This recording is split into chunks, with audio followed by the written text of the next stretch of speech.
Hello, everybody. Mark, Vol, and Kazi. Thank you for being here. Let me actually do this before things get crazy. My nails aren't too bad, but they're, in terms of shape, but they're rough. Sunny, nice to see you. And Frat, hello. Happy holidays. The fire is lit. Yeah, and it's gonna stay lit for a while. I mean, this screen's gonna be here for good, so it's gonna be a year-round thing. Which means we can replace it with the image with all sorts of other stuff, but I guess the fire is the default. So if you have any ideas for either now or different days or seasons or things in the future, you know, let me know. Also, speaking of letting us know, I'm curious to know how people's, for those who are celebrating Christmas, how it was for people yesterday, or if you just did any. I mean, maybe you didn't celebrate Christmas or something, and you just did something else. Not a good time. Or is that what your suggestion was for the screen? If it was a suggestion for the screen, I'll get banned.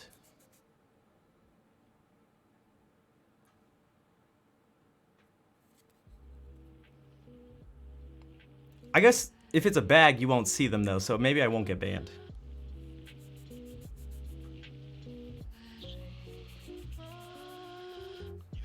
But it wasn't the best day for you?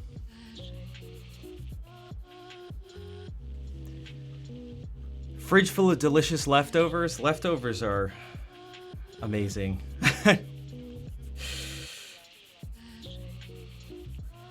Did you have any special type of food or something you like?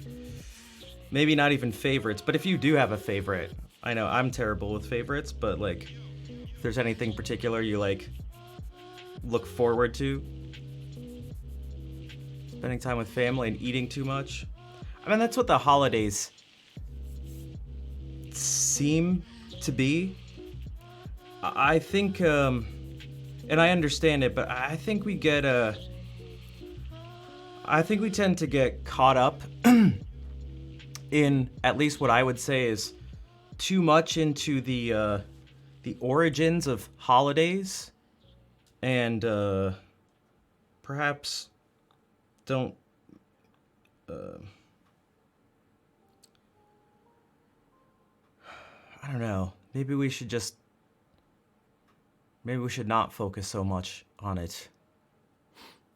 Hey, what's up, Scotty? Nice to see you. To eat pork roast, not into turkeys. Yeah, I mean, I guess for Christmas, the turkey thing isn't the. I don't know. Is that the traditional thing? I feel like we don't have I can't remember what my family usually does. What's up, Pone? Nice to see you. Bonsoir, Tanguy. Mr. Viewer. So I need some tea. I've been going to sleep way too late. It's for a good reason, but I've been going to sleep way too late. So I'm kind of tired.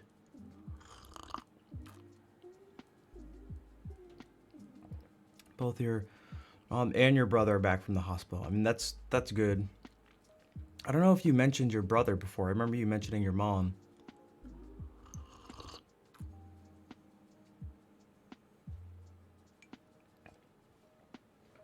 I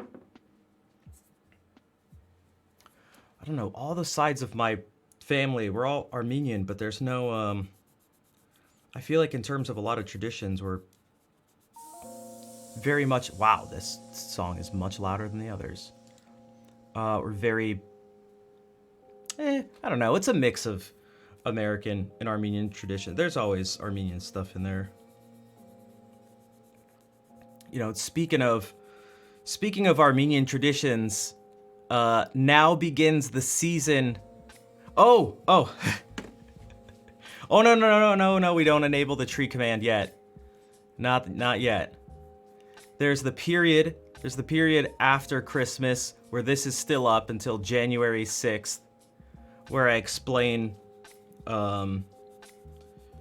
Old Christmas / the Day of the Epiphany. And then after that is the months, the most intense months of still got the Christmas tree up, eh? Oh my god. Yes, that's right. That's right, Scotty. The classic Armenian tradition. And our Christmas sweater sitting by the fire. Old System of a Down vinyls. Acoustic, what's up? Listening while folding laundry. Enjoy the laundry folding. Hopefully I can provide good laundry folding chatting. Armenian dishes? I mean, we always have, like, pilaf, or, like, rice pilaf.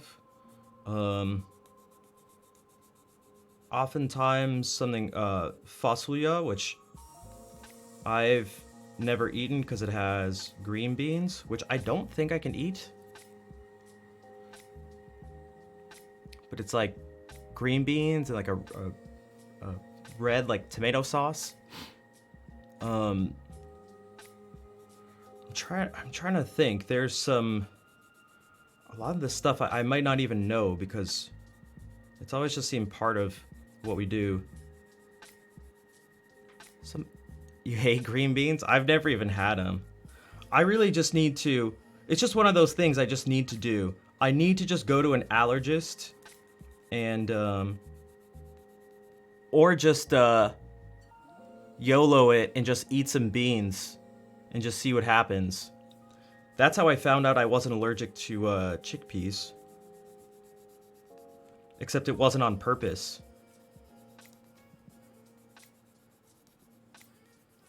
You like that tactic? Thanks, Dimbles. I think that's the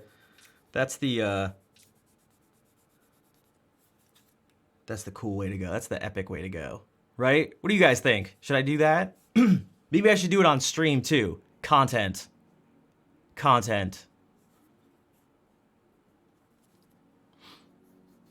Live or die stream.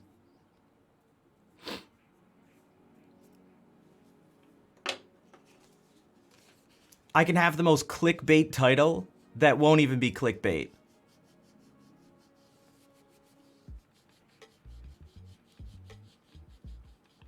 See, like I feel like it wouldn't even get views because it'd be like people wouldn't even think it's like, oh yeah, sure. It's like, no, really, I'm going to try to. I could die. I could die. Hello, Lady Ambrosius. How are you doing? If I'm gonna die due to an allergy, it best be with a full belly of PB&J. I feel like it's so... I've thought about it. I've had to think about it my whole life. And like, what a lame way to go. I do not want to go that way. The cold lunch. Right, you guys call it a cold lunch? With a lazy... death by lazy sandwich? Like... peanut butter and like... What happened? Oh, he ate some peanut butter.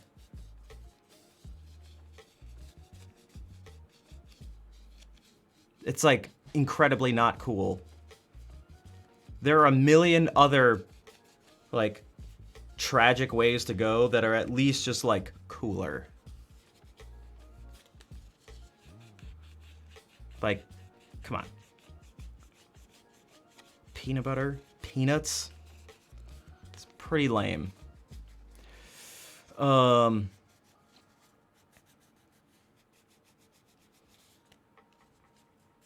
I don't know, that could be good content. I could just sit here, I could hype it up. I'll just get my EpiPen and I'll just be like Although the thing is, I doubt that that would even happen. Because the worst I've ever gotten, I've never actually needed to use my EpiPen. Thank God. Because it's terrifying.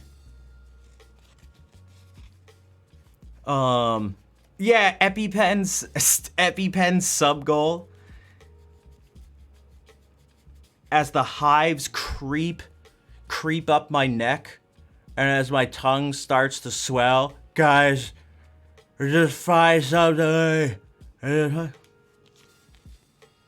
No, but it usually it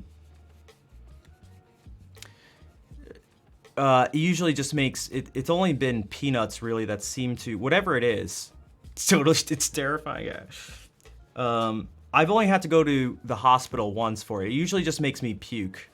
I have a sort of sixth sense for it that I've developed.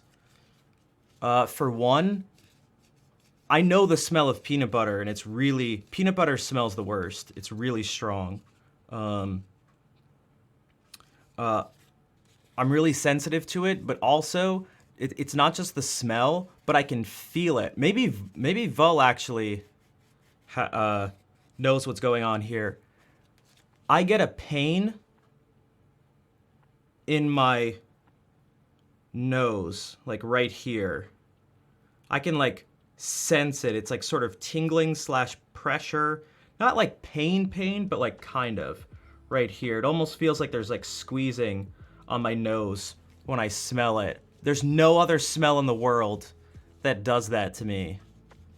And so it is like, it really is like an extra sense. And I just know it. I just know it. There's also this weird feeling if I do eat something. I remember really specifically, we went to this place, the whole bunch of people, there were like 8 of us, and it's like this, Scotty, I don't know if you've ever been to Apsaras in Providence on Hope Street, but it's like really good, variety of Asian food. And I was like, I don't know, guys. Of course, yeah, yeah. Yo, JJ, thank you for the raid. I'm filing my nails and talking about peanut allergies, which is the best thing. Can we get a shout out for just Josh J? But thank you for the raid. What were you up to? And for the new people, I actually play music, I swear. So a lot of peanuts, yeah. It was like Thai, Vietnamese. Those are the 2 big ones I know to stay away from. But they also had Chinese food, Japanese. Japanese is always the safest. And at this point, Chinese as well. Chinese and Japanese, I haven't in the longest time encountered anything with peanut oil, peanuts in the food. Short music stream. Gotcha. Well, thank you for bringing everyone over.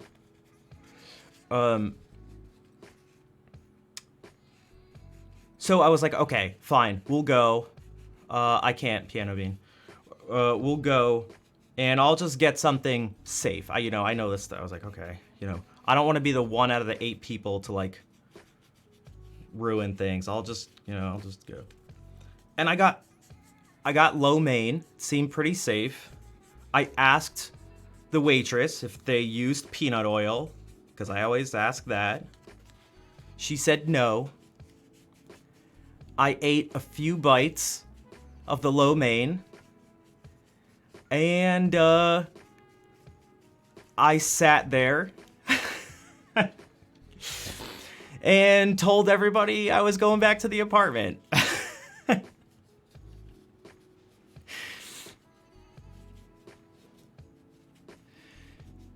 It turns out they did use peanut oil. I called them the next day.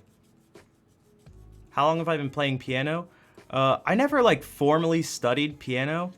It was actually the first instrument I played when I was 5, because my mom played piano and she tried to teach me and my 2 brothers, but I never really took it too seriously. But I've been messing around with it essentially my whole life. My main thing is guitar, which I will play in just a moment.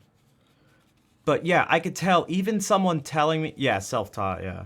Although musically, I have a degree in music performance for classical guitar. What's up, Wolfric? How are you doing? But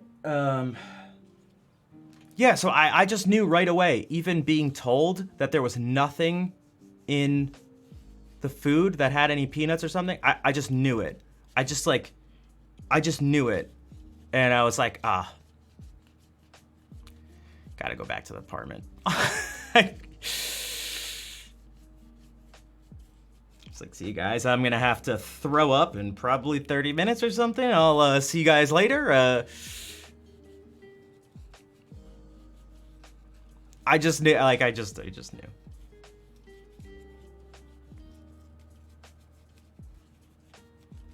Can I play Thunderstruck? I could. Like, I have the technical capabilities, but they have no clue. They just read. Yeah, I would have just liked. I tend to be quite agreeable most of the time, depending on the situation. You know, some of you may not be surprised by that based on some stream interactions. I go from one extreme to the other. I can become quite disagreeable when it comes to some streaming stuff.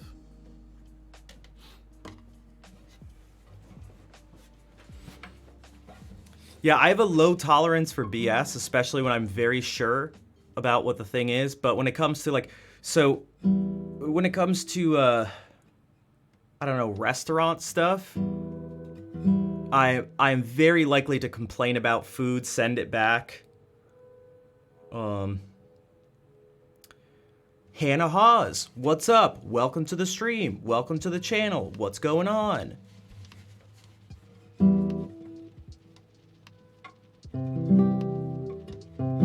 I just did that because I know how much you value hand gestures.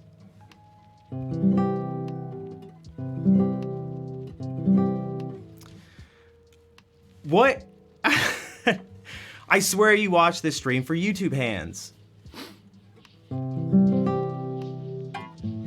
What's going on, guys?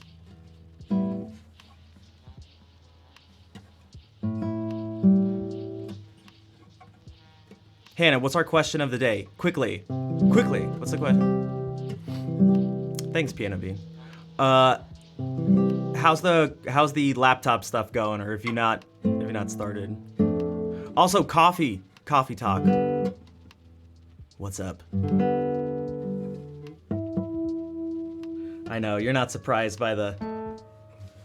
You didn't come prepared. That's right. Google it on your new laptop. Whoops, that's not that.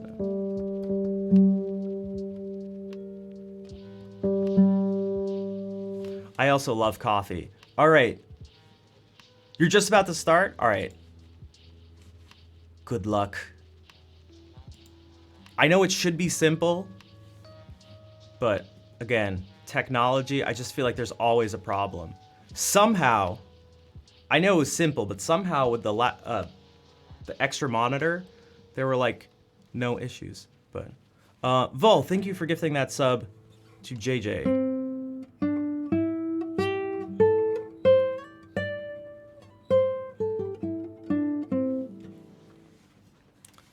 Yeah, but hopefully it'll all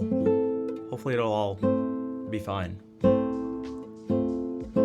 Plus, I don't know how complicated the stream setup and stuff is, but although there's a way to like easily transfer things from OBS, all your settings and stuff, all the scenes and sources over, so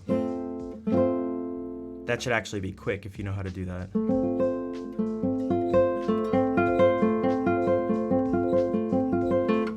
But I will do my best to provide laptop music. Laptop setup music. All right, just finished my nails. I'm gonna tune. I'm gonna play some music. I'm gonna play some music for you guys.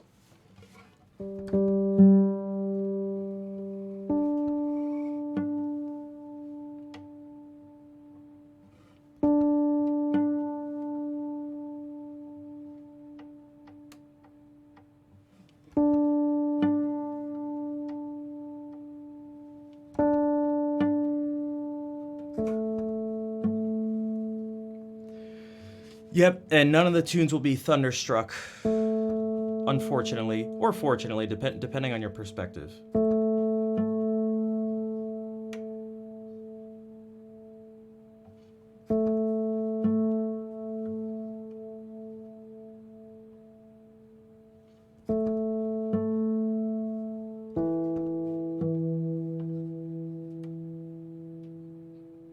Thunderstruck.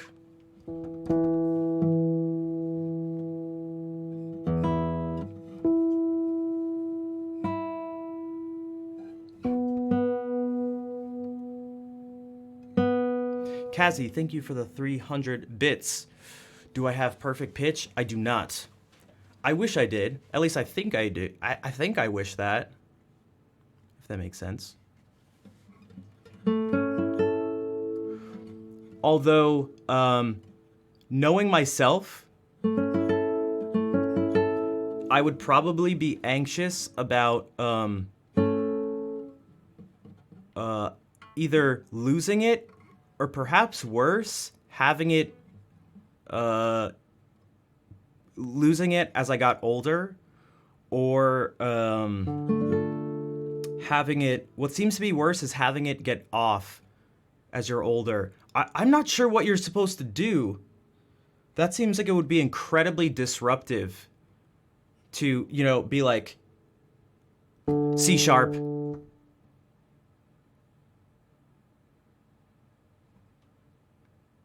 Like, at least if you just, you know, just go like, like, and you just hear it, like, that's fine. But if you're just like actively being fed the wrong information, that seems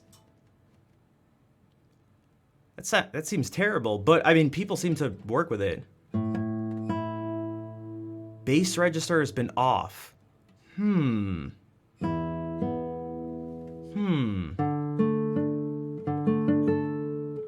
It's weird though. My ear is very strange, and I'm not the only one like this. As I meet more and more people and look into this stuff more and more, because I think it's fascinating. Coolest lick? No, thank you. Okay, thank you, Piano Bean. I'll still finish this thought, I guess.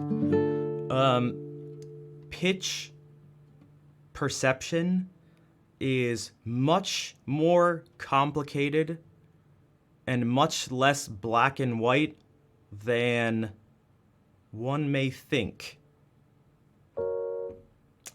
It's quite interesting.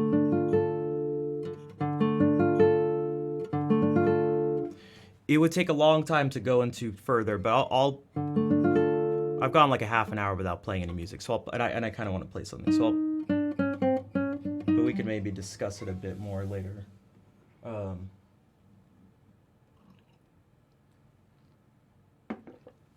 I think it's super interesting. I'm gonna start with this thing that I want to keep messing around with this and see if I can get something consistent to crystallize. I played this last stream. It was something you're back with a deep question? All right, nice. Hit us with it.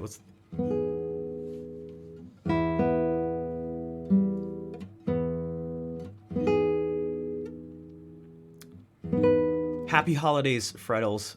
How have you been?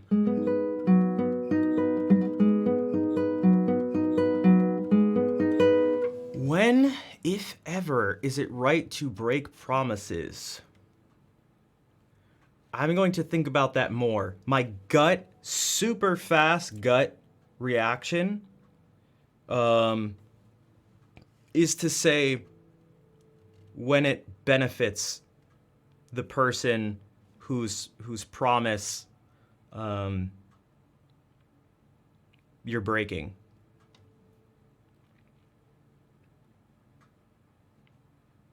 And yeah, just ban Hannah now. Fredos, thank you for the 9-month resub. You've been great. That's good. That's good to hear. I've been okay, I guess. Not really too much different. I'll let you know when that changes, though. Yeah, the person to whom you've made a promise.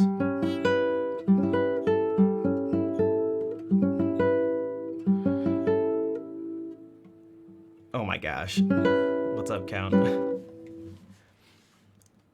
So I'm gonna do this. I'm gonna see if I can get something that I don't know feels right.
Merry Christmas, Scarlet.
What's up, bud? Thanks. I agree. I really enjoy that type of stuff. Ocarina song. And thanks for the claps.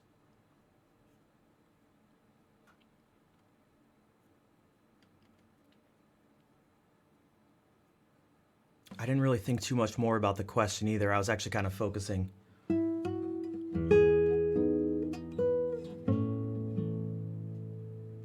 I was kind of focusing on this. Sort of going like, what do I like, what do I not like, what am I sure about, what am I not sure about? There's a couple things right away, like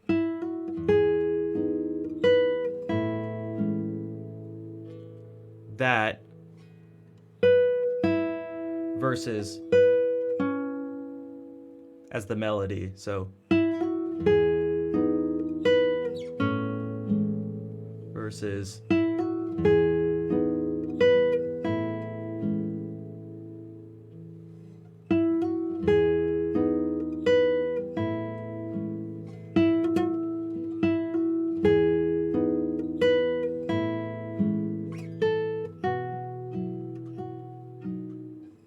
the lower option marks all the marks. This one's this leap is quite, it's a bigger leap and it's quite dramatic.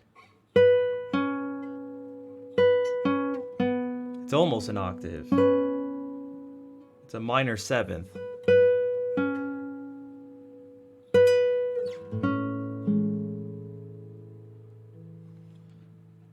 And then it's like, when do you do this? So you can go, and then at some point you can go,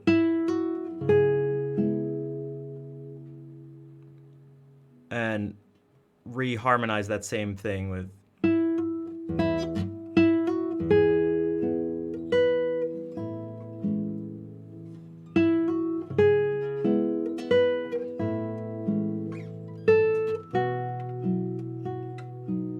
The whole thing does sound very video game music-esque, which I don't mind at all, and I'm also not surprised about, because I've had just probably like hundreds of thousands of hours of video game music in my brain. And then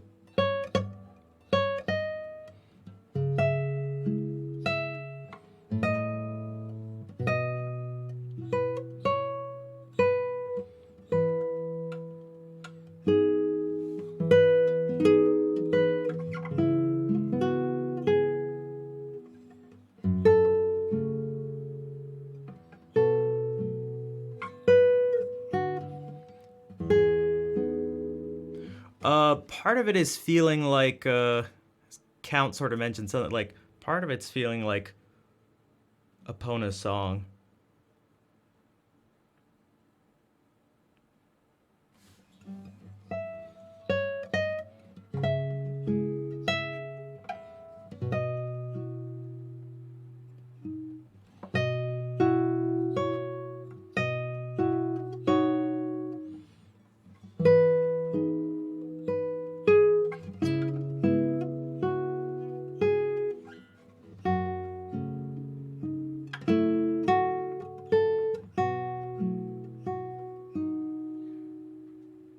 And then this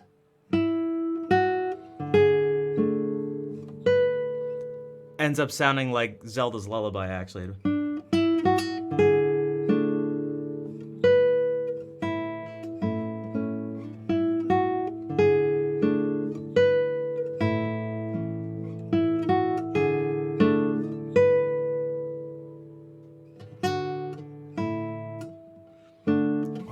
Do something sort of different. Jazz Piano Bar, thank you for the raid. Welcome in. Hello, everybody. How are you doing? How was your stream? What is up?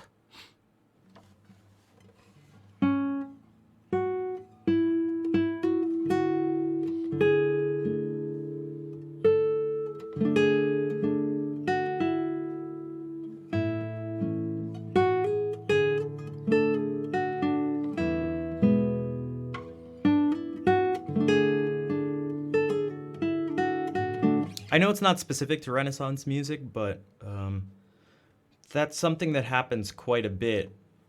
There will be a jump from, from one section to another. Whatever key you're in, it'll just jump down a whole step. So we were in E major, and then it just does something, and it just goes to D major right away. But some...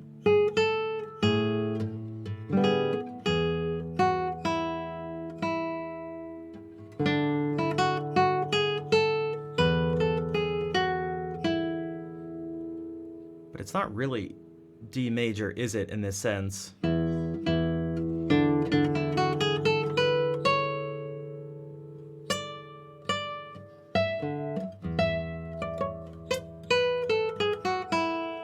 It's E Mixolydian.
Wait, I hit this chord at one point, and it made total sense.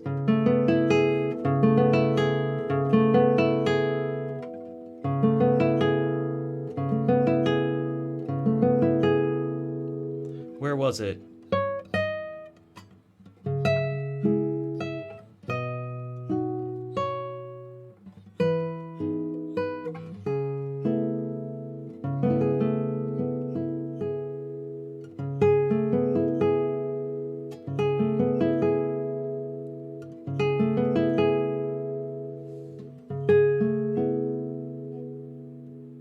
Yeah, Hannah, this is that chord just a half step down. It was the what was that choir song you were mentioned? The one you figured out the chords to, but the D, B flat, C, F, A. Remember, and I was like, I want to find a place for this chord. And even though this is B flat major 9,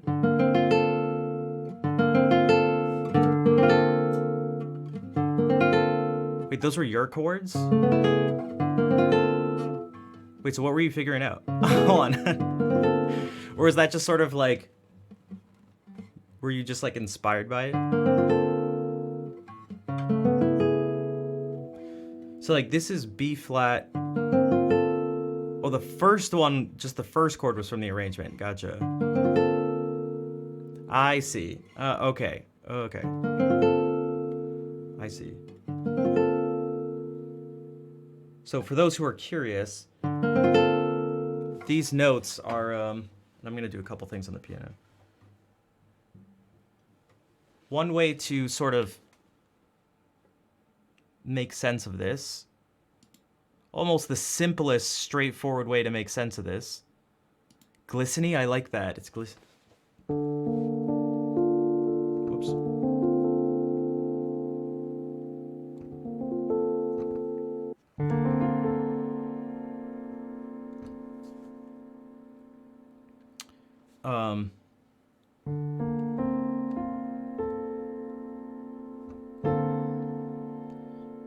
You can stack everything in thirds, which is the go-to way to name a chord. So B flat major 9. But it seems to work best as a D minor chord of some sort. And it feels like that too in this voicing. Now the one I played it just now was this. Whoops.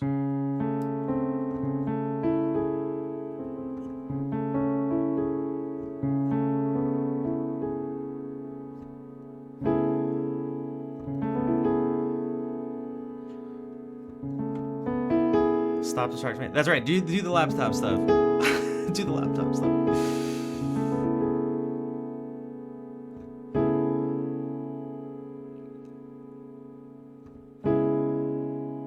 And this is super close to just a C minor chord, C minor 7.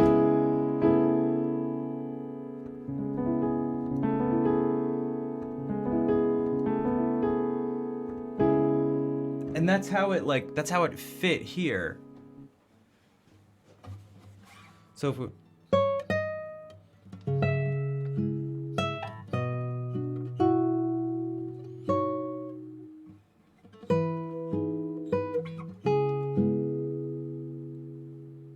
But if I just change this one note...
Except I can't easily reach a D. Oh my gosh.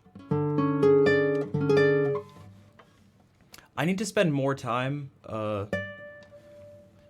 improvising on the guitar, which sounds weird considering guitar is my main instrument, but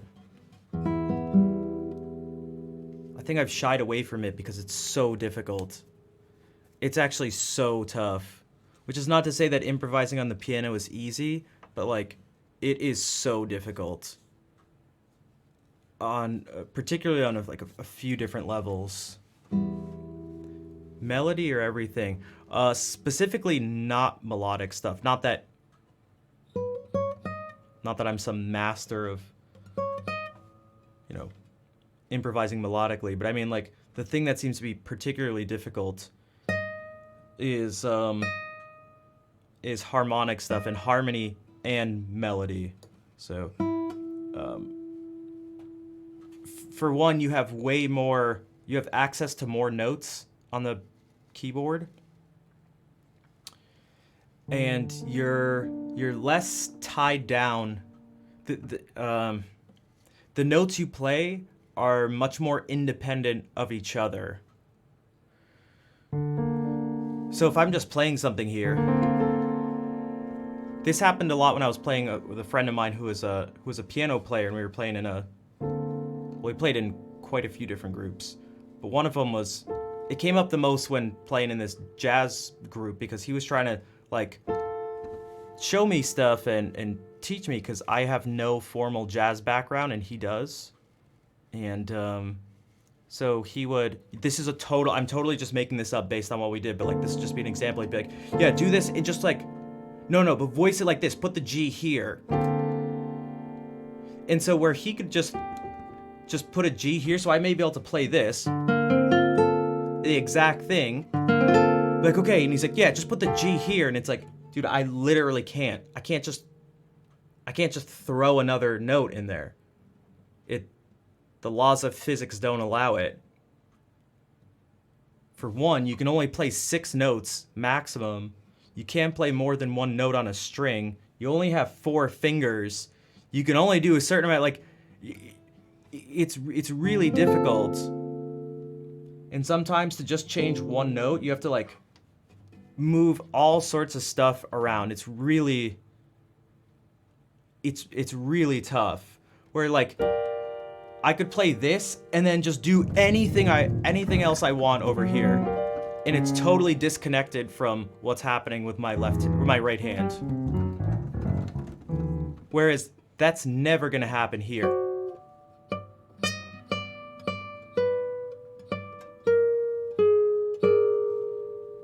Everything is now connected to here, unless I'm just playing open strings, but that's quite limiting. So it's like, there's only a few places. I only have 1 finger left, and it can only reach a few places. So it makes it really difficult, but it is possible.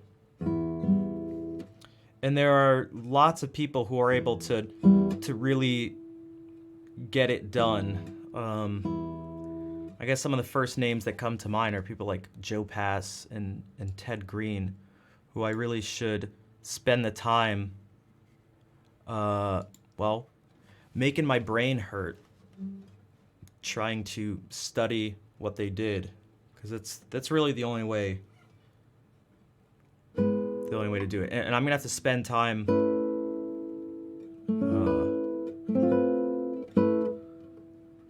just fumbling around. Find the guitar forceful. What do you mean by forceful? I don't even disagree. I'm just curious.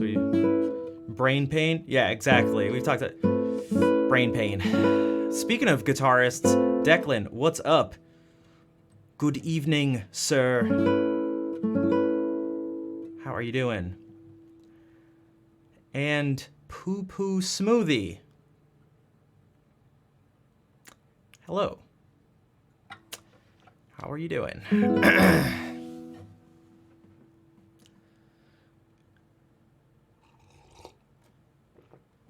Great name. I know. Listen. I know. My name's Poo Poo Smoothie. I know. I get it. But listen to me. The guitar and fingers always want to go somewhere themselves. Okay, that makes sense. Yeah, this very much, I mean, the thing that came to my mind was that it feels like the guitar very much wants to make you play what it wants you to play. That it's very difficult to play non-guitaristic stuff. Some festive whiskey, ooh, and some Bach, ooh. What, because I'm not playing Bach. Are you playing Bach? Are you arranging something? Are you listening to something? Also, yes, that is the snail. 1 second.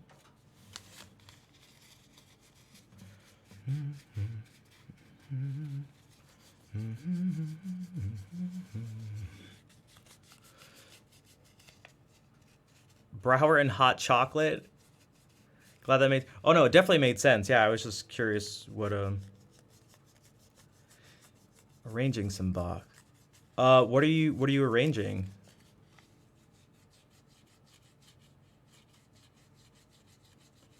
Hey, Pajama.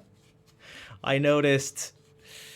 I won't bring too much attention to it because you said you didn't really want the attention, but thank you for the donation. And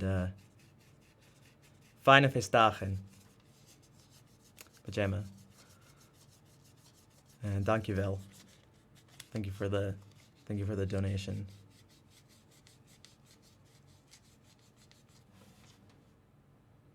Doing the Courant from the Cello Suite number 1, but keeping it in G major. Yeah, I don't think I've ever seen anyone do any of the first Cello Suite actually in G major.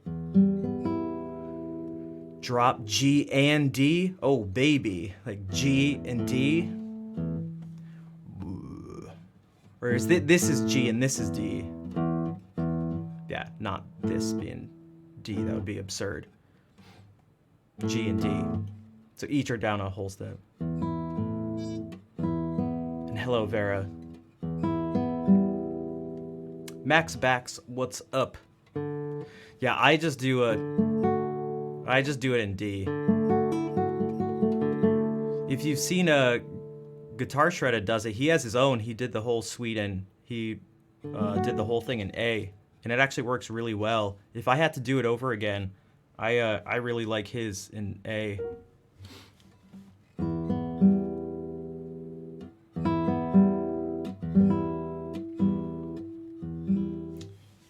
You know what? Speaking of Johnny Bach, that's what I call him. I've never called him that.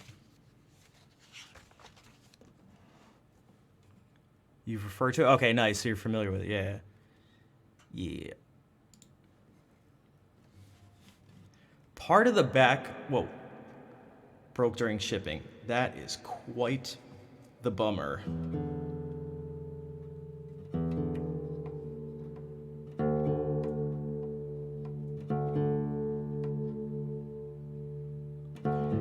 Because even though it'll all probably get settled eventually, it's just like, oh man, you got to go through the hassle of getting. Oh, that's a bummer.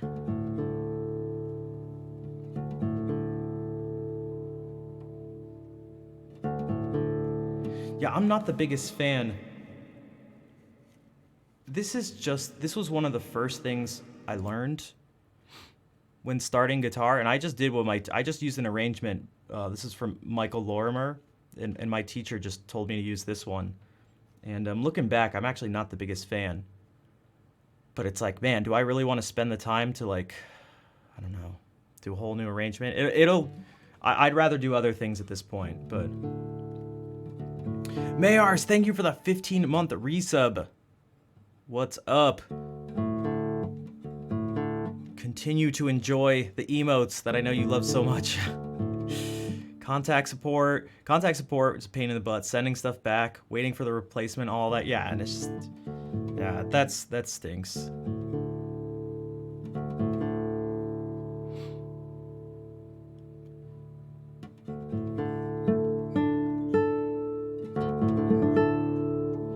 gonna do this.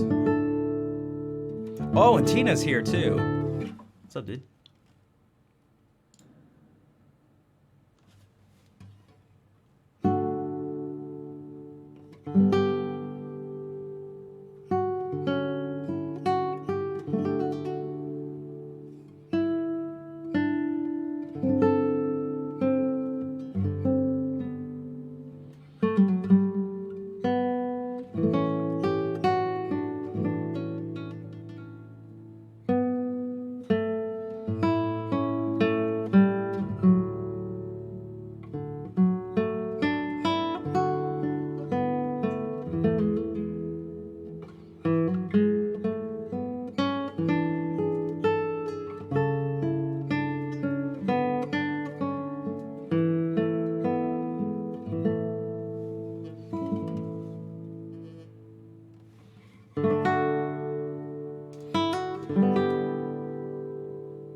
Thanks, Declan.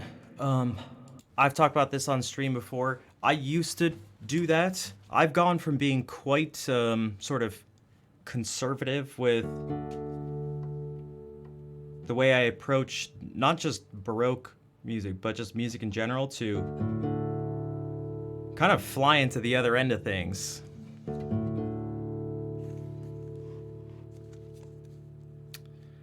Um, or I mentioned the other day, I just can't. I can't. I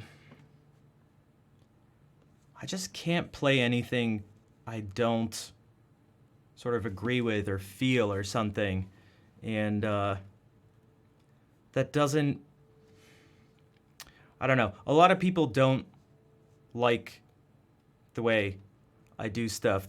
What some of the clearest things that are borderline sacrilegious are like, there seem to be these points that stick out to me, and I never do this on purpose. They just seem to be there, somewhere along, a little past halfway, 2/3 of the way through. Some of these pieces are a place where you hear this, where it's really you've strayed quite far away, and things have become quite dark and cold and distant, and it's like I actually like bending the pitch.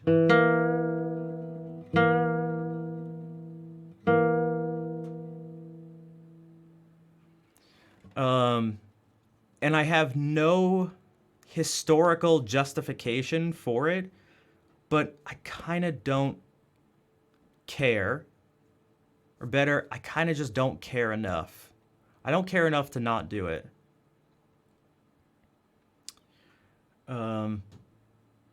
I just, I don't know. I'm not really sure of any other way to go about it.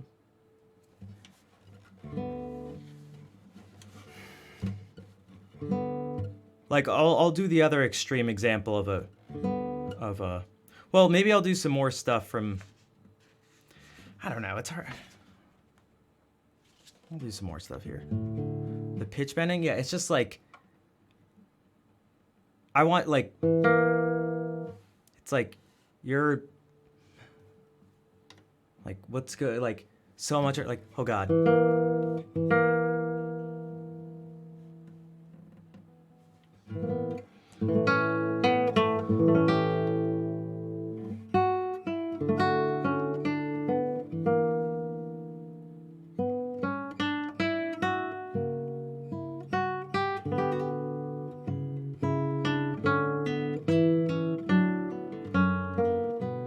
This is one where I changed the bass notes to this. Well,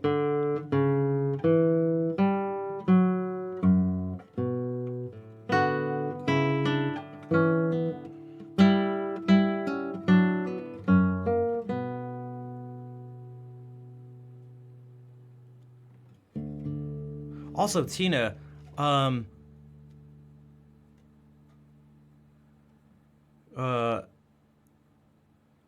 I just want to make sure I'm not like crazy. You said the other day you didn't have COVID, right? But now you do. I just want to make sure I'm not like, because I swear. Yeah. So the notes, the bass. I don't know how much Michael Lorimer was thinking. All right. Okay. I just wanted to make sure it was like I swear. But I know what you mean by saying like you're sort of relieved by this, but.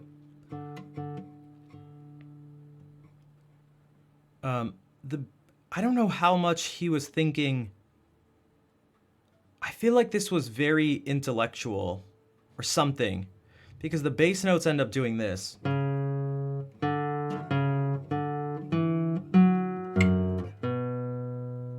Which sound totally fine on their own. But sound terrible with the rest of the notes.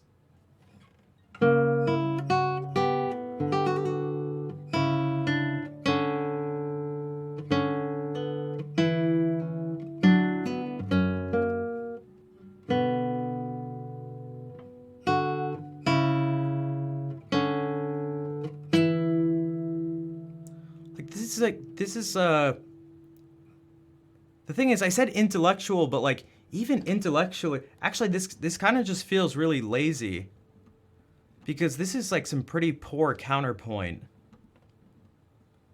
Which I don't mean to be too harsh, but like it's just kind of, this is like not good. On a few different levels, it really just feels like, because like this is a typical bass thing to do. 2, 3, 4, 5, 5, 1. 3, 2, 3, 4, 5, 5, 1.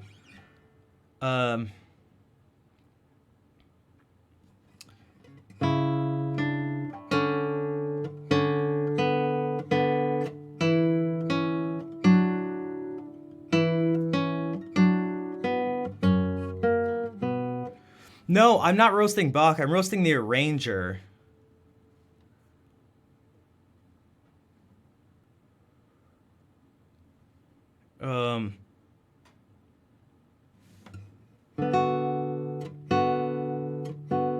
We could look at this from a technical standpoint and be like, this is very clearly like, this is governed by second species counterpoint, so 2 notes for every 1 note in the bass. I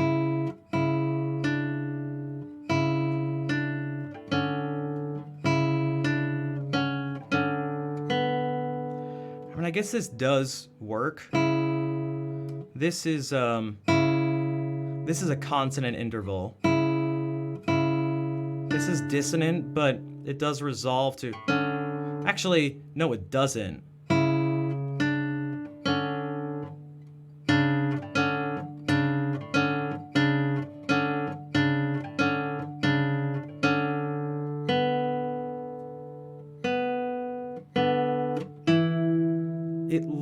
It leaps up to I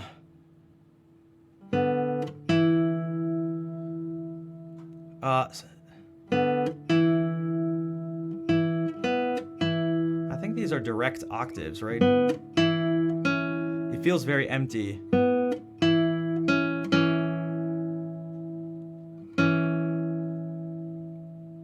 This is a consonant, and you know, the rest of it is fine.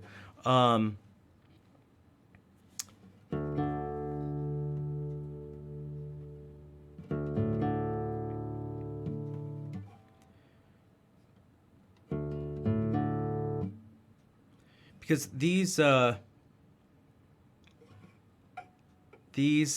dissonances, and then like the octave just leaves everything. It's direct octaves are a big no-no. Yeah, and that's what this is. It's not parallel octaves, but both voices are moving up, and they result in octaves. So this goes from a D to an E, and this goes from a B to an E.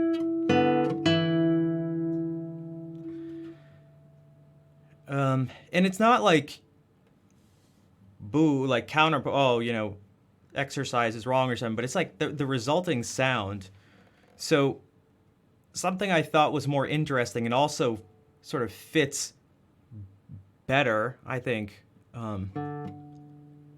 is if you just change 2 notes instead of this.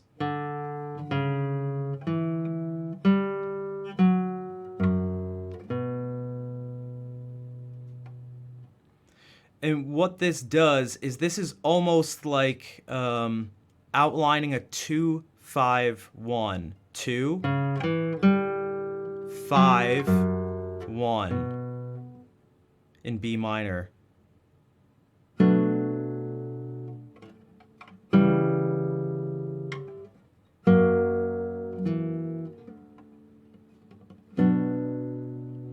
And that gives you this.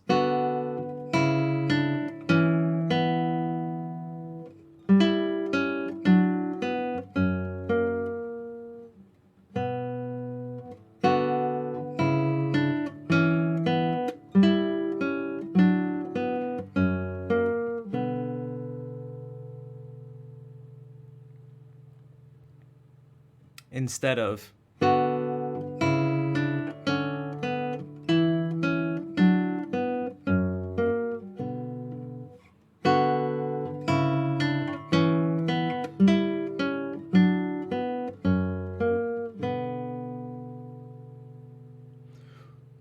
Well, the thing is, these bass notes aren't true to, these bass notes are just added in.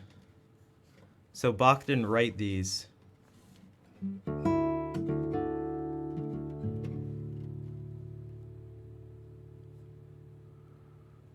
I'm trying to like sort of juggle the two things. Showing symptoms on the 23rd on your birthday, which is the great birthday present. So the rapid test was negative. 2 negative tests. So the third one was positive. Gotcha. What a great Christmas present. What a great birthday and Christmas present, Tina.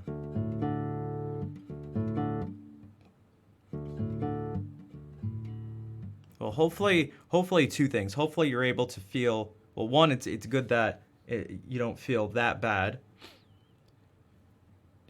Hopefully you're able to feel better as soon as possible, and also I hope it doesn't have any like sort of lasting effects. Thanks, Hannah. Yeah, I just tried to it's like this solution is, I feel like it's simpler too. I just found consonances that were like, it's like, I found these consonances and then I was like, I sort of like checked it with the bass line and like it makes a nice,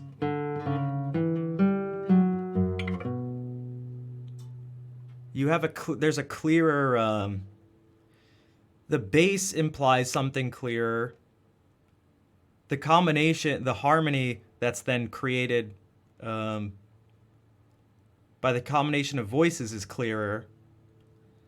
And the counterpoint is clear. Like everything's just clearer and it's like simpler. That's why I use the word lazy. Like I kind of feel bad saying it, but like also not really. I don't know. It just doesn't.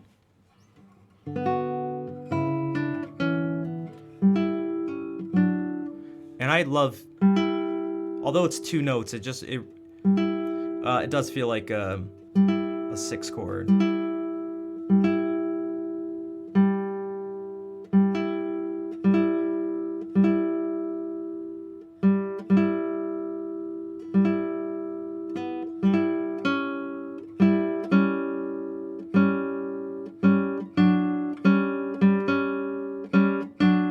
And that even resolves at like this, which works really well. The whole thing just works. But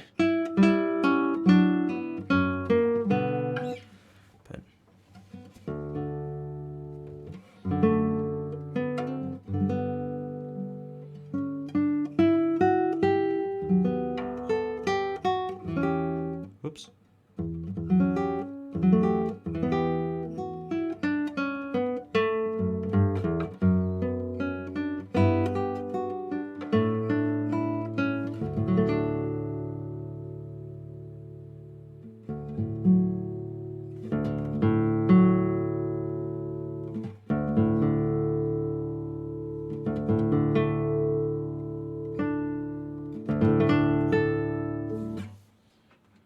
To drink more tea. I don't know if my hands feel ready for the Quran, but we're just gonna do it anyway.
Yeah, that didn't feel the greatest. Oh man.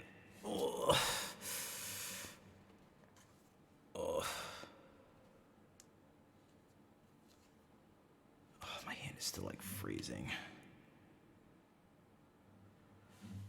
For those who don't know, I have some circulation issues, among other things. And then in combination with not really practicing the piece. It's like a space heater, yeah. I don't know. I'm just not really sure where to put it. We've talked about this before. I just need... But thank you for the claps.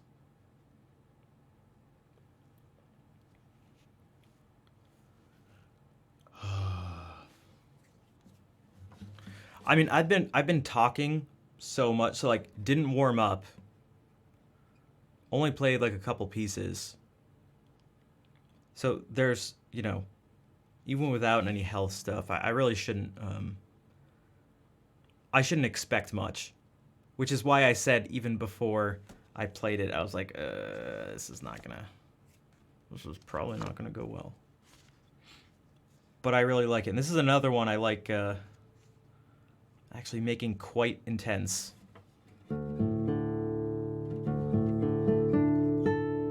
The streamer's dilemma, yeah, it's like if you're doing like something in a, you know, a recital format where you maybe say a few words, maybe 60 seconds.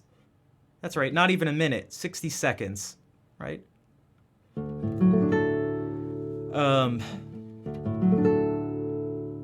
You stay warm, you know, you're just, and also the nature of streaming, you don't ever see you're on your A game, exactly. For a few reasons. That's one of them. You also, I've pointed this out to people. I partly do it to, well, without getting into too many details, I feel like I need to explain myself to people, but it's also partly to explain myself to myself. But it's like, this is an unreasonable amount of music to have at a performance level, and this is the stuff that's not memorized.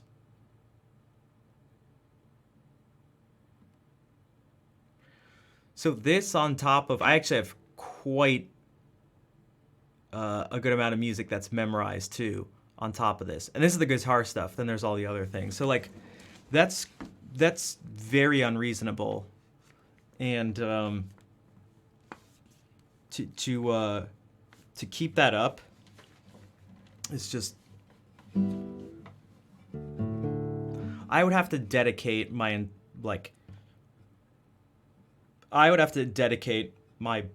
life to it or something. It would be really intense. What's up, Hitchy?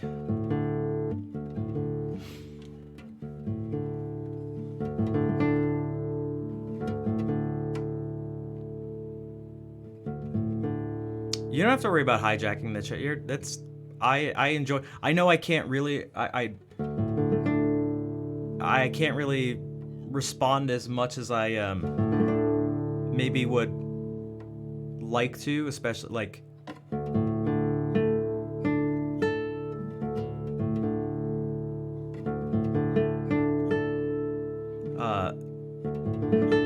As much as I'd like to, but I think you understand. But you are. That's what's so nice about. That's one of the things that's nice about having people around who are able to, who are nice and caring and considerate and present and, you know, are able to do the things I can't do. Yeah, Tina is not like what Scotty put there. So, and I knew that, so, yeah.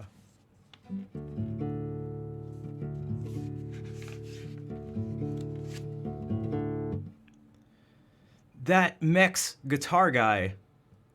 Thank you for the raid. Welcome. Oh, there's quite a few new people. In fact, it seems like everybody from the raid is new. Welcome, everybody.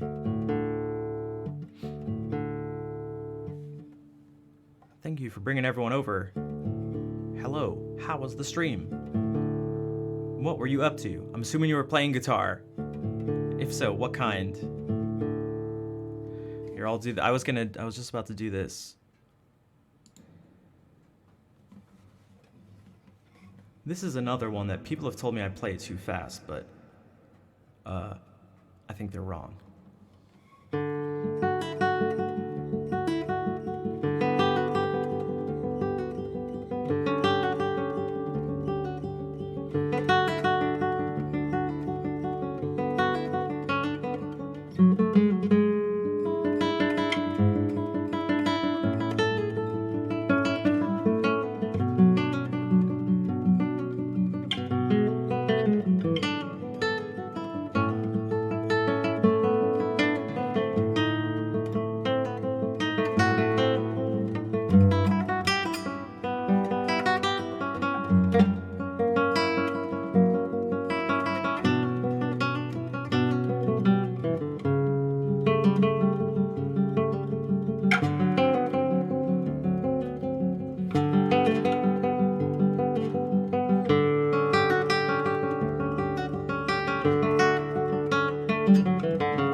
King Koopa, thank you for the 4-month resub.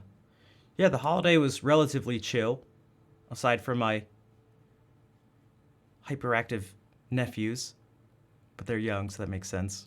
It's expected. Vol, thank you for gifting a sub to the Mex Guitar Guy. Also, thank you again for the raid. Stream is good. Do music streams. Play guitar and sing. Originals, live lyrics, covers. Good time with chat. Good time with chat's good. Bit of everything.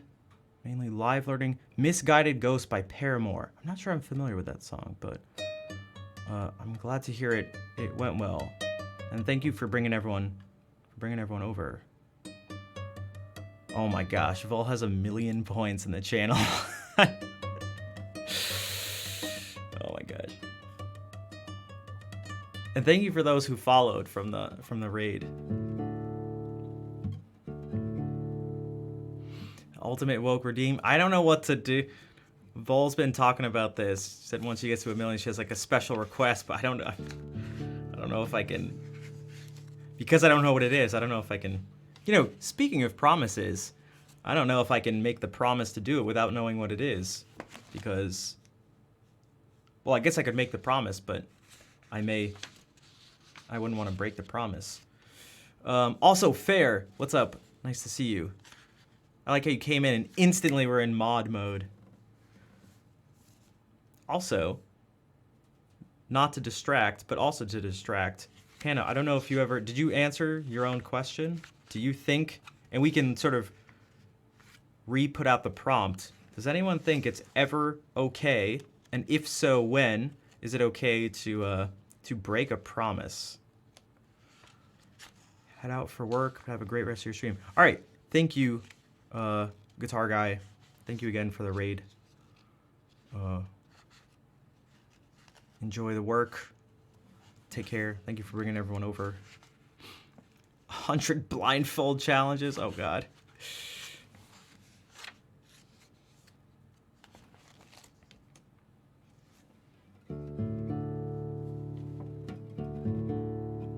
I'm assuming Mex stands for Mexican. I'd imagine. I'm going to play something by a Mexican composer, Manuel Maria Ponce. Don't really know how to answer it. Okay, gotcha. Mexilidian? Boo, boo. I'm gonna try to think about it more and see if I can think of any. I want to think of a specific example. It was a fair joke. It was fair. It was fair.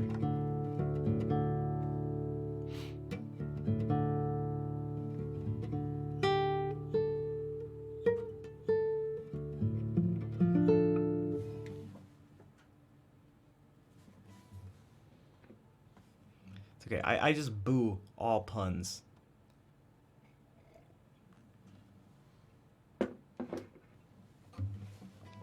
It's nothing personal.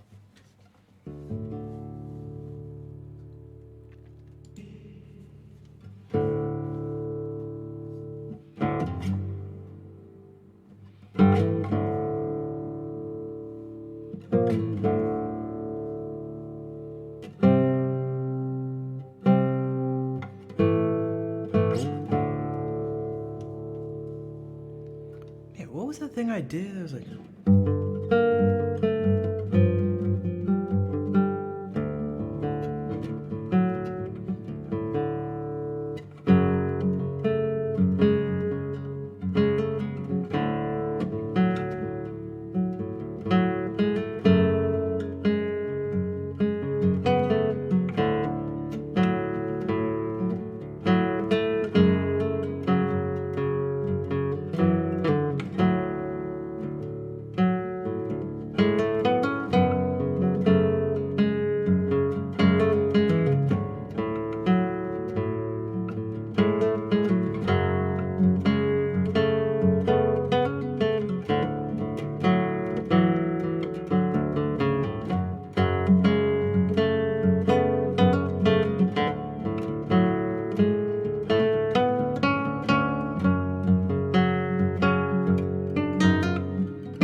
Also like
Okay, that was not Ponce.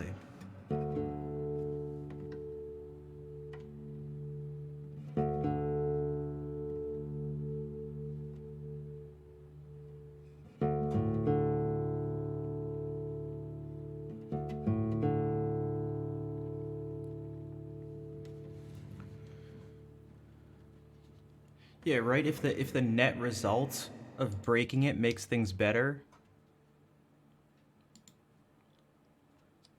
And yeah, I didn't actually think of it from the point of view like if they relieve you of keeping it. Although I feel like sometimes, depending on the promise, it depends on the way they relieve you of keeping it. Because sometimes it can be like, promise me, no matter what, that even if I tell you such and such a thing, that you won't let me do this. And then later on, it's like, I know I told you to do this, but you don't have to do it anymore. And it's like, no. You made me promise to you that I would keep you to this, even if you told me not to or something. Like, no.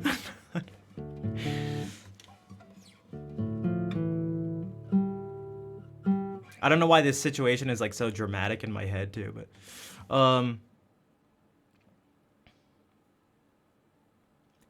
you could then argue though at that point that the person actually isn't relieving you of keeping the promise though, if that makes sense. They're just like they're just tricking themselves. There's something else going on. It almost reminds me of like an addict in a certain sense, who's like, promise me you won't, like, I don't want to do this thing anymore. You won't let me, I don't know, do this particular drug or something. Like, this is like super oversimplified thing. It's like, okay, just let me do this one thing. I know I said this. It's like, just let me have one drink or one thing. Nope. Yeah, for it ends up harming others. Is there something that made you think of the question itself?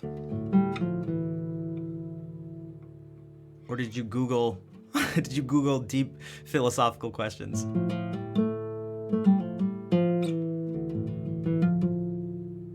Yeah, some promises, they're just, once you make them, they can't, there's no way out of it. HQ, what's up? Also, Chewy, you came in as I was messing around with some stuff. Enjoy the lurk.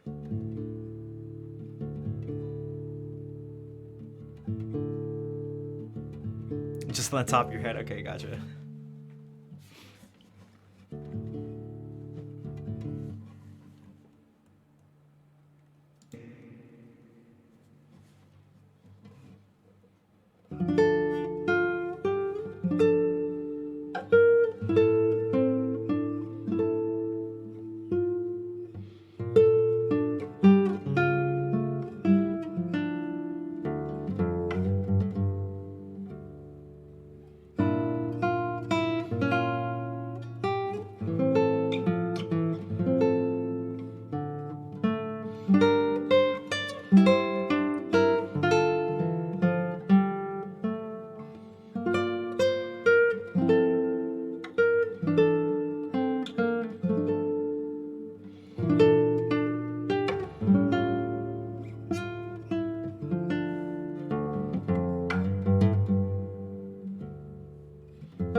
Good night, Kezi. Thank you for being here, as always.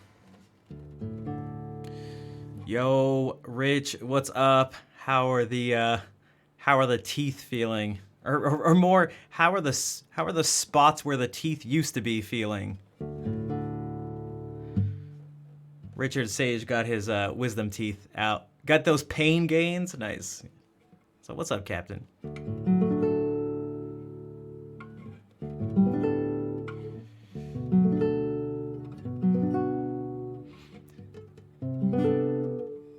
Everybody seems to be different. For me, I don't know how it's been for you, but it was relatively mild for me. I didn't even end up taking the painkillers they gave me. Like, it hurt, but I was just like, eh. The experience was just more annoying. I was just like annoyed at not being able to eat normal food. It's like, damn it, I'm so sick of Jello.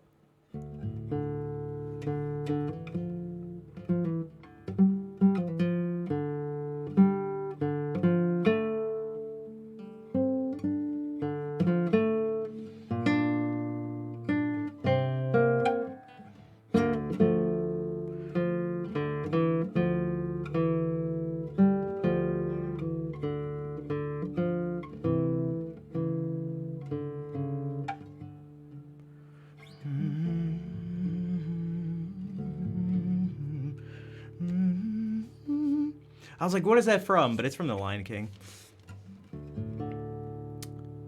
Back to the recovery process will take a lot longer. Gotcha.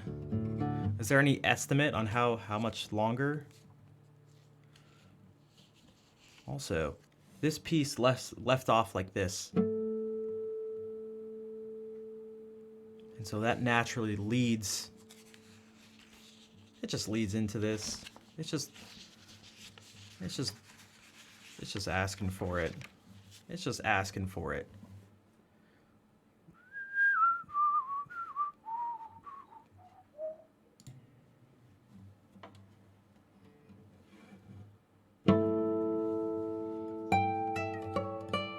Let's not mess up.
Thanks for the claps.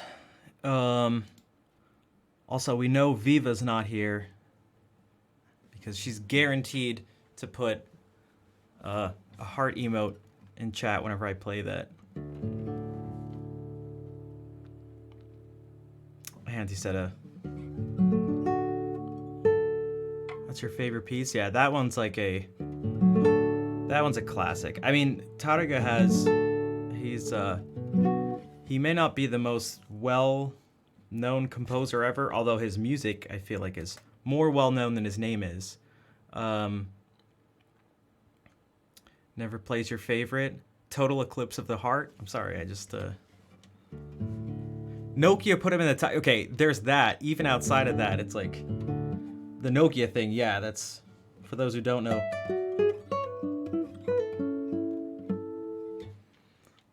That's Tárrega. But like Recuerdos, Adelita, Capricho Árabe, those are like some major tunes that people really enjoy.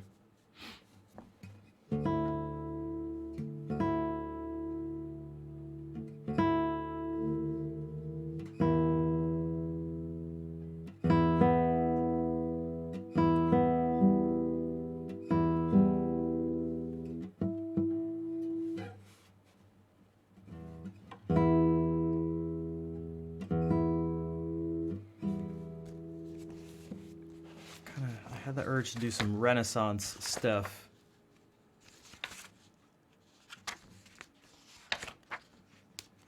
I love Renaissance music.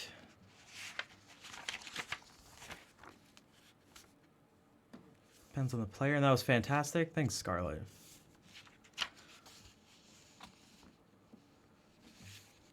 I appreciate that.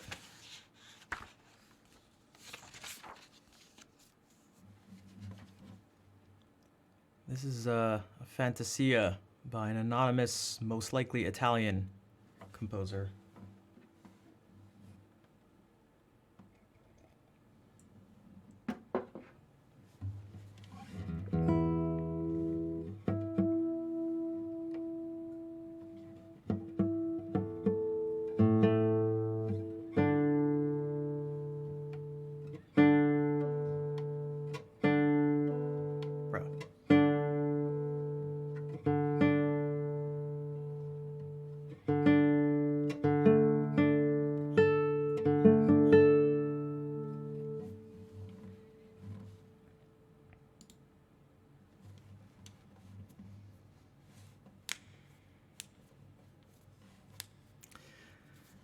Yeah, Captain, what's your favorite piece?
making something more difficult than it needs to be? Where is it?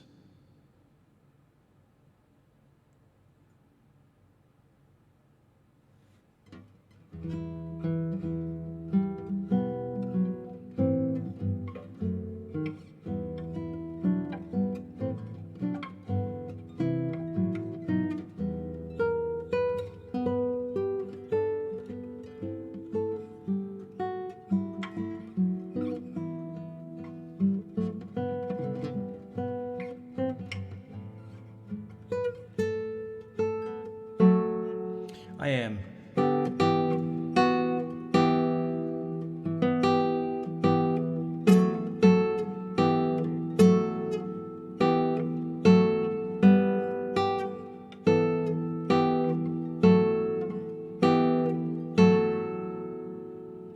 I'm not sure why. Not sure why I... Okay.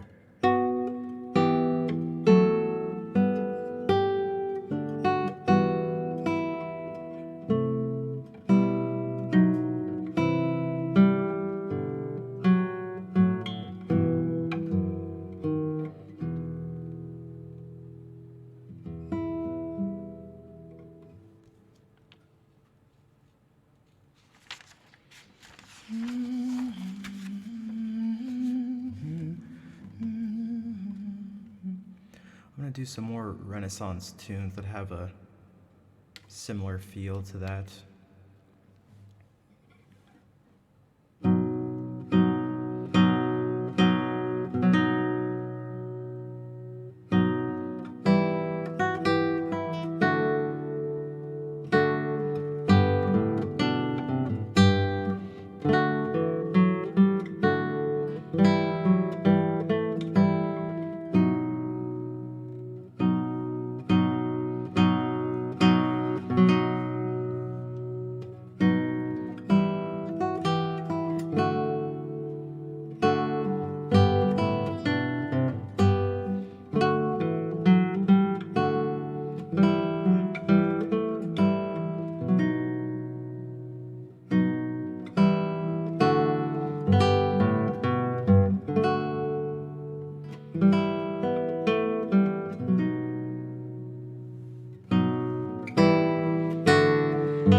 What's up, 4x underscore underscore underscore underscore underscore underscore underscore.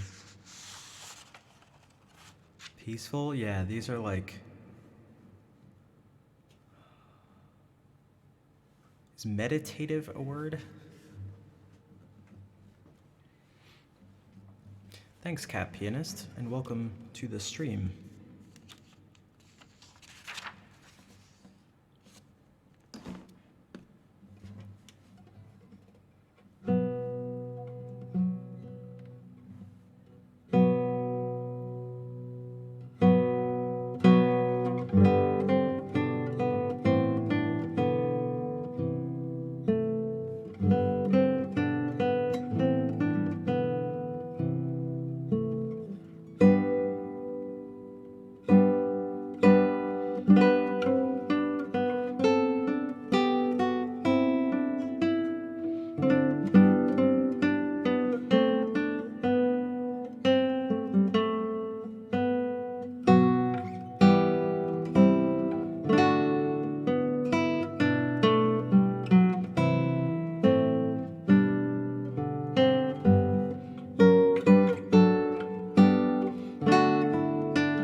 More Spanish speakers.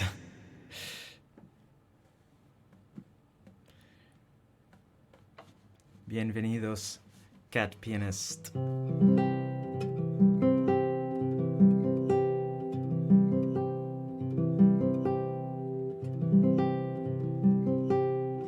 Thank you for the claps.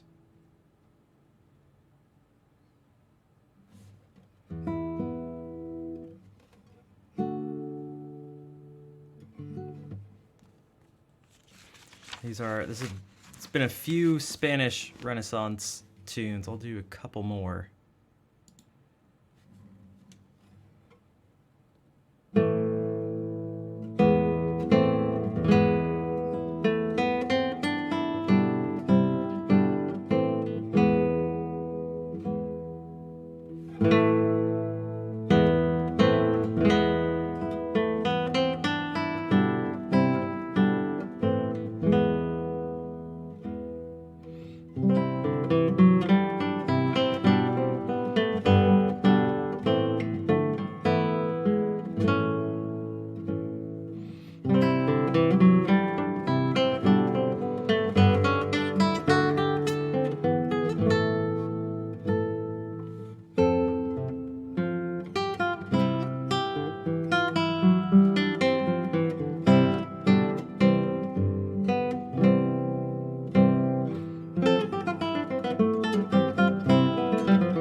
Get with the times, Gramps. I'm gonna have this up through January 6th, which is what day?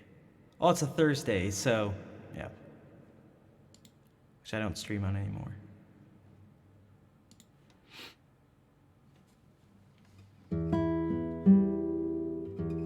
And you have to find the right one to shoot at? Dude, you just gotta use like the lens of truth to see which one, or see if one of the bosses does something different, or see if one of the bosses has a shadow and the other doesn't. Let's see, what are some other two? And then if all the bosses are actually look the same, I feel like that's just poor game design. That's just poor game design.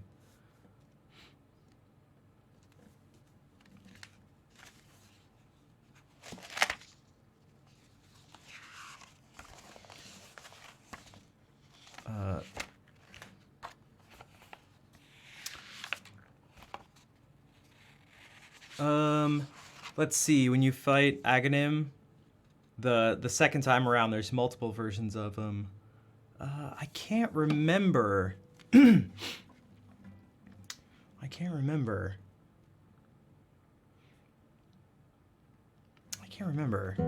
I feel like this is something I should know. I played the game enough, and I've seen enough speedruns, but I'm disappointed in myself. I'm disappointed.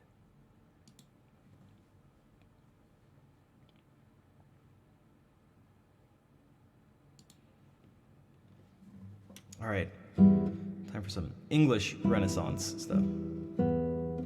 A fake geek girl, I know. I just did it to look cool. I'm sorry, guys. I've never actually played any video games. The Triforces and everything, the Zelda emotes, it's all a lie. I don't even know which one Zelda is. I don't know if it's the green one, or the princess. I'm sorry. I'm sorry I lied. I'm sorry that I lied. Okay, I'm sorry.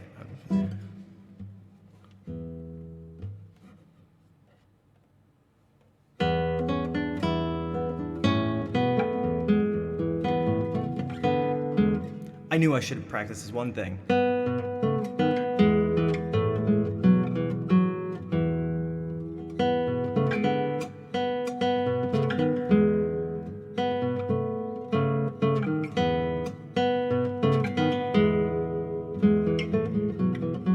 was that one? Everything else falls into place.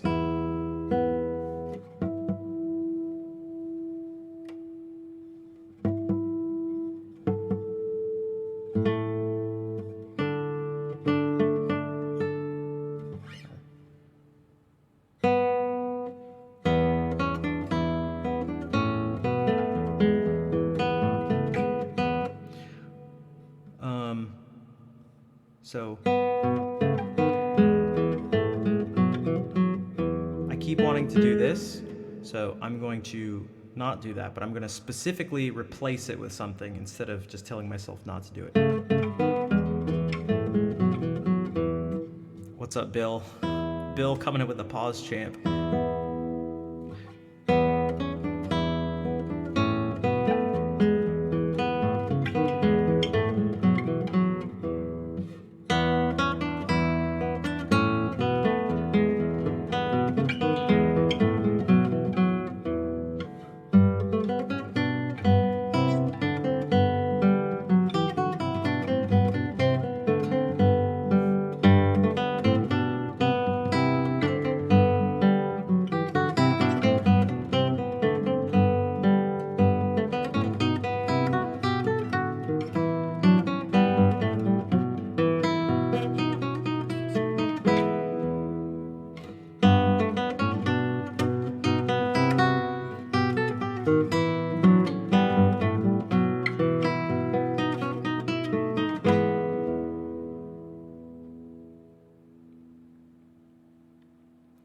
Oh, it was for the joke? Okay, gotcha. Oh, I appreciate the lurkin. Also, I knew I should have done this too. I knew I should have done this.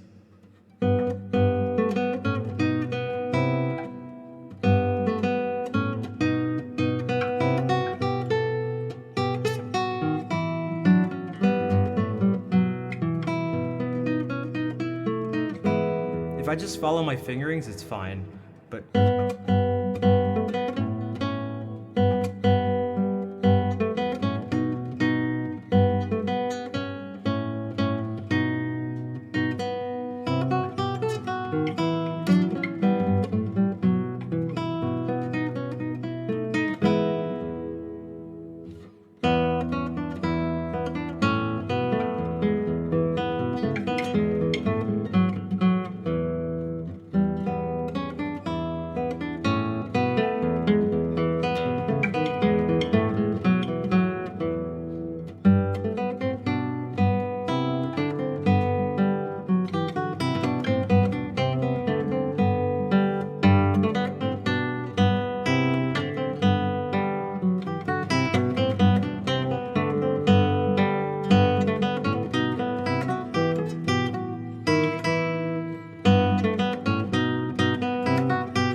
time for the famous John Sturt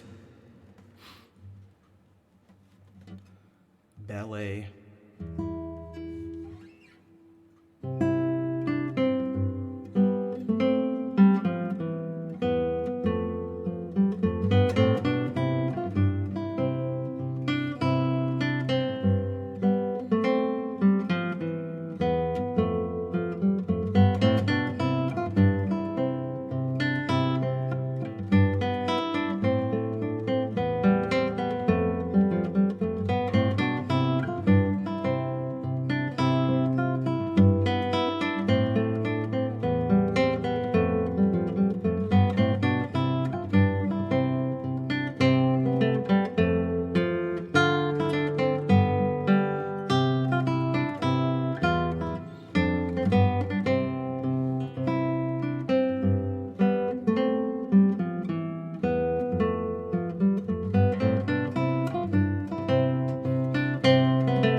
get slightly confused for a second because X Keldon just followed, and I was like, what? Keldon's been following forever, but that's Z Keldon. Z Keldon. Z Keldon has been following.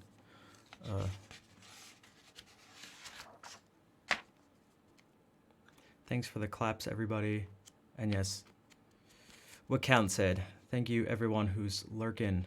Alt for the stream, Raiders. Thanks, Keldon.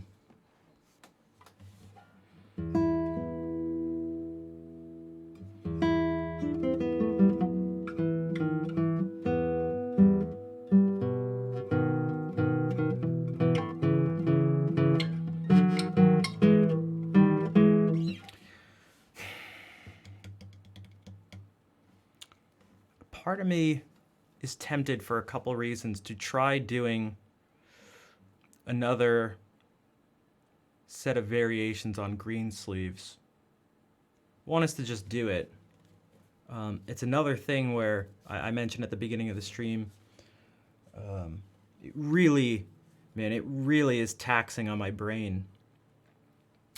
But it was the initial thing that kind of put me into a not the best mental state last stream, which I didn't feel too good about. And I almost want to try practicing. It's like a next level thing. It's like a practicing that. I was talking with someone, and I'm trying to get better with sort of, you could say, like getting back on track at finding why I enjoy streaming, what's true to me, what makes sense. It's easy to get lost in this crazy world. Ryan, what's up? Nice to see you again. You got a guitar for Christmas. Is the back cracked? Sorry, that was sort of a joke. Someone got a new guitar and the back, Pajama got a new guitar and the back ended up being cracked. Then Asamiya, what's up? Nice to see you. Sorry, Pajama, I didn't mean to make a joke at your expense.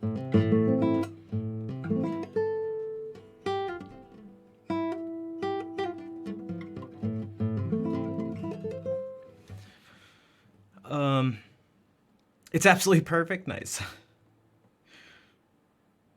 What kind of stuff are you going to be playing? What kind is it? And like, what kind of stuff are you going to be playing? It's super easy to get lost.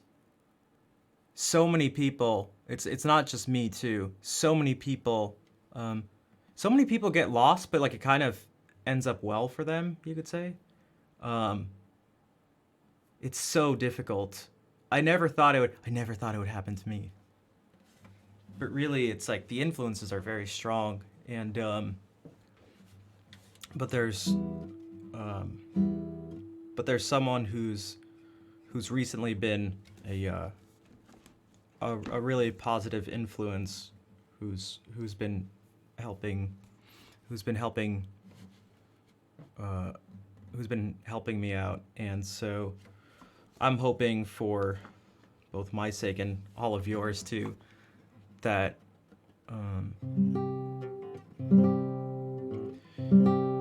I can sort of do better with all this stuff, because it'll just be better for everybody. So one of those things is like, one of those things is I even vocalized this on stream because I'm aware of the humans are crazy. Humans are so crazy. Sorry. I'm able to vocalize the issues. I'm able to express it to all of you. I'm able to even explain why it shouldn't make any sense and why it's silly, yet it still has an effect. Like, what the? Humans are crazy. our brains are wild, but dude, it's just like, it's crazy.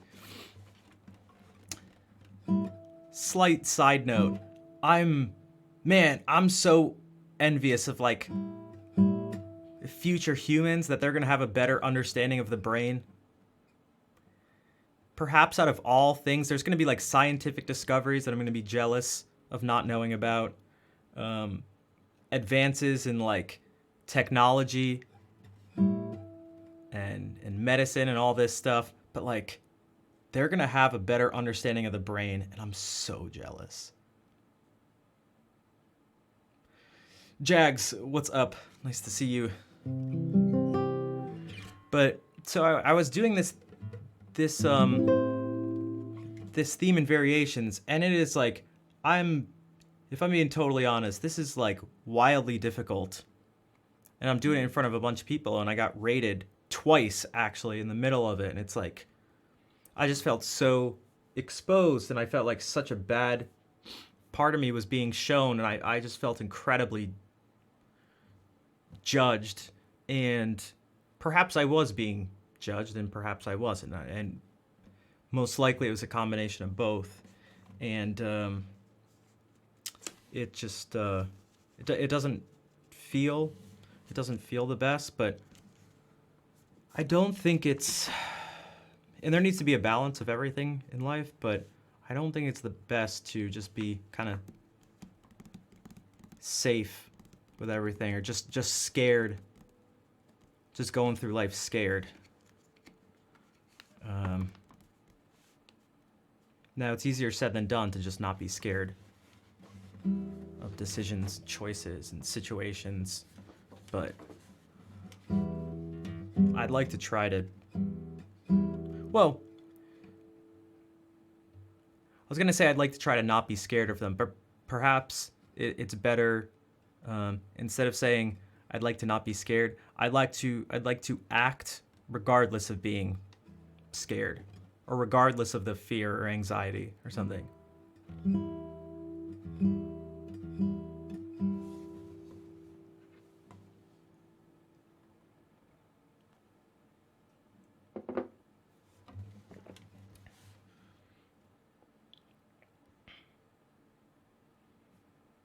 So I'm gonna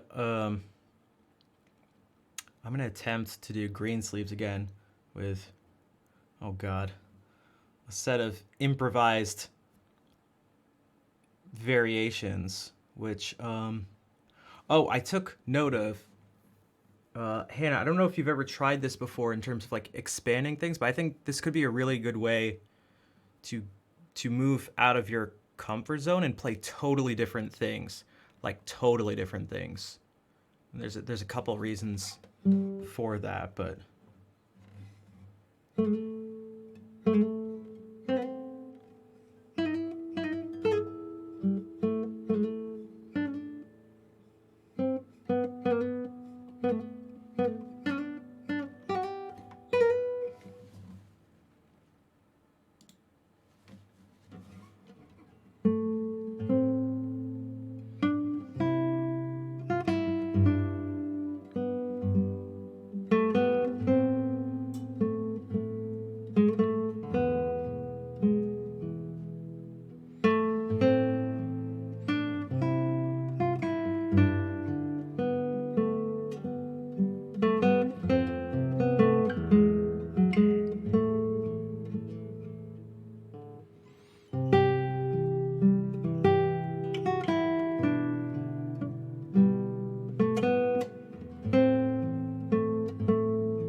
theme and variations.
Auntie Seta, thank you for the 500 bits.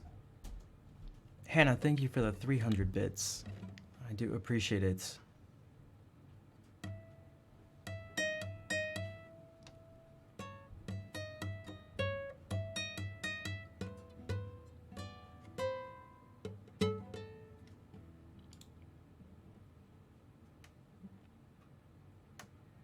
Seam sleeves. It seems like green sleeves.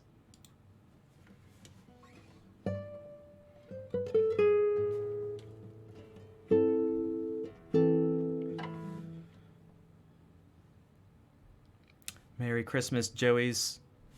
What's up? And Vol, thank you for gifting a sub. That'll get a hype train going. When the guitar sounds crappy, it depends on what you mean. If you mean like the literal sound, sometimes, but I always know why it is. If the strings are old, they'll get like really scratchy and they'll become sort of dead and lose their resonance and all sorts of stuff like that. And then there's nail stuff. But honestly, in that sense, I'm always actually aware of why that is, for the most part. But it depends, because you can play it if you play it in different places. I'm like almost always playing in the same spot,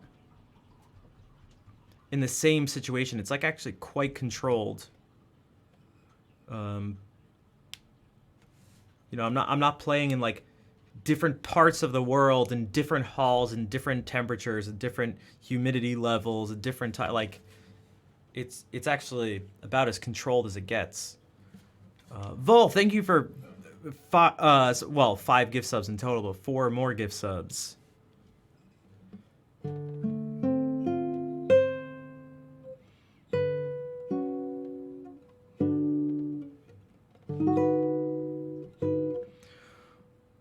Hola, Annie. Feliz Navidad. What's up?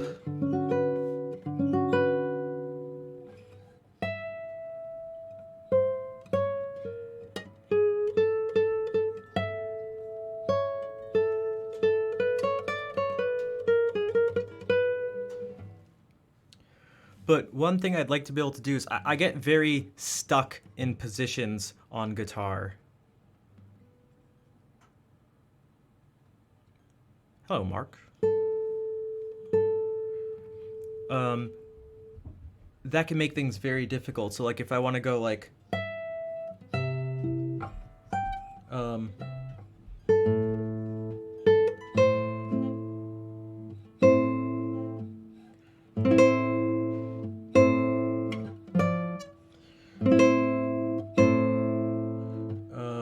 well,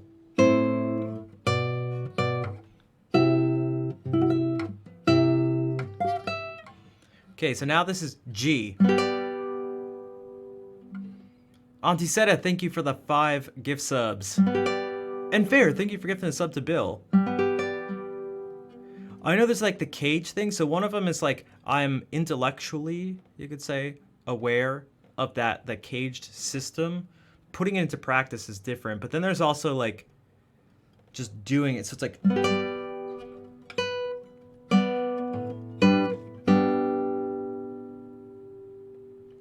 so if we're gonna do it, here's G. It looks like C major. This looks like D major. And this looks like F. Or sorry, it looks like E. Well, it kind of looks like F in this sense, but that's why I said that.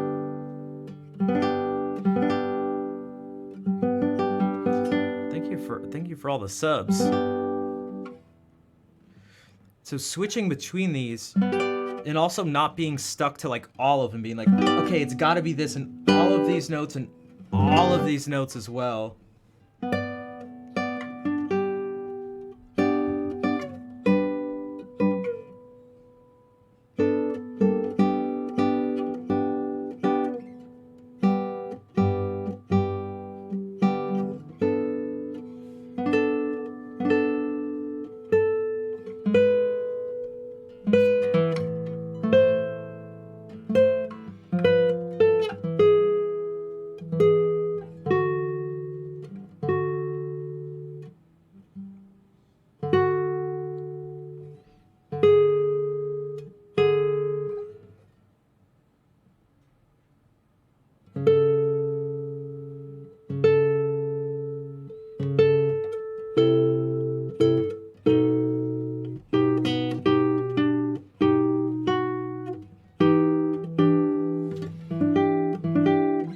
So, um,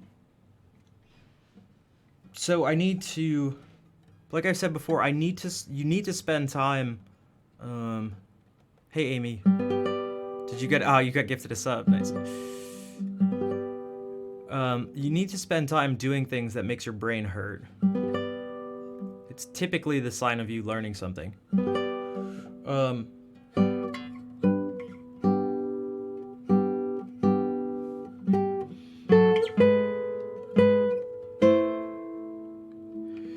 And linking these things together, because just being aware of this stuff is really not good enough. It's just not good enough. It's not gonna work. Fair. Thank you for gifting a sub to Count.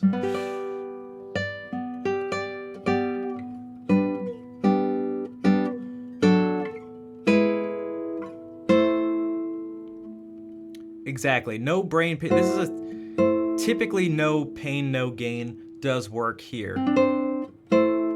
Just Nella, hello, welcome to the stream. How's my Christmas? It was pretty chill, relatively speaking, and has been the past couple years. It's usually pretty chaotic because there's usually doing stuff with a bunch of family members, but it was just me and like the immediate family, so.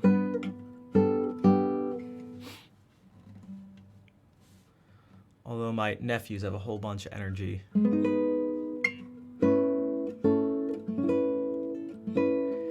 A good example is like I was playing this game with one of my nephews. Is like the points go, you can get anything from like 0 to like pretty much 5 points at a time.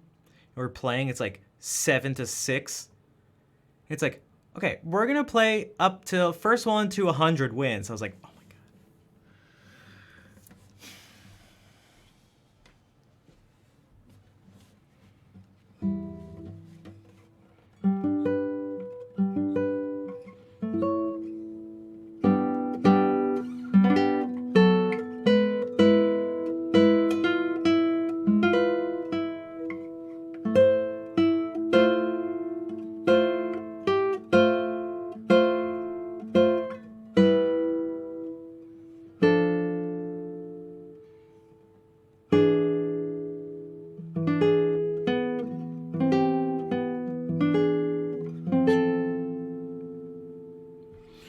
I want to be able to move through this stuff and see all these different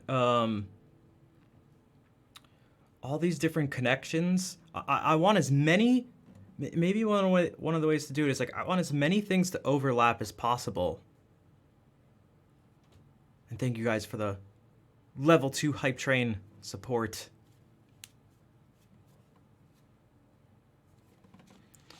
Especially because I offer no direct incentives for monetary support. What's up, Gray?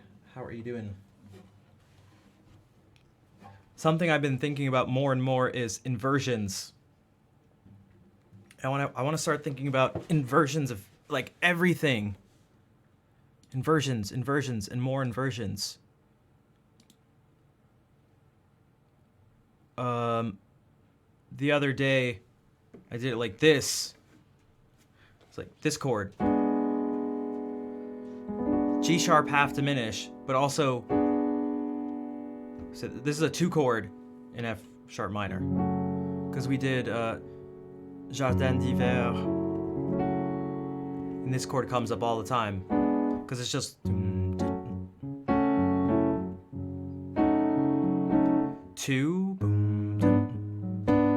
5, 1. But it was like, I don't want to be stuck every time going. I don't want to just do the same chord. I don't want it to be a 2 chord. So it's like.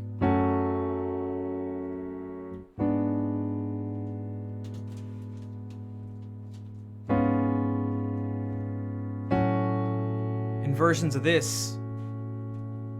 But also, then inversions of the 2 chord, what does that end up being? Well, it ends up being this. It ends up being a 4 chord, B minor 6. And then the 5.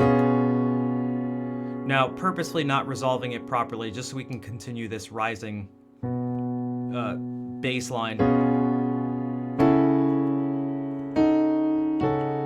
this, I had made this connection before.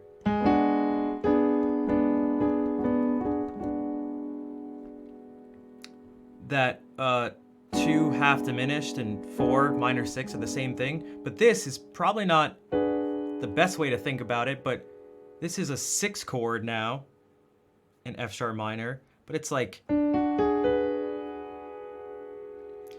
it's a D of some sort.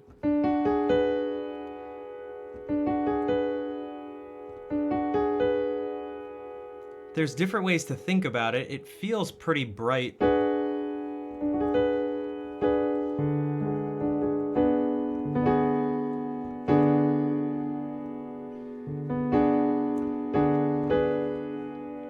Should I think about it as a G sharp or an A flat?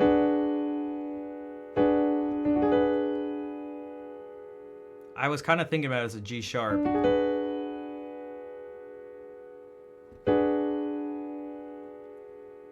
But thinking about it as a 6 chord of some sort with based off of D, and then even based off of the root.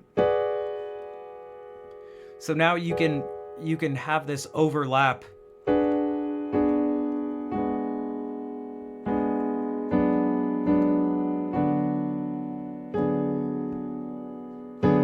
So it's just like inversions galore. And it like frees up these notes, so they're just the 4 notes. They just float around. They just float around, and they're no longer this. They're no longer just this. They're just I don't know. They're just their own.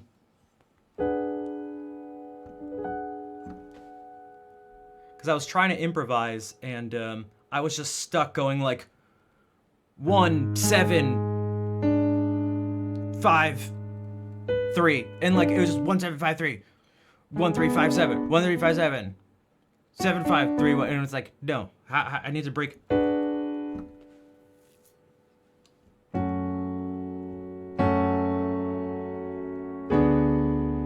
This is the same thing, but it has a different feel too, because you.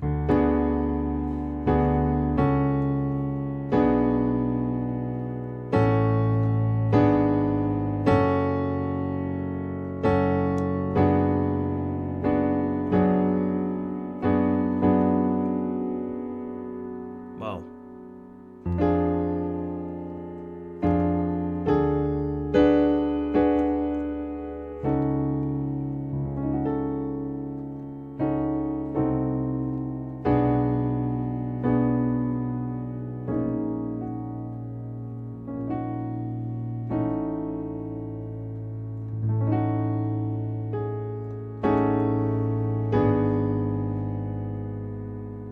My fingers were closest to this, the one that looked like this, so I didn't want to have to jump around. It was like,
So I need to do the same thing on the guitar too, but I want to do this with like every single chord, like every type, even simpler things, that they're all just.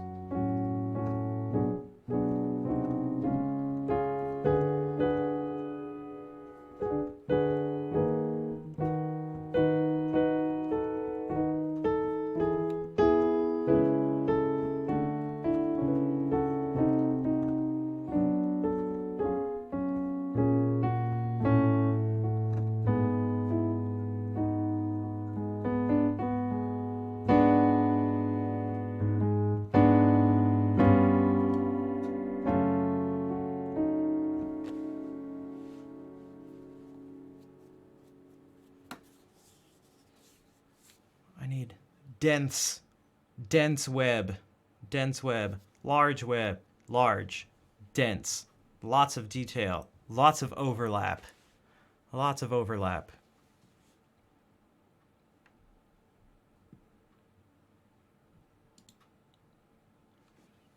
Those are some of the core principles I guess I can articulate about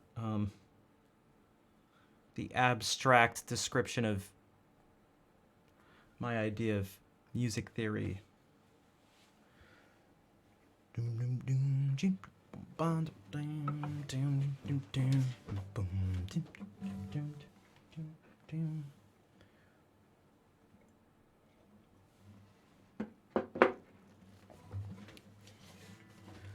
But it's difficult.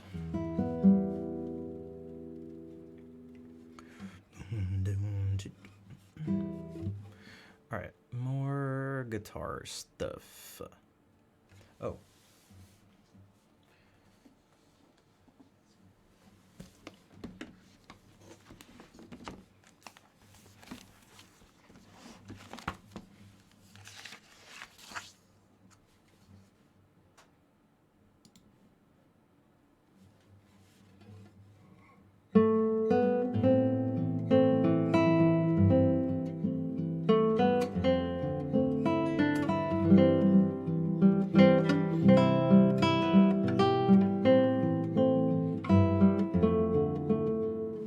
I knew that was gonna happen. Something's up.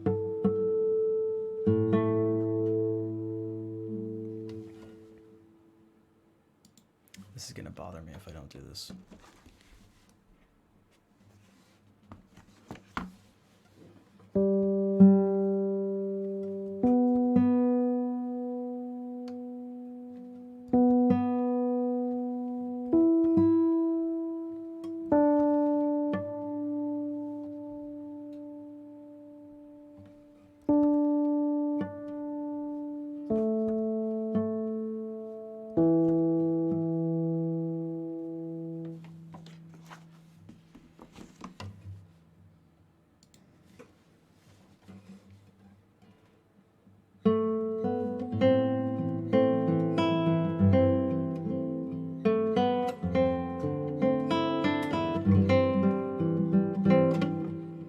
No, I have to get this.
What's up, Thalfang?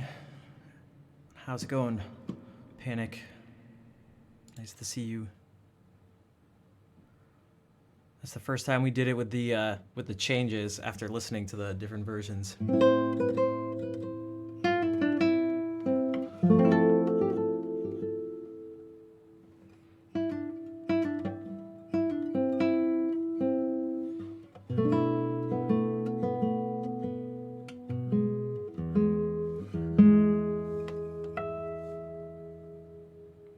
The echo thing. That was the only person who actually like did that was Brower, and it's his piece, and it makes sense. He's the only person who I heard do that. Everyone else was just kind of like, and he was the only. He played it fast too. He almost played it faster than ever.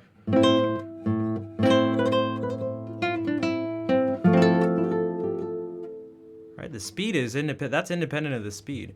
Glass Fox, welcome.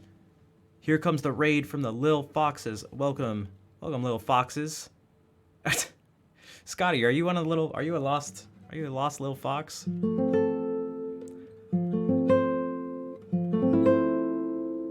Your viewers are sleeping?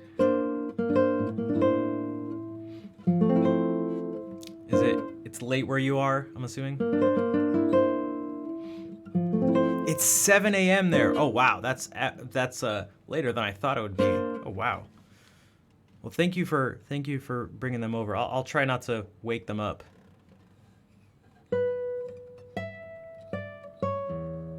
I appreciate the raid though. Yeah, that echo makes a lot out of this for a couple of reasons. One, if not, it's just kind of repetitive. But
from France. Yeah, see, it's even late in France. That's more of what I was thinking. Bonsoir. Galea, maybe that's how you say it. Bonsoir et bienvenue.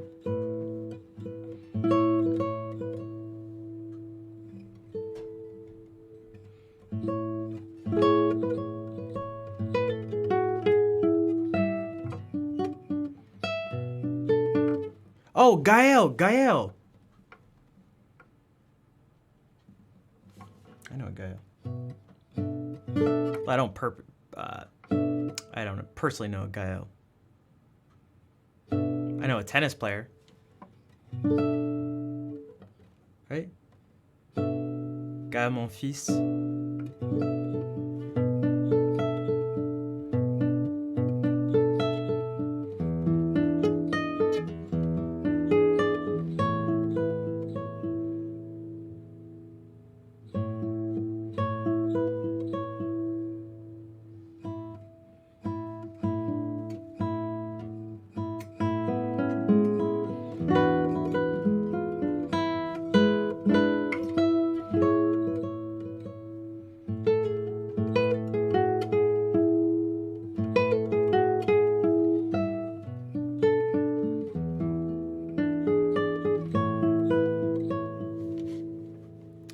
Anything good? You missed everything. Thing is, I'm not actually sure what you missed, but although I think you missed this last piece, which it has like it's actually like contemporary classical, and it's quite rare for Brouwer to write something, to have written something like this.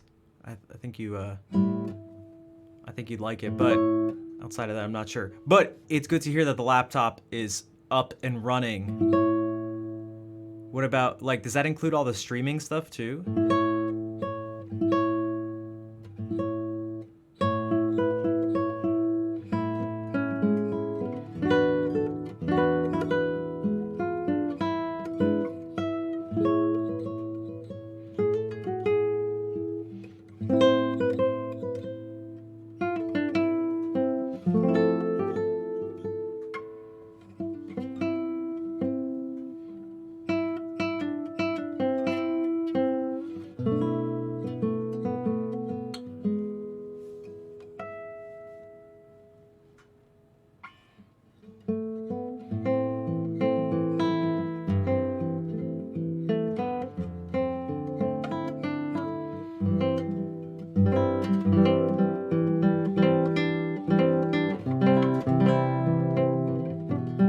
I can play it again. Well, I was actually kind of thinking about it. For one, I want to see if I can do it memorized. That's partly what I'm actually doing right now as I'm talking and reading. Here in New England. Streamlabs settings were saved. Wow, that's super convenient. What about OBS stuff? Oh, do you use Streamlabs? I keep forgetting that most people use Streamlabs OBS. Which you probably do.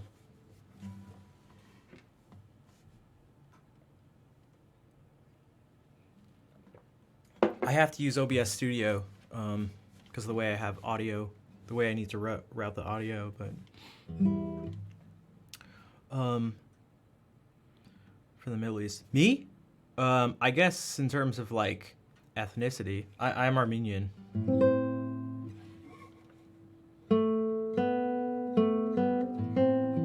Use Streamlabs. Oh wow, so that's like super convenient. Lebanese. Okay, so we're wow, we're quite close. We're quite.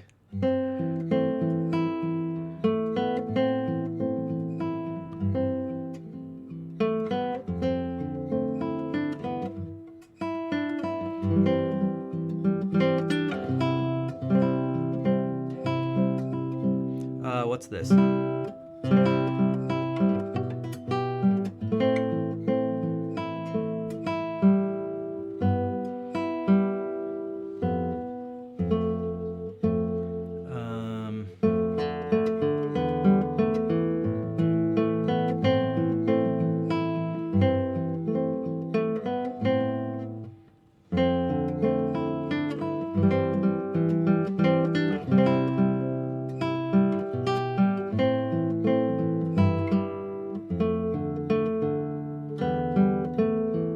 Was that right? Yeah.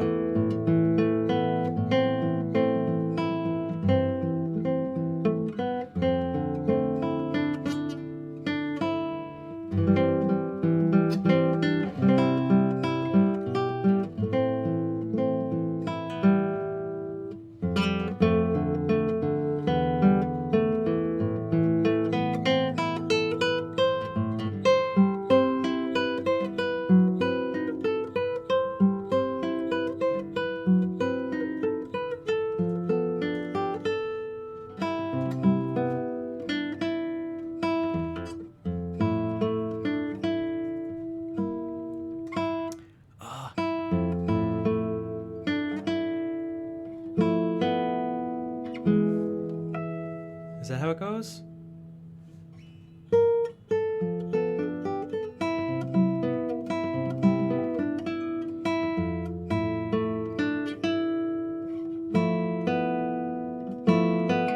It is.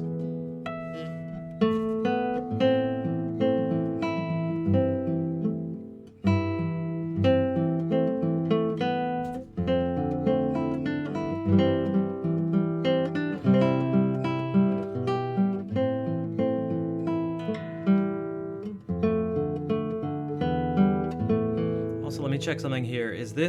This is a nice way to save, I talked about this last stream. This is a nice way to save memory. Is this the same as this? Because then I only need to remember one thing. and just tell myself to repeat it. It is the same, isn't it? Yeah, okay. So these things are exactly the same. That can be convenient. Yeah, they are like exactly the same. Wop Rock, hello. How's the stream? It's going well. We're just chilling. That really is a good way, like, you know, with our understanding of with our limited understanding of the mind, I really feel like that's how it is. We're like, I had this fascination with literal geniuses at one point in my life because I found them to be interesting, particularly savants, and like, you often see it in the form of like autistic savants, and it gives you an insight into at least the potential of the human brain. And one of the things I started to notice, and kind of just noticed outside of it too, but what they tended to do was the superhuman things they tended to do were very far from literal. So really, really fast, advanced mathematical computations, for example.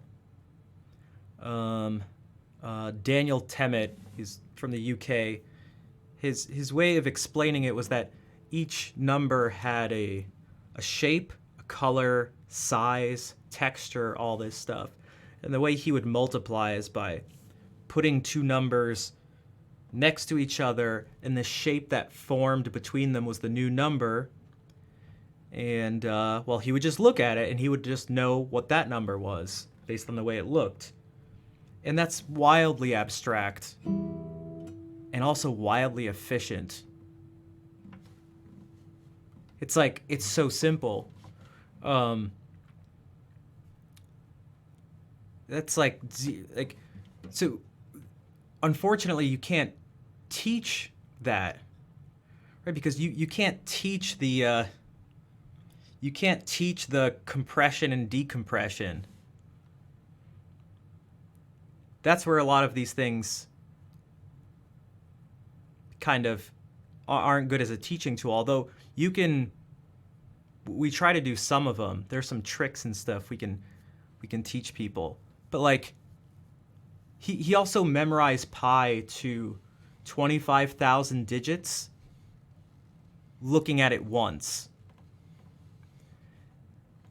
And he specifically said that he didn't think of it as just numbers. He's like, if I did that, that's impossible. He's like, you can't just memorize 25,000 numbers.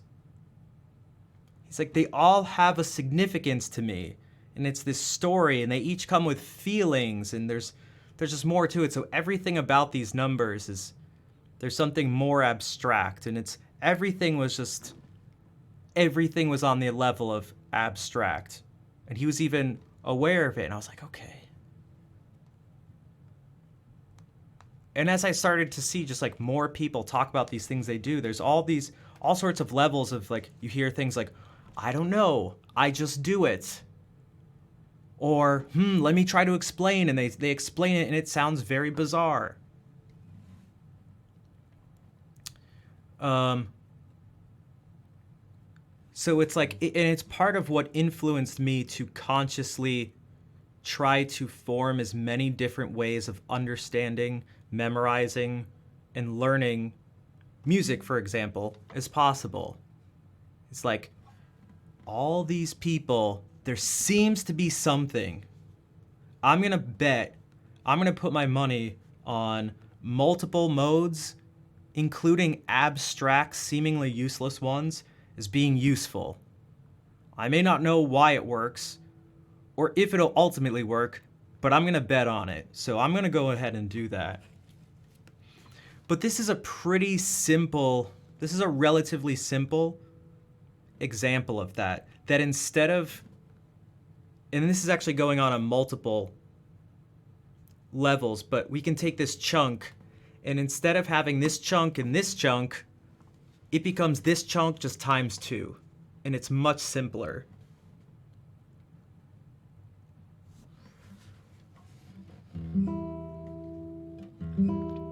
Ooh. Is it immoral though? Oh, we have a a naturally occurring philosophical question. Would it be moral?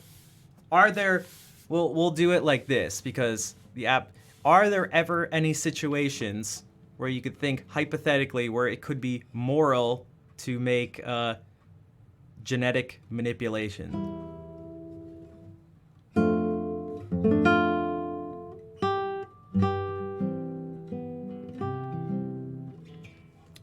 But we do this, so I'm thinking there's multiple levels, because the most literal sort of surface level thing is A, B, C, and A, E, A and C, E, E, E, C and G, E, A, C, E, A, B, C, F, D, A, C, E, D, E, G, E, G, C, G, E, G, E, G, C, D, E, C, G, C, G, E, G, G, B, G, C, A, E, A, C, A. If you told me that, I'd be like, bleh. Bleh. Or, what may be better, hola, Grabito. What may be better is 1, 2, 3, 1, 5, and sort of thinking about it like that, relatively. And what may be better, and also I'm going to say something sort of after this too, is like,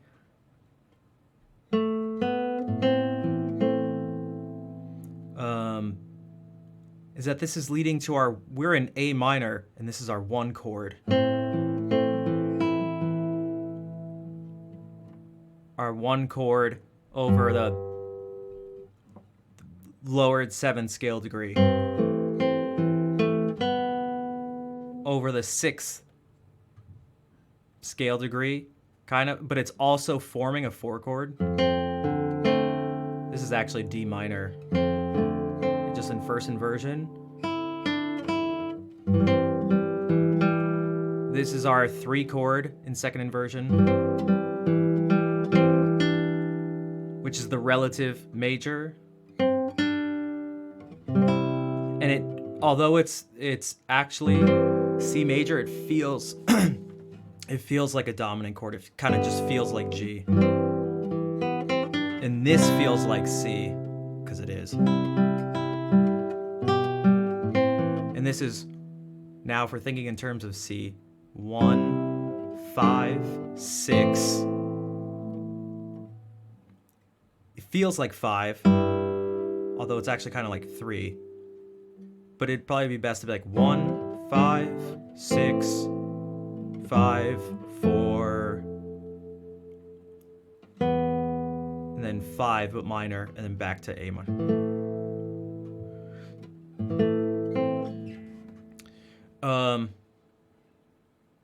Well, the reason I said, I know, it's a silly thing to say, this feels like C, because it is. Because this didn't feel like C, although it was. This feels like C, and it is. So you still want to think, I still want to think about these notes. I still want to think about the letters. A, B, C, C, E, C, C, A, B, C, C, C, C, C, E, D, E, C, C, D, E, G, C, C, E, A, B, G, A. But I also want to think in terms of scale degrees. 1, 2, 3, 3, 5, 3, 3, 3, 1, 2, 3, 3, 5, 4, 5, 3, 3, 3, 4, 5, 5, 5, 5, 7, 3, 3, 5, 1, 1, 2, 7, 1. I also want to think of it as A minor over G, something that feels like 6, but it's kind of D. Well, this is where it overlaps. It feels like F, right? And this feels like G.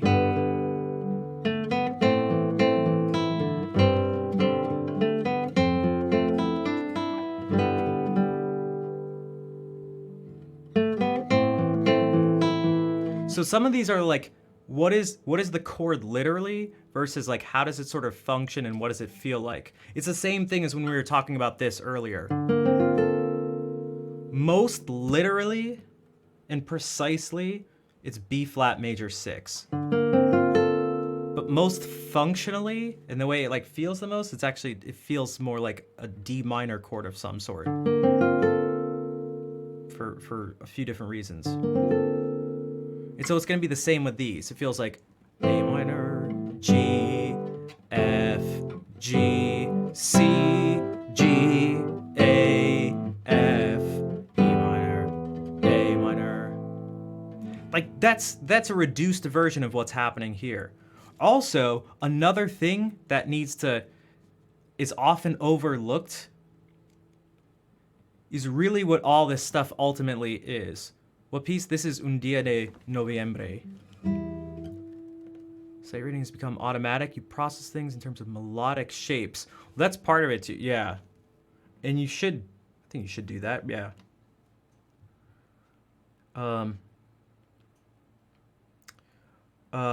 I'm glad, Bud. I just read your thing.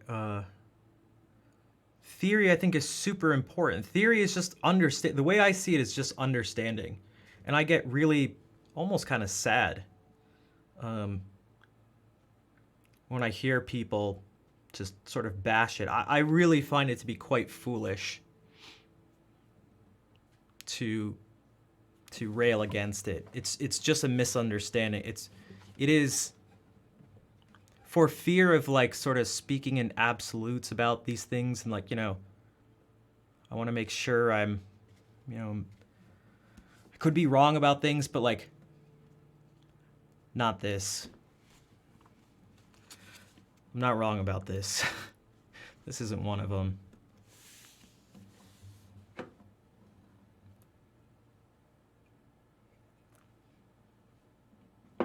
It's just not.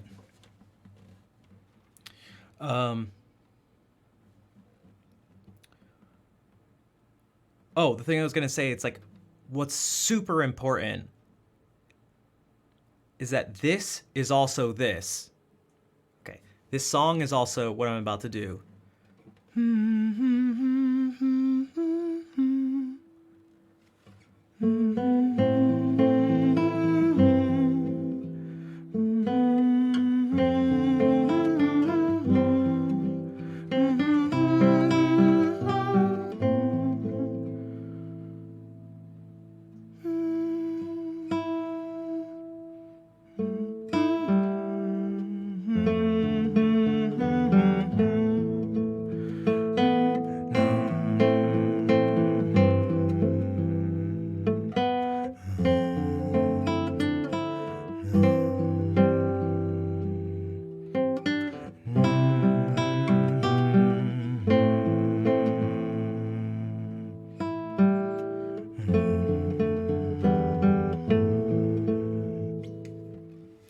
Sounds are really important. Ultimately, what this stuff is.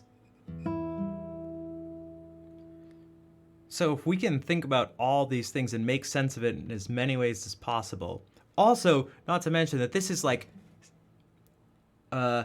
second finger, second fret, third string. Open second string. First finger, first fret, first string. Open, fifth string. Second fret, fourth string, second finger. Third finger, second fret, third string. First finger, first fret, stays on the second string. Like, these are all the things that it is, and it's not just one, it's not one or the other.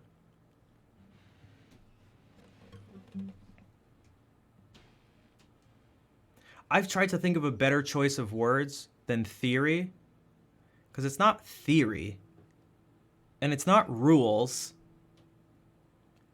There are certain rules. It's just like, I don't know, music patterns or something. Yeah, then there's pressure, and there's certain things, especially when it's... Oh, I don't think people would be very happy with music science. I don't think they'd be. I could find people finding all sorts of reasons to complain. You know what I mean? Because science is like.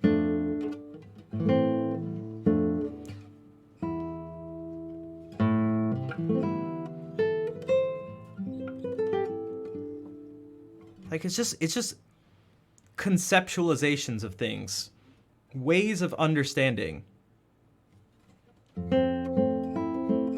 Also, I don't even mean the science thing. I don't even mean in terms of like anti-science. I mean like people who are, so you'd be like, science is like absolute or something like that. You prove it and it's right. It would give them, because already one of the biggest things I see is people being like, it's why I don't like when people refer to music theory stuff as like rules. Although there are sort of rules, but it's rules within a particular context. No parallel fifths. It's not an absolute, but it is a rule of a certain style of writing. It doesn't mean you can never do it.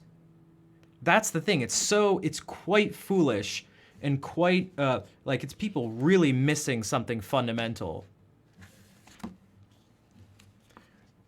It's like, it's a little, I don't know, it kind of makes me make this face sometimes. I'm like, is this really your take right now? Like, did you really miss the point like that much? Did you really leave this thinking that what your teacher was trying to tell you is that you could never in your life, you were never supposed to leave college now, ever doing this? Like, is that really what you took from it? If so, you missed all of it. You basically missed it all.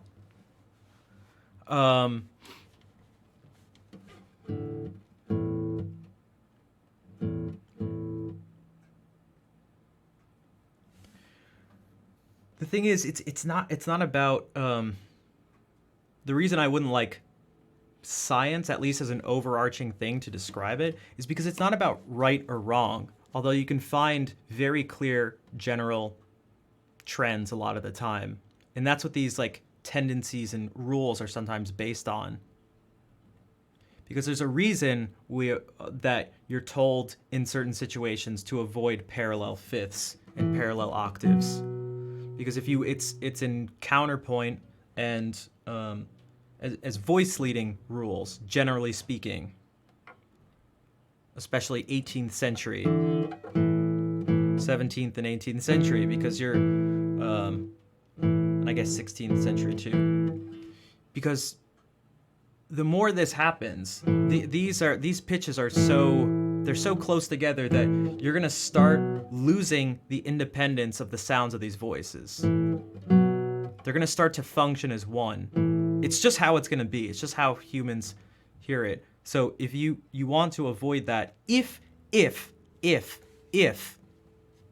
this, then that, because. If, then, because. If you want your voices to be separate, then you want to avoid parallel fifths because the listener is going to hear them as being the same. It doesn't mean you just don't do it.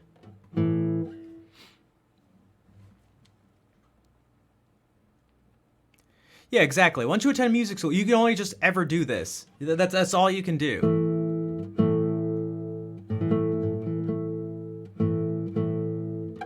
There's too much rules in music, but there aren't any rules in music making. That's the thing. Digimon?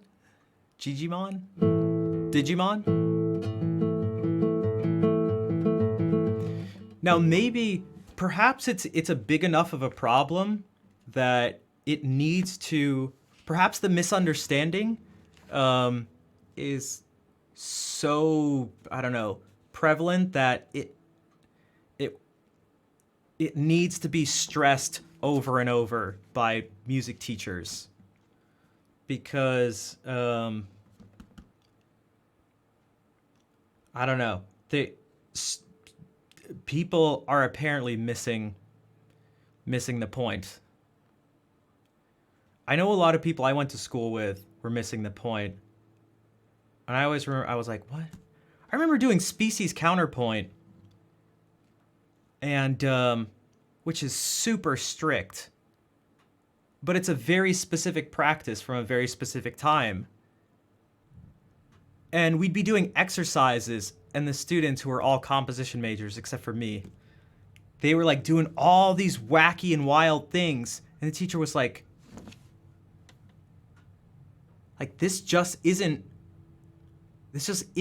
like the exercise. You're not, and it's like, why can't I do this? Like, because it's just not what you're doing. Like, this just isn't the point. Like, you're not practicing the exercise. You're almost literally, like, quite literally missing the point of this. And it was like, you're trying to practice something specific. You're trying to hone a specific skill.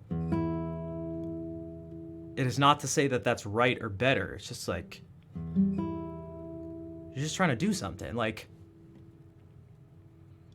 it'd be like if you're practicing Spanish, it'd be like, translate this sentence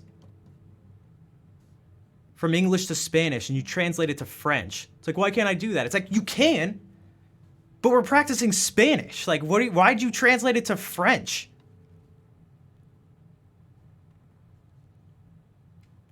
Like, this is Spanish class, but I wanted to do that. It's like, okay, all right, fine, but like, not in Spanish class. Like, don't do that in Spanish class. Like, you're not gonna learn Spanish if you keep translating everything into French. Like, stop. There's nothing inherently better or worse about Spanish or French. Like, but we have to translate everything into Spanish. Like, stop. And they just weren't doing the exercises. It's like, guys, stop trying to be so crazy, and like, stop trying to be so crazy.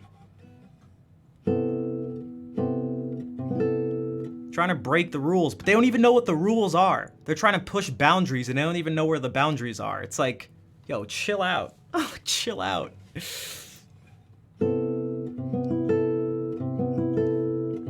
Missing the counterpoint, that's why there was like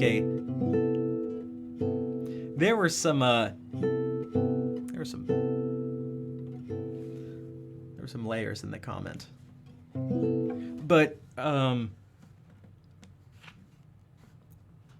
it's man, just try to learn like as many things as possible.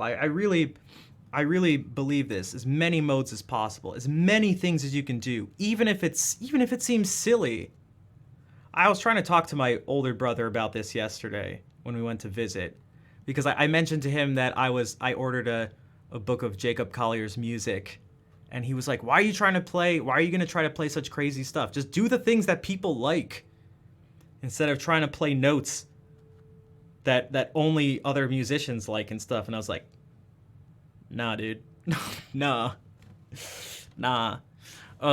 Which is very much my brother thing to say.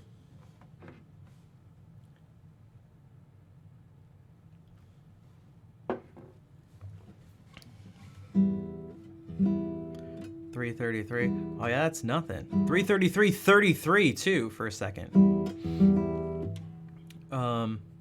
He's an engineer. He is an engineer, biomedical and electrical engineer.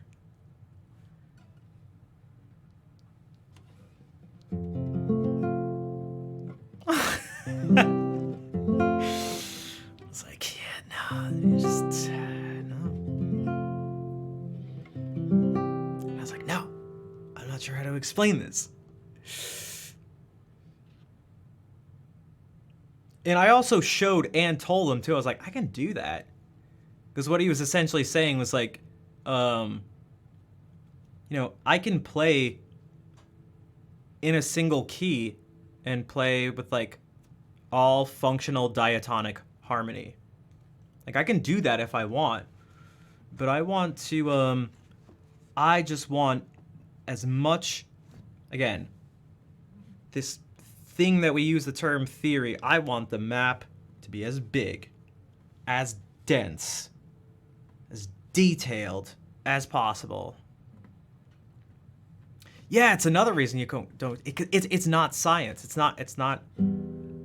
There are aspects of science that can go into it.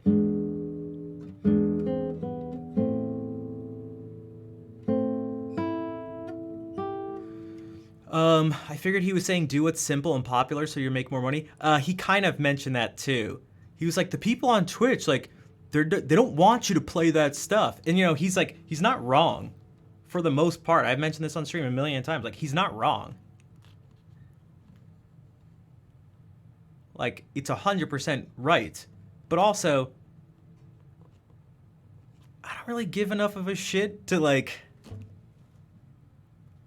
A part of me kind of does, but also not really. It's just not why I do it. Like, I've mentioned this before. If I really just cared about money, streaming would not be the avenue. There's way better ways to just make money. If that's your number one goal, first and foremost, money, streaming is not the route. It's just not.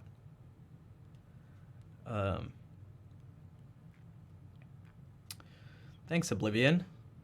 I mean, I think so, and I feel like I can back that up too. And I feel like along with that comes quite a bit of pain. But for one, I'm not really sure I have much of any other choice. It's just kind of the way I am.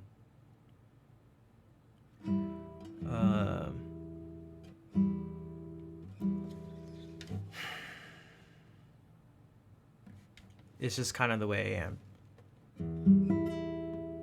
So I'm just trying to figure out a way to, instead of play music to make money, I'm trying to find a way I'd like to monetize eventually the things that I like to do and that are true to me.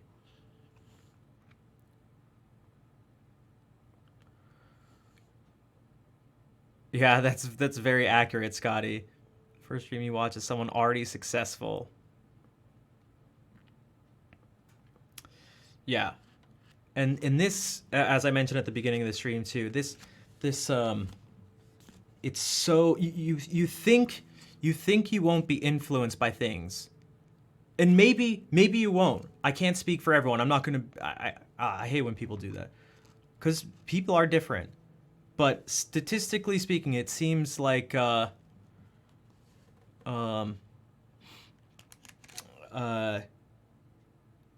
people are influenced, oftentimes even subconsciously, by a lot of these forces and the things around them, especially when they're the longer they're in a particular world. And it can be hard to see outside of it and see those forces and see those changes as they take place quite slowly. It's very difficult. It's very, very difficult. I promise you. I promise you. And thank you, Bleeding Scarlet. But yeah, this stuff it's very difficult.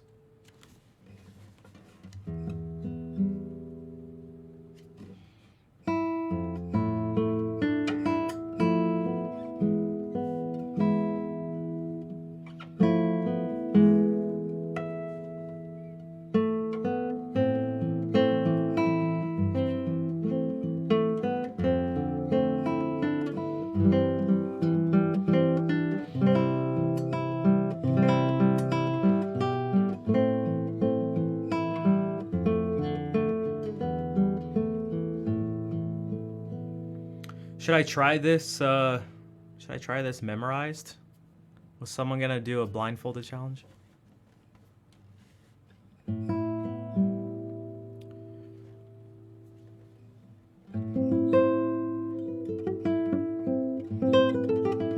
Or I could just try it memorized. We'll try this again. It was Scar. Okay, that's what I thought. All right. I'm scared. scared.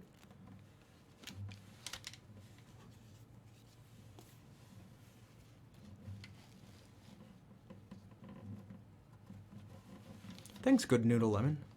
Lemon? Good Noodle Mom. Not Good Noodle Lemon. Although the words could almost kind of overlap like that.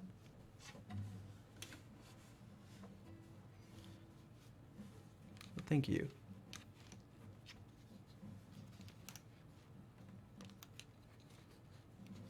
All right. Also, shout outs to JetBlue. Thanks for the face mask. Okay. Into the darkness I go.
soon.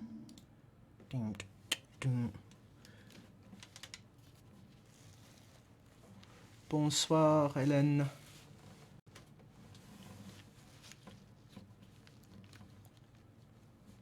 Dr. Han, nice to see you.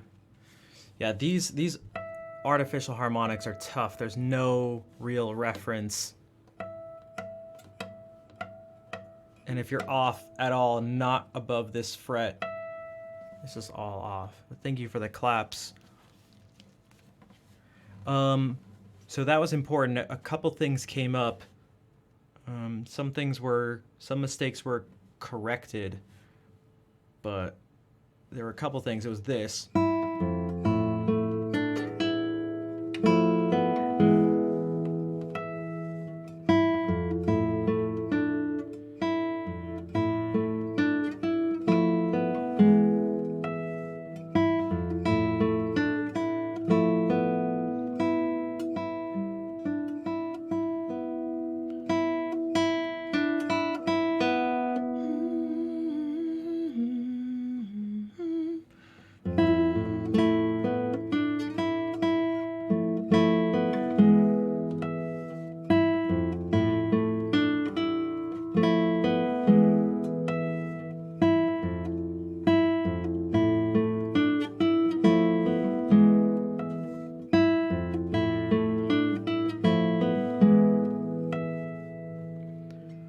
A visual reference is really helpful for the harmonics specifically, or just pure muscle memory.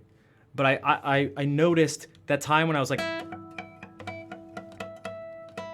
I made a note to myself that I had to shift everything over here, and I somehow got the last two first try, including the ending harmonic, which I was surprised about. It's much easier if you're using your hand like this, because the 12th fret is conveniently at where the neck meets the body of the guitar, which is how I was able to easily, well, one of the ways I was able to.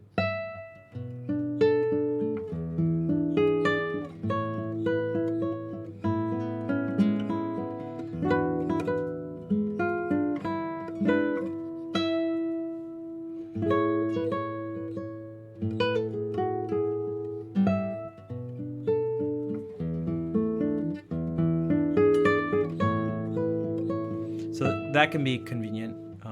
But yeah, for this, there's just nothing.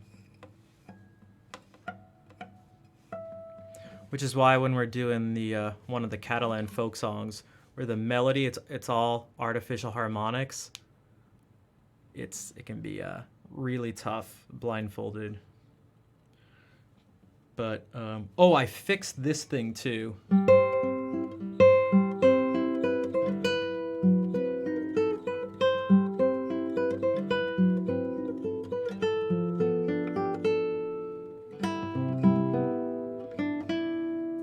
Right, it is that too, yeah.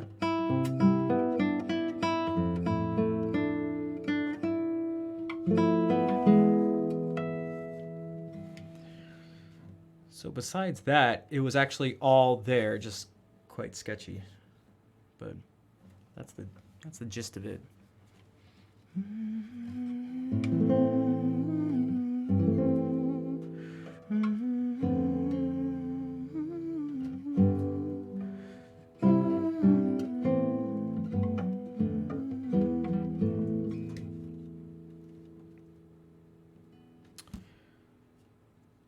Kind of reminds me of this a little bit. This is a Renaissance tune.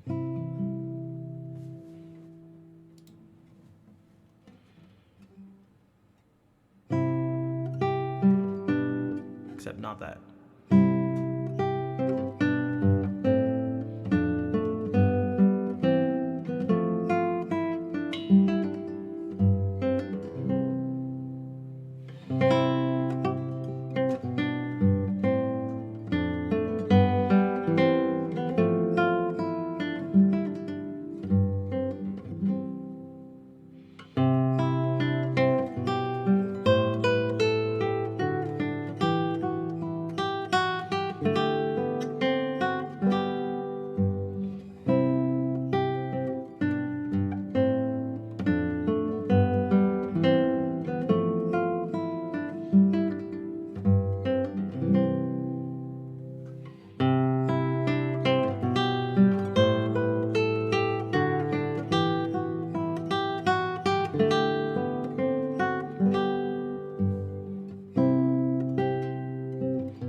thank you, Woe. Welcome to the stream. Also, Tanya, how are you doing? I appreciate it. Don't worry about the host thing, especially because I should probably head off anyway. It's gonna be about 4 hours, and I need to eat some food, and I should probably do some stuff and some things. So maybe I can try doing that Catalan folk song I was talking about, and then the other Catalan folk song, which is our ending song, and then, yeah. Also, thank you for the claps.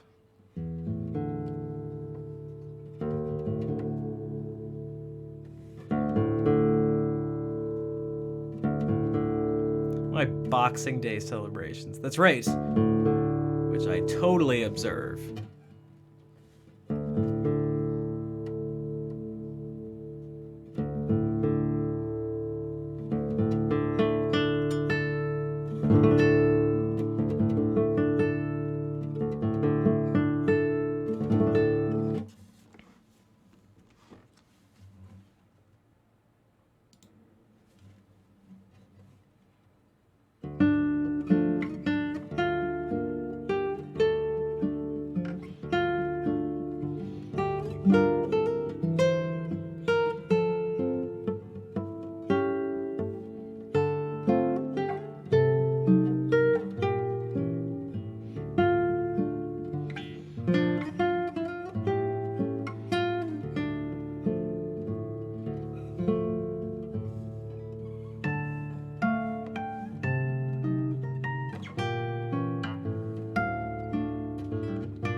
Let me try something.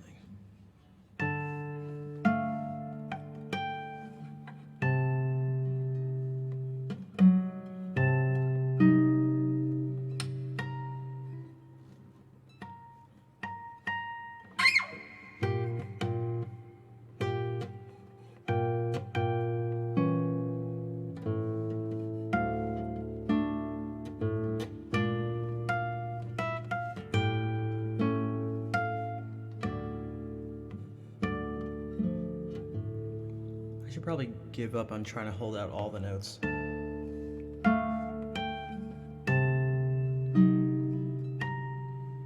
Oh, I mean, I guess I can do that.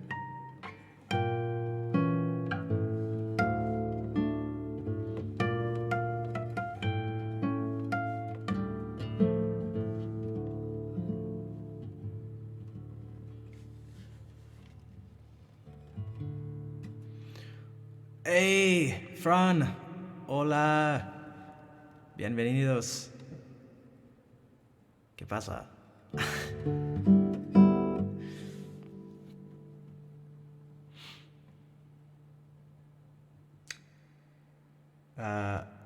Una canción más para Fran.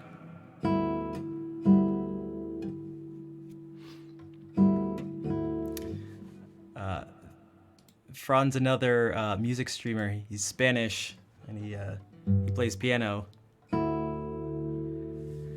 Should I do the most Spanish piece I know?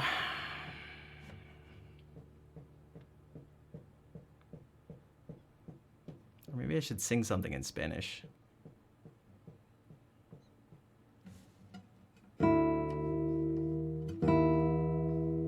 Perhaps both.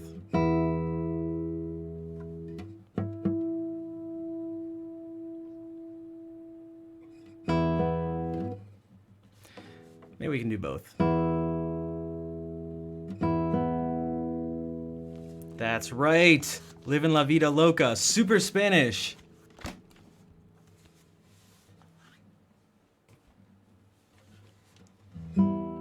Right?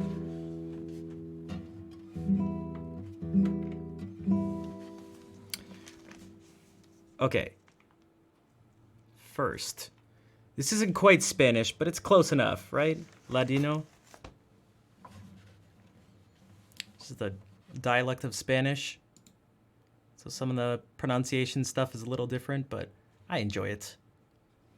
I get to add my own little Spanish flair to it, because I don't know if anyone knows, but I changed the chords from what they actually originally are.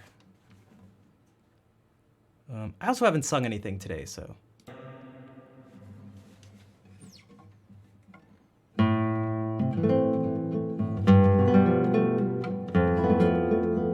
Oh, baby.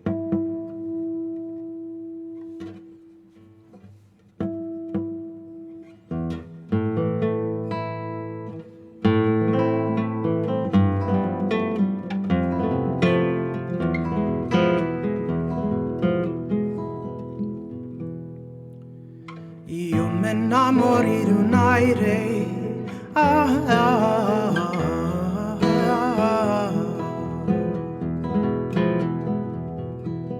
un aire de una mujer muy hermosa, linda de mi corazón. La la la la la la la.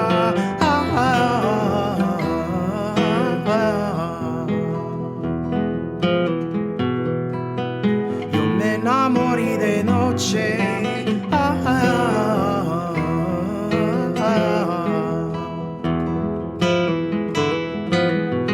el lunaria me engañó. Si esto era de día, yo no ataba amor. La la la la la la la.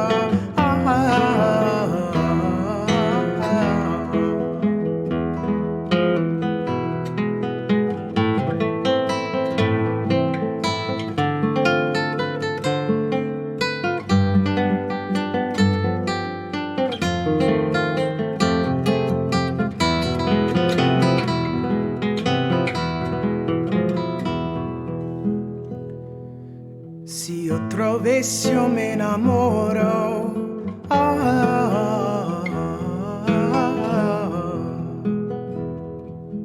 sea de día con sol, sea de día con sol. La la la la la la la la.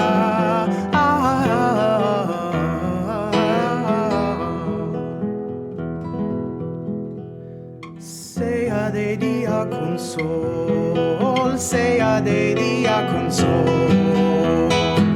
La la la la la la la.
I did this chord.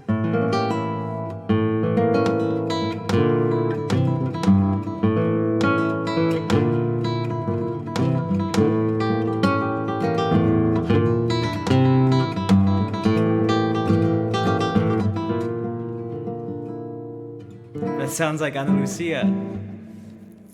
Gracias, Fran. I was hoping that my goal was to bring some to share, I guess, my version of some of your sounds, maybe you could say. Because although I've never formally, as formal as one could study flamenco, I've never done any of it, but I've listened to so much of it. And so in that sense, a lot of it is in my ear and in my, and through the, being Armenian, I feel like the heavy Moorish influences on the music, there's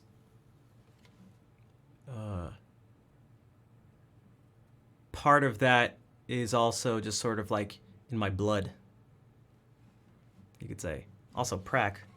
What's up? What's up, Prak? Also, Nataru. I'm not sure how to say that. I recognize you. I recognize you from Hannah's stream. What's up? I'm glad you like the tremolo. For one, this interval.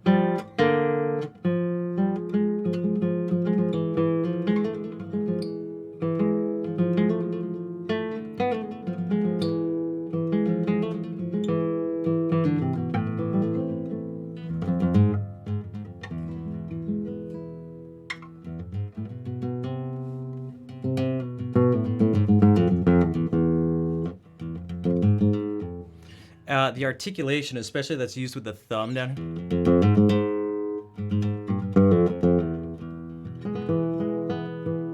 reminds me of the oud being plucked.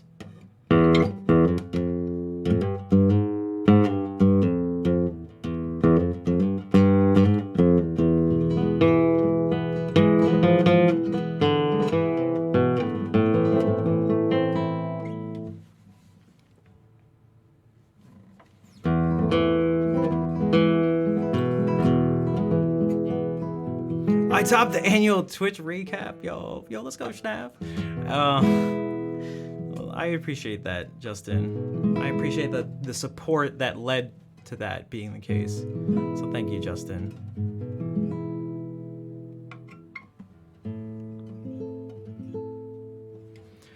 Should I do this too? I rarely do this. I'll do it. It's also not very practiced, but we'll see what happens.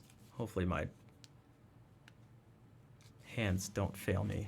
If they do, I'll blame it on my hands and not me, because that's how that works.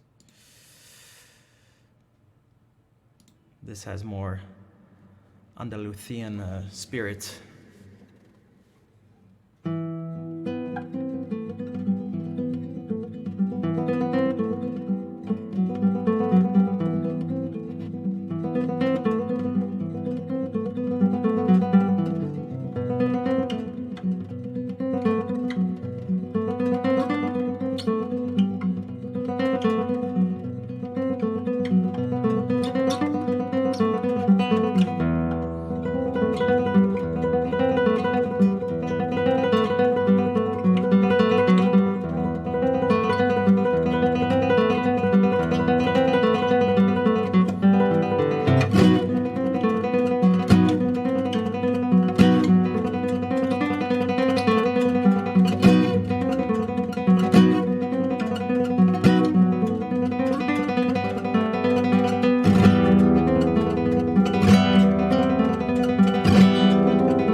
What's up, Toriel?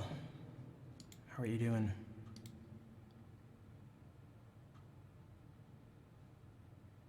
Yeah, it's funny. He was thinking about the guitar, writes it for piano, and then we take the piano piece and play it back on guitar. It's like going into Google Translate, translating something from well, we can just use English to Spanish, and then we take the Spanish thing that it translated and translating it back into English.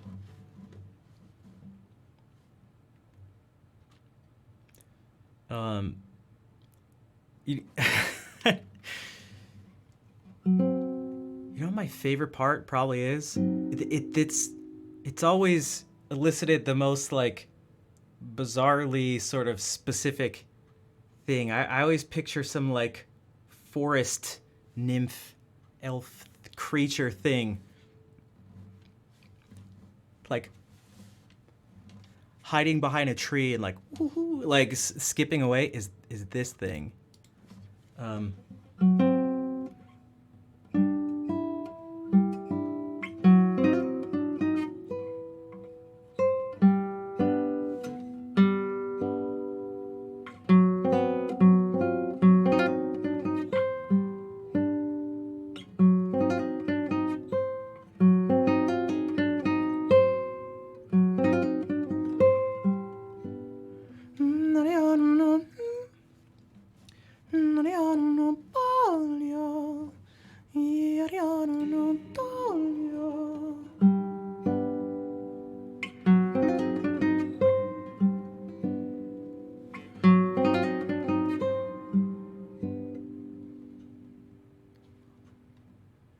Because it comes right after this too.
Everyone really likes this part because it's fast and stuff, and it's not easy. But I really think this second part, the B section, the middle section, it really is my favorite, and also has the most difficult stuff because this is the hardest part.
Attack Denote.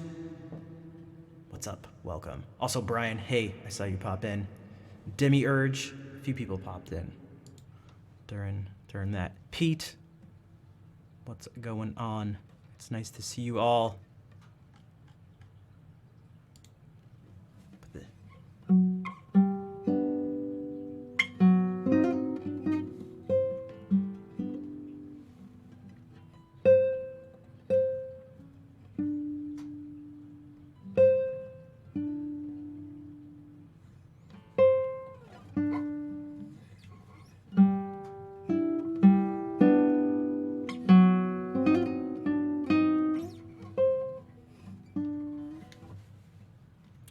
be a bit of lurk. Well, I actually have to. I appreciate that, but I actually have to go. I was about to head out about 30 minutes ago, but then I wanted to do something a little special for someone. So now something else. Well, similar, but kind of, not really, but sort of. We're gonna end it with the song we always end it with, the ending song, our Catalan folk song. I need food. You are someone, Andy. You are someone. We are all someone, except for the bots. They're not someone. They're not someone at all.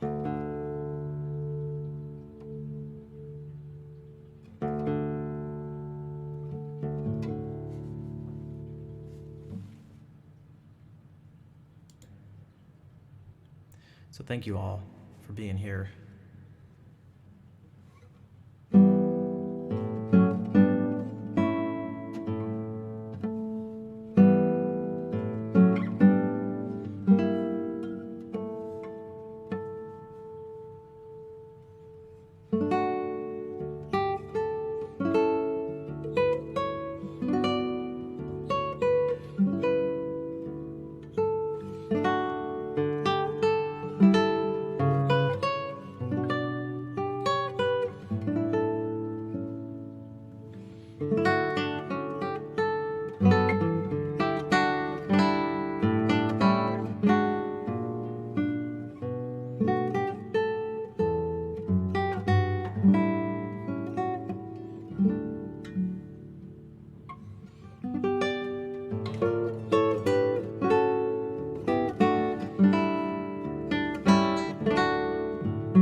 Thank you for all the hearts. I see you there, Amanda. I see you there.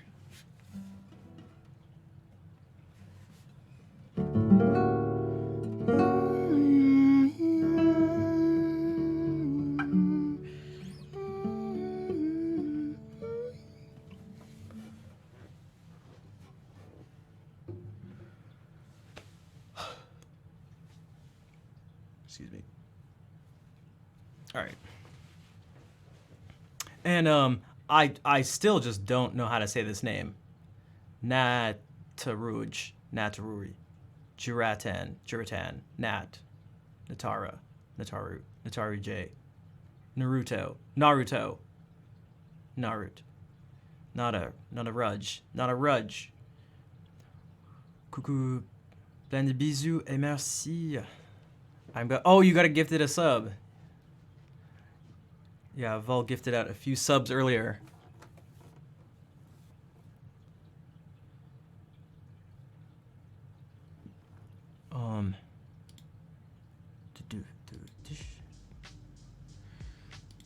Thank you again, everyone, for being here. Whether you're chatting or lurking, modding or not modding, people who rated, cheered, subscribed, gifted subs, put in emotes, said hi and bye, all that stuff. I appreciate the support.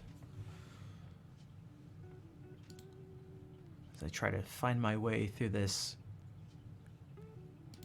continue to try to find my way through this crazy thing called streaming, this crazy thing called life.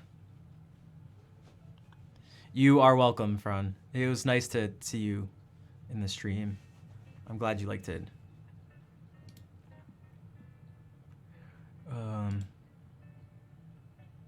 Let me find someone to... I'm so on the road. Thanks, Vol. And thanks, Hannah. Yeah, I tried. There's, I've been getting a little extra help recently, and I think,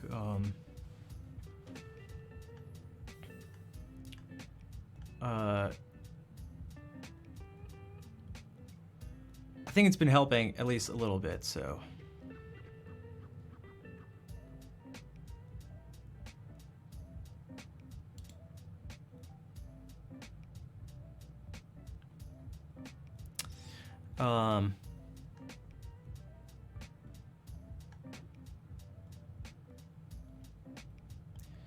All right, so there are 1 million people to raid. Oh, geez. Oh, man.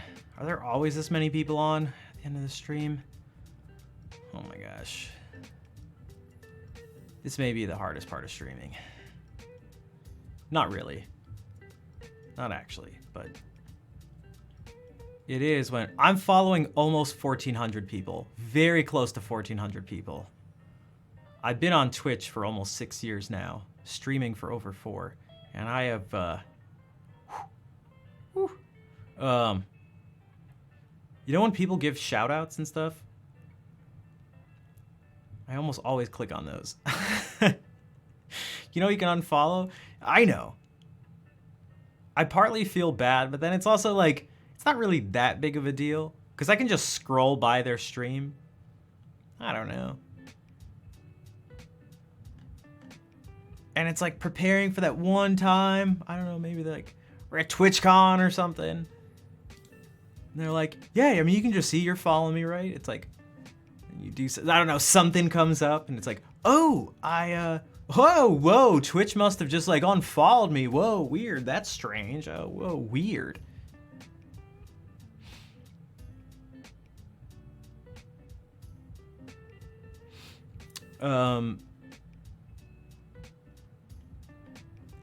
It's also just overwhelming. I almost feel, well, not feel bad, but I hope people don't take things personally when I'm not like in every stream. Like for example, this is what I'm looking at right now. If anyone's curious, if anybody's curious, this is what my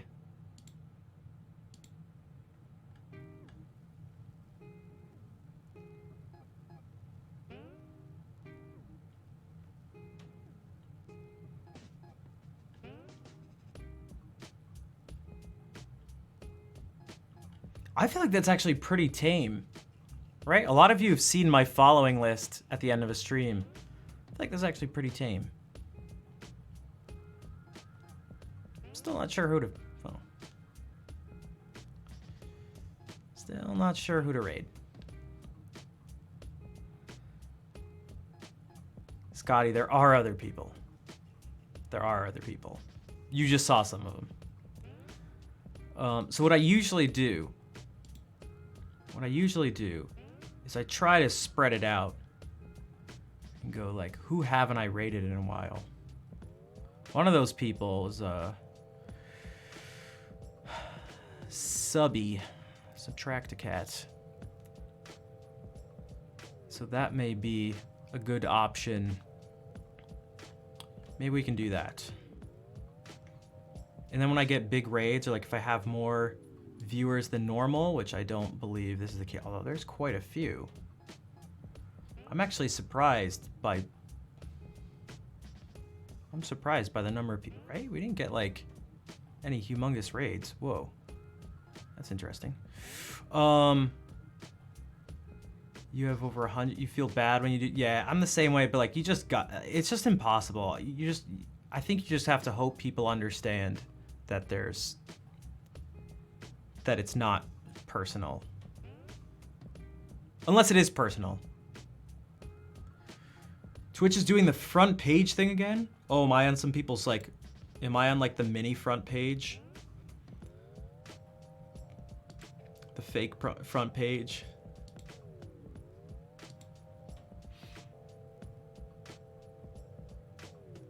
There isn't yeah, there's literally not the time. Unless you're like, hey, how's it going? All right, and then you leave and like, that's just like, okay.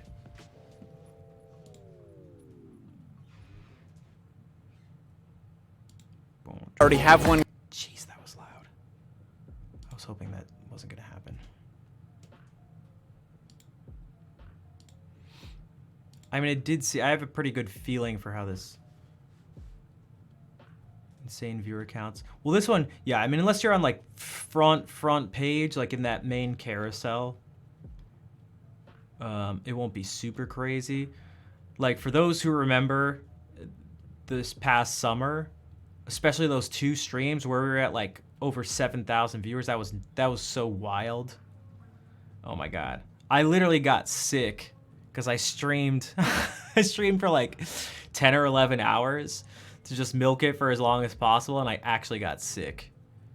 I got like a really sore throat and had to get antibiotics. Oh my God, I like, it hurt to speak for like a week.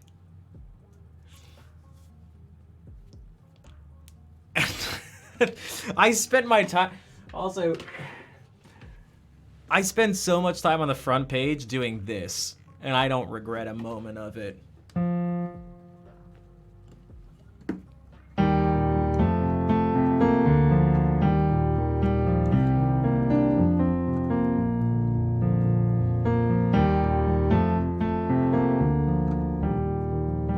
I played the Folgers theme so many times in front of thousands of people. I was just obsessing over it.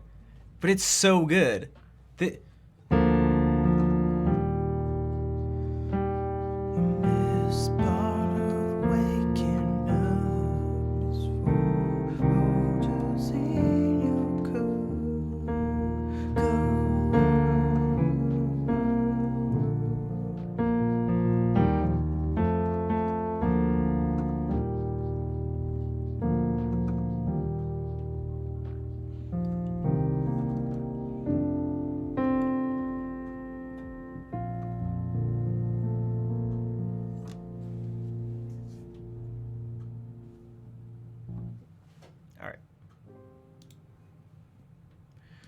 We can go over to,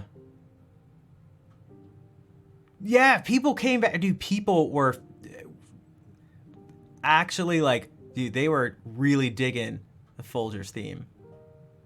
I don't even think I can take credit for it. It's just a genuinely good theme.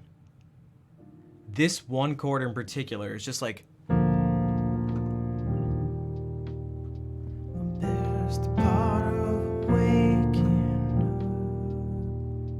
that's Coffee Pot's jam. I see what you do. I see that.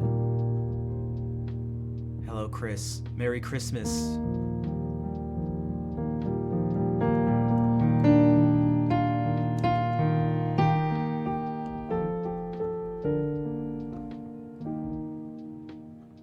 It kept popping into improvisations. I just kept hearing it. What is it? It's the theme for a commercial. A commercial in the US for like really cheap coffee brand. Folgers. The best part of waking up is Folgers in your cup.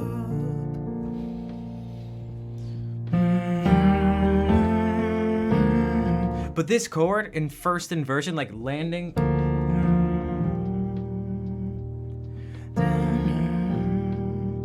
It's like there's something very warm and just like.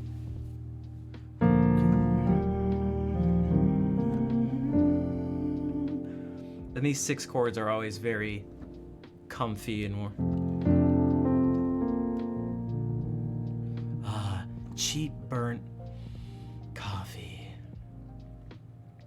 Warm bath, yeah.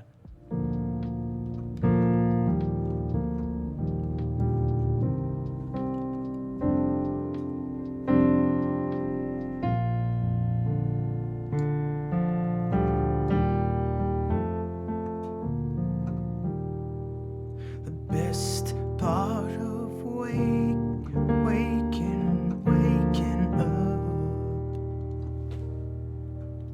And it only works like down there too.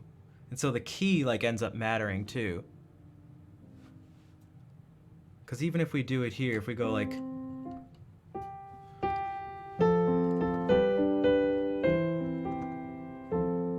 It's just not the same. You really feel like you had hot coffee? Yeah, did anybody just feel like they woke up?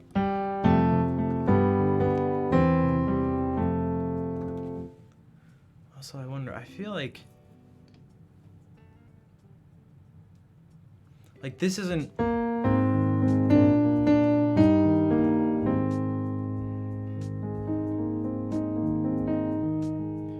Wait, Keurig is a Dutch word? I always figured it was German. It just looks German.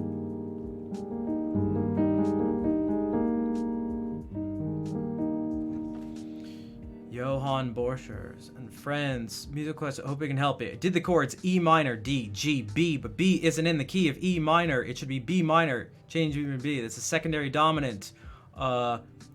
So it is not secondary dominant because functionally speaking, you're gonna raise the leading tone in a minor key. So you're essentially in E minor. Now you don't have to do either of these things, but so here's typically this is your 1 chord E minor. You have your 2 chord F sharp half diminished. Your 3 chord isn't gonna, the D is typically gonna be natural. You're not gonna have this.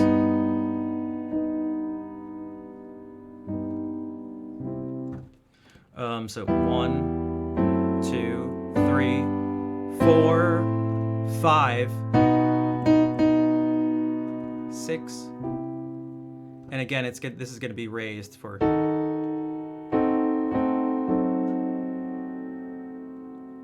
Which is why your harmonic minor scale, where you're getting your harmonies from, is this.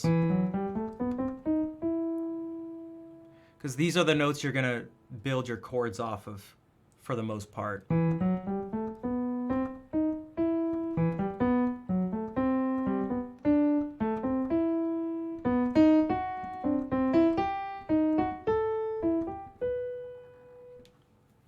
So you used your ear naturally to because like we hear this sort of thing. So your progression ended up being like and maybe it had this as the.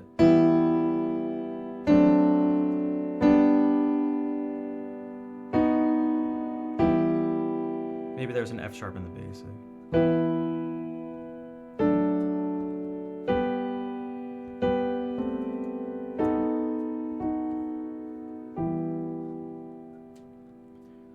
Now you don't have to do that. You could do this, and it would sound like modal. It just wouldn't sound the same, and it wouldn't have as much pull from this to this. So you could have done that.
literally just popped part of my nail off.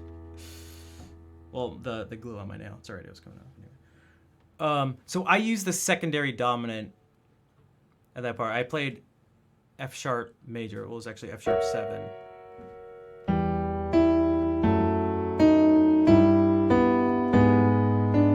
That's a secondary dominant.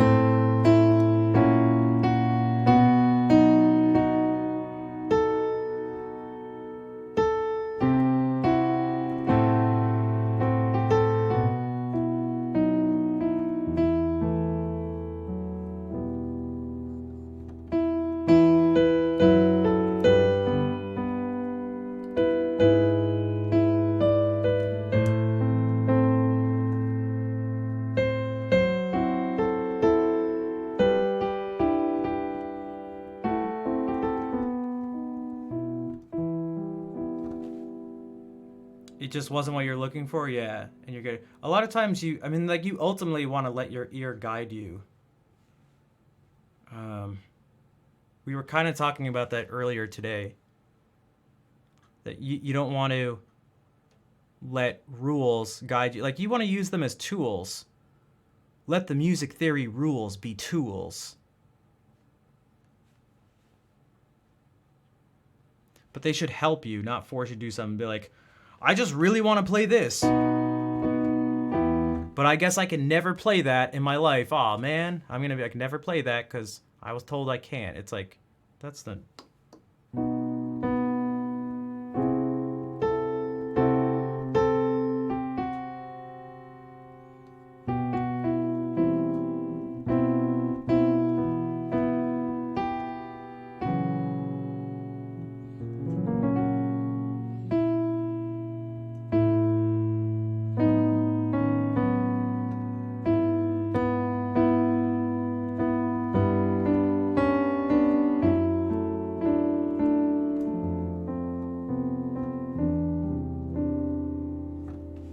We should all just learn Dutch and go to TwitchCon.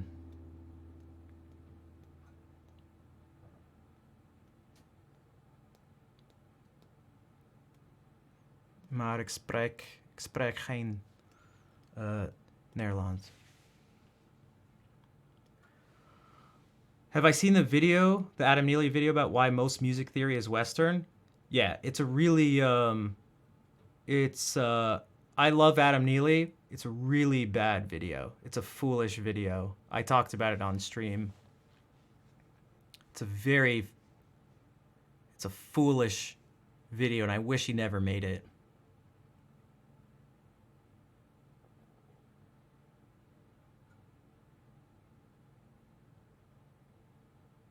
I wish he never made it. Ugh. How so? Justin Summer. Okay, so there's a couple things. One is he didn't really say why it's Western, because what he's talking about is Western people learning Western music theory, and it's like, why? Well, probably because we're playing mainly Western music and hearing mainly Western music. So if you have a limited amount of time where, like, you major in music and you learn just this much about music in theory. Just this much. And that's only focusing on just Western classical music. And you still just learn this. Like, you want to focus on all these other cultures and stuff, you can't. So what are you going to do? Where are you going to best spend your time? You can cover the most ground and get the most bang for your buck by doing exactly what's done in schools right now. It really is the best option. Also, everybody learns music theory. The classic. People bring up Indian music. They bring up Hindustani music, Carnatic music, as if they don't have their own theory. It's like, what do you think they do? You think they don't learn concepts of theory? Do you think it's foolish for them to learn theory because they're not learning Western classical music theory. Yeah, but the only people who say it's the only kind of theory are the people who learn like this much of it and don't do much of it. Like no one who like it's sort of like the no true Scotsman fallacy, but kind of. That like people who are really doing something tend not to say that. They tend not to bash theory. They tend to praise it and advocate for its use. What fallacy? The no true Scotsman fallacy. I was going to say no true, accomplished or something musician would say that music theory is foolish. But for one, it's not quite accurate. Also, I don't like it as a tool, but it's somewhat accurate. Even from the conservatory, that's a foolish thing to say then. Then they've just missed, with all due respect, they've missed it. And we talked about this earlier. They've just missed it, and I think it's a shame. But I promise they've missed the point. Now, whether it's the teacher's fault, their fault, no one's fault, everyone's fault, it is such a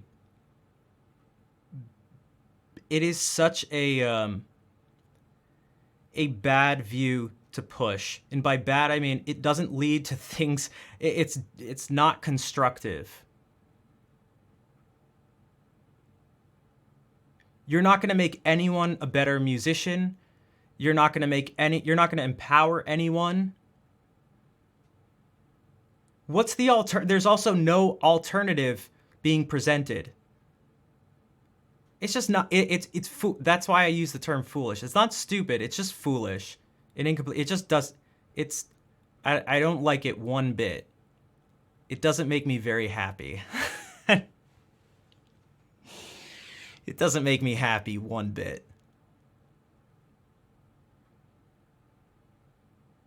I am not an advocate for supplying people with less information. I'm really not an advocate of it. Also, I think it comes from a place of some pretty big ignorance or lack of thinking, and I'll tell you why. We did this on stream too.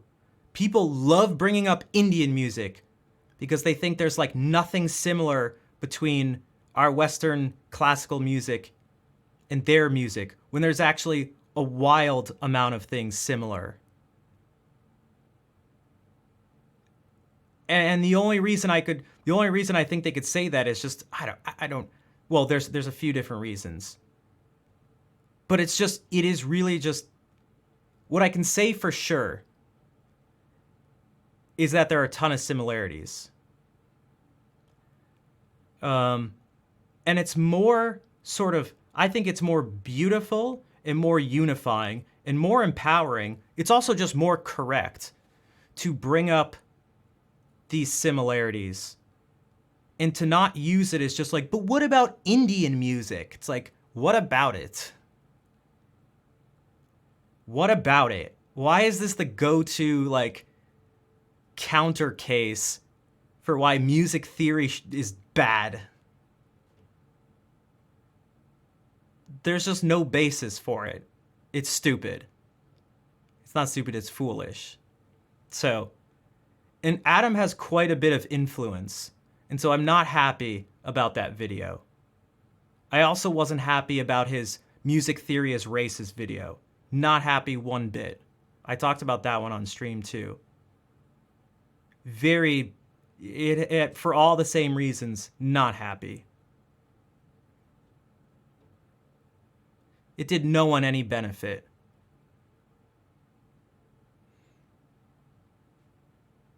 Well, the thing is, we can find similarities. I mean, look, there's a couple different things at play here.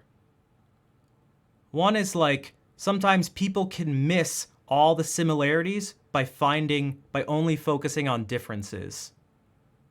But even if you try to do that, if you just learned even basic things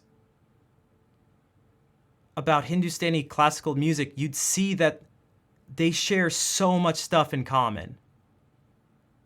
But if your image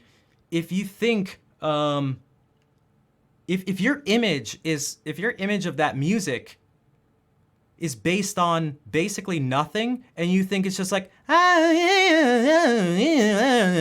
that sounds nothing like our music. Yeah, it's so different. They just like don't even have scales or anything. It's so wildly different. It's like, yeah, it's not.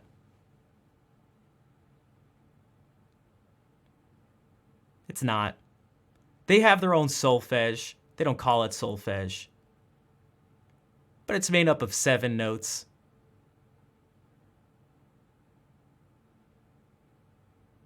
And some of their scales are exact major scales. They have scales that are exactly the same as some of our major and minor pentatonic scales. It's like, don't be it's a lack of information or a purposeful unwillingness to see what's in front of you. But what I can say it isn't is a well thought out understanding of what's going on.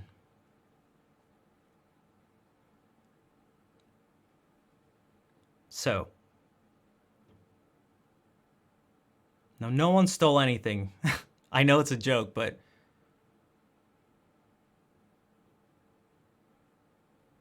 and that's part of what can be so, again, to use the word sort of like wonderful. And I thought I was ending the stream, yeah, but someone asked about some theory stuff, and then someone brought up the idea of like, what was the question? Something about a video of Adam Neely, and he actually had a couple videos that I love basically every one of Adam's videos except for 2, where he kind of, he really just has like 2 videos that are just terrible takes on music theory. And they're just like, I don't know how to say it, but like they're just wrong. They're just off on multiple levels. They're factually off. They're the interpretation and conclusions drawn even from the incorrect facts still wouldn't even be good conclusions to draw. It's sort of like anti-music theory stuff, and it's like, I don't want to hear it. Like, I just don't. I don't know the exact titles, especially because he changed one. One was originally Music Theory is Racist, which is like,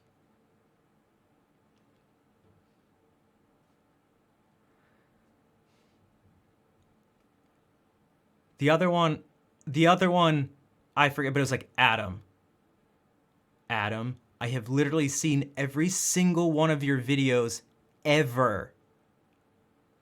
One of my favorite musicians and like YouTubers ever. Don't do this. Don't do this. Adam, don't do this. Don't do it. And don't hide behind clickbait either, because you can't just do bad things like,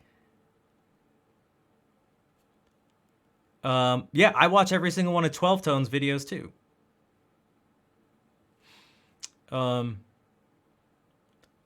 And sometimes I agree on things, sometimes I disagree. But those are the only 2 videos I ever didn't even disagree on the concept. I just like next level disagreed with. I was like, this isn't even like agree to disagree. I was like, this is actually wrong. This is flat out, this isn't a debatable thing. Like, it's debatable in the sense that, like, you know, you can sort of debate anything. You know, you can talk about anything. But it was like, this is not, you know, I'm not going to change my mind. I've had enough information, like pure information presented. Like, you're not going to, like, I've seen and experienced enough that, like, it's wrong. Like, it's off. It's off. Don't think it's wrong. No, it's not even, it's just not, I don't know how to say it. Besides,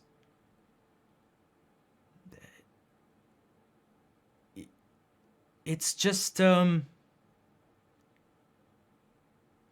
not right. I don't know. I don't I don't know what to say. I don't know what to say. It for one, it's misleading. And it adds no benefit. It does no good to anyone. One of the reasons, this is separate from the video, but this is why I've always been, one of the reasons I've been a big proponent of formal music education.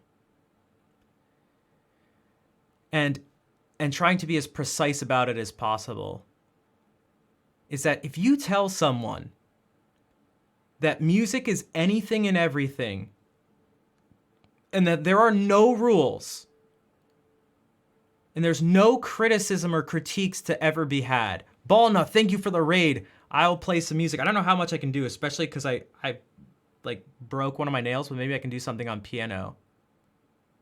Oh, we got a fox raid earlier. Now we're getting a kitten raid. Welcome, everyone. Maybe we can do this. We can do this Hannah Hawes style.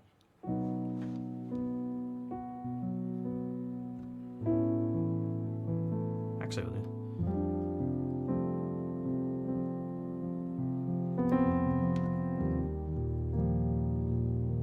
But if you tell someone there are no rules, there's no critiques, and everything you do is neither better nor worse than anything else. What? I'm just gonna talk while playing music.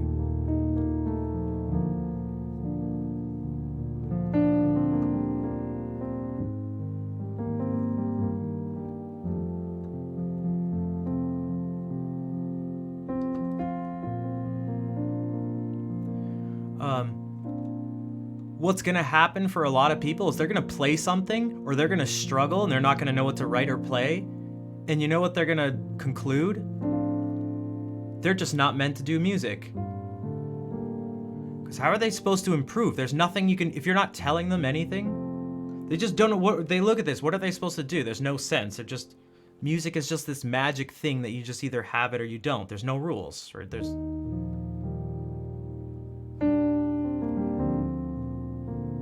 So the people who do the good stuff, it just must be for them. And it's, and it's not for me. I just don't get it. And there's nowhere, so I just don't get it. It's not.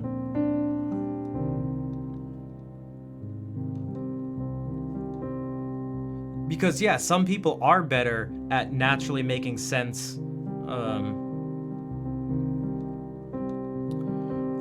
naturally just making sense of things.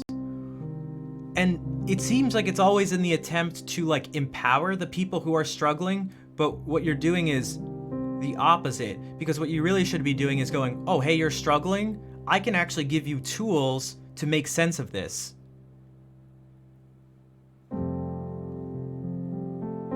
It's like there are systems you can use. It doesn't make sense to you right now, but it does make sense. I promise you there's sense to it, whether you can see it or not. Like, that isn't up for debate. There is a system here. And you can't let people relying on a system to make art, thinking they don't need to be creative or try to do things different or express themselves, be the reason to not teach people or give other people those tools.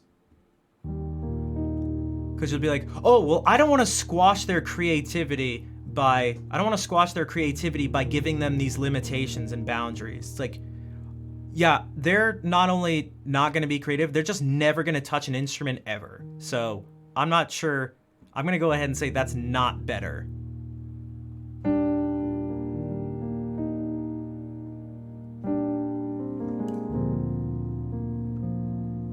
So you may want to like teach people something.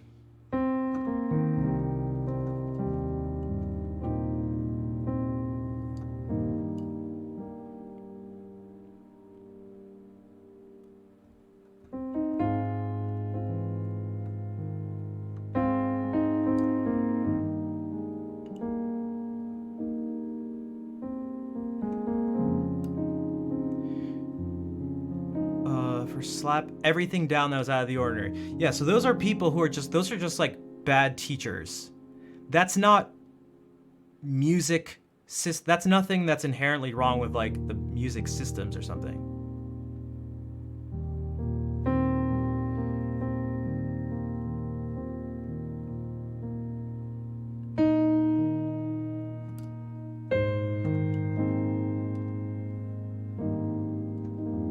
How am I with vocals? I don't know. I have done, and I do it on stream sometimes, but it's hit or miss.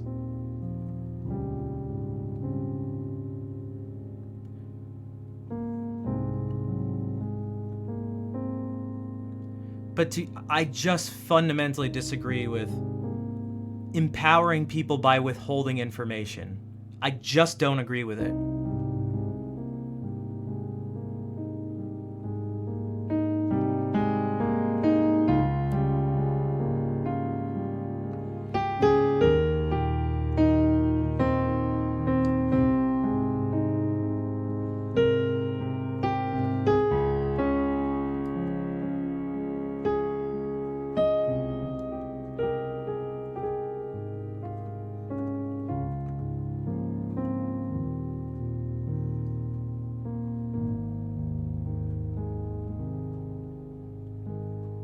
And so I also don't agree with the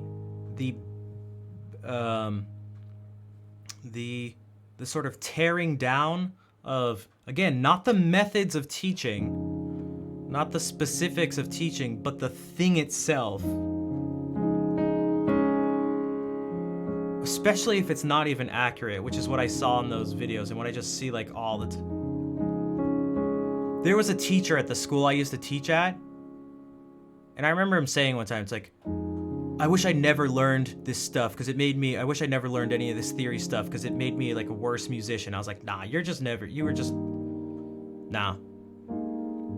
dude, nope. You either didn't use it enough, like you just didn't, you didn't get it like into your bones, or you tried to just rely on it as if it was gonna make you, good music was gonna come out of you just by following rules, what you think were rules. And again, it's why I said they're not rules.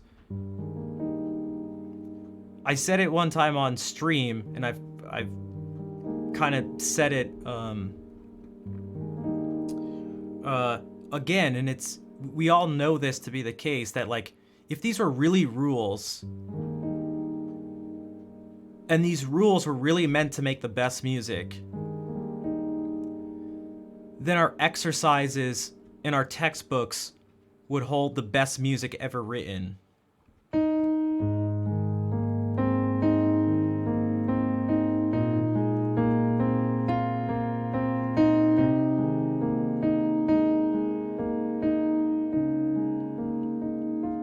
Welcome in, Stop Sign Cam. Wait a second. Wait, is this the Stop Sign Cam account? Hey, wait, I've been on your stream.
Welcome, Peter Schmeichel? Peter Schmeichel? And Keyboard Stick.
And yeah, I get a little like, I get a little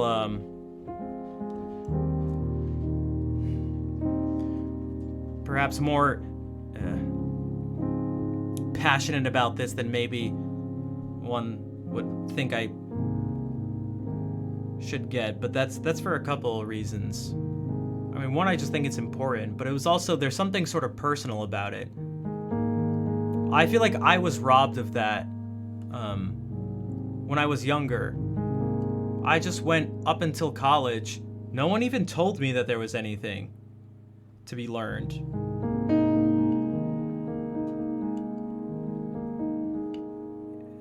And I was just robbed of this information. Why? Probably because us playing in band and playing songs was valued more highly than learning about music. So I went to music thinking that I was the shit, because I never needed to practice. And it turns out I knew very little.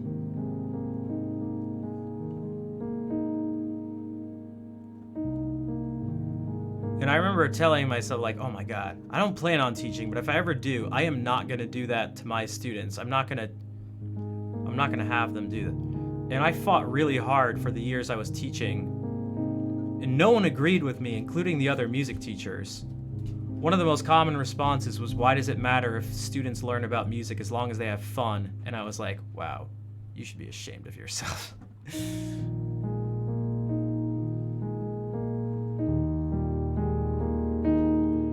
You know, maybe if it was the first graders. But it's like, you're gonna say that about, like, teenagers? We did this thing my last year teaching there. It was like, it was one of those final straw things. I remember the moment I felt actually like, I had like I started to have like a panic attack at this last like meeting thing. It was a day-long thing. It would happen every 4 years, and we'd do this reassessment of everything. And it's like, what do you want your students to remember after graduating? 1 year, 5 year, 10 years, stuff like that. I was the only person that said that I wanted them to remember at like something about music that they didn't know before. And I was questioned on it, and I was like, you guys stink. You guys suck. You guys fucking suck.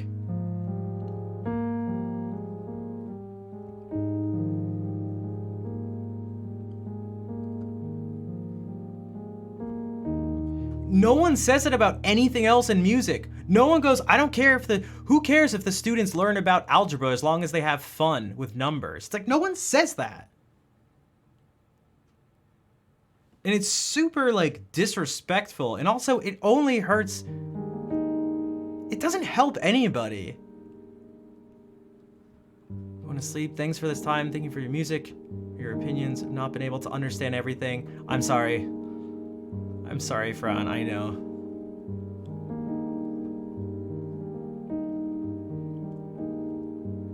Thank you, Fran. Muchas gracias. I will see you later.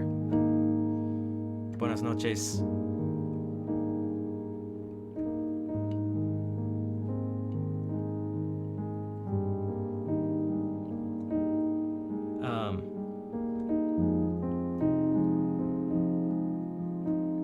Yeah, as long as they have fun. It's like, dude, this is so...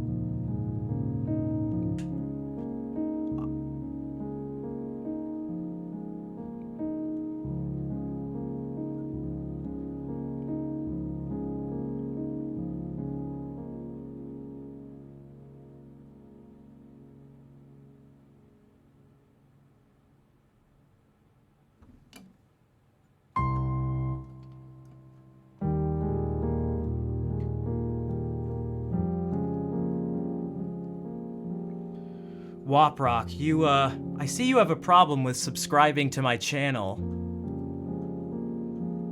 Prime or normal sub. You should try to improve that. It's up to you though. It's all good.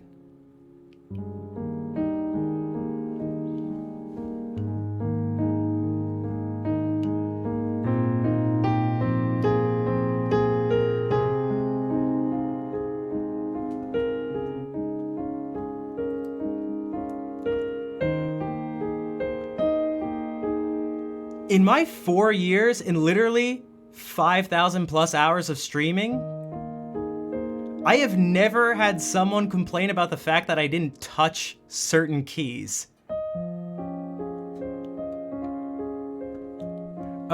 It's almost as if they don't see music as an actual developable art and skill. Yeah, exactly. It's just like it's like, you guys.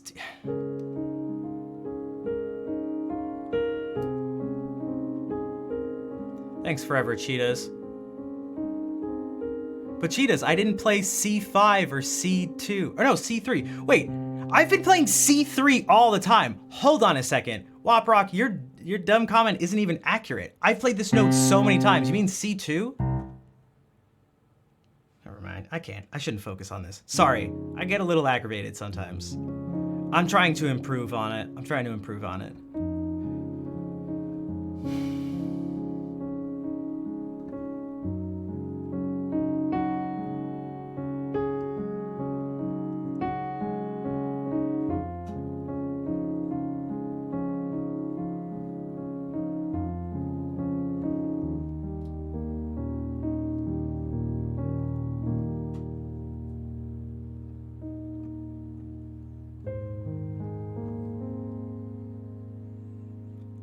No song request? I know, it's bizarre, right?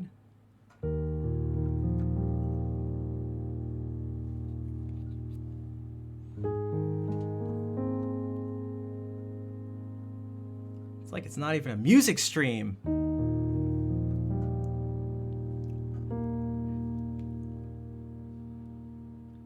Rafi? Let me just take a second here.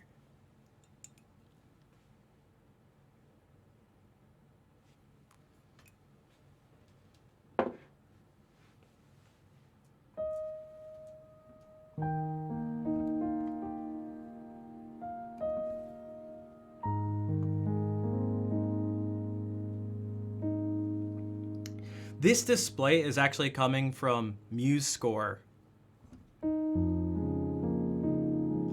And I just cropped the window capture to just have the keyboard part.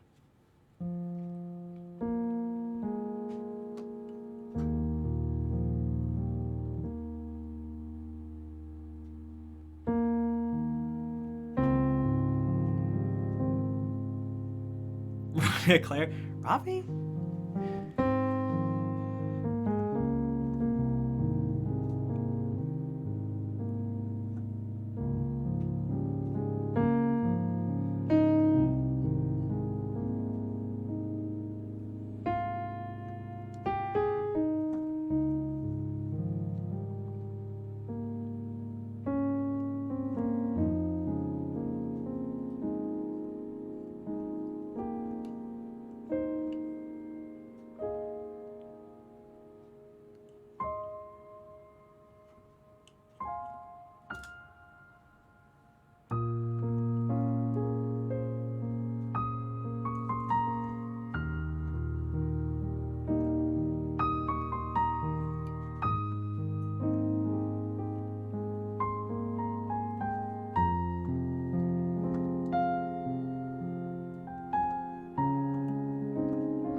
A 7 chord should lead a key change.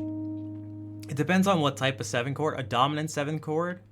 The reason is because it's going to introduce one of the new notes that would be in the key signature. It's key signature or change in the key signature.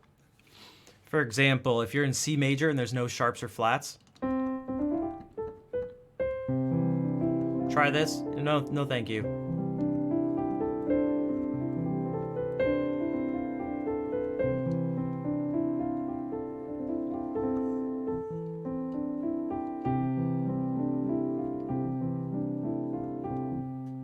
Okay, so there's no sharps or flats. If I want to go somewhere else, let's say I want to go to F major, and we think about the key signature of F major. It's B flat. That's it.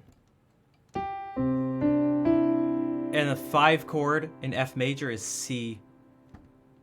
Well, C, but that in terms of a 7th chord, it's C7. And that B flat is what.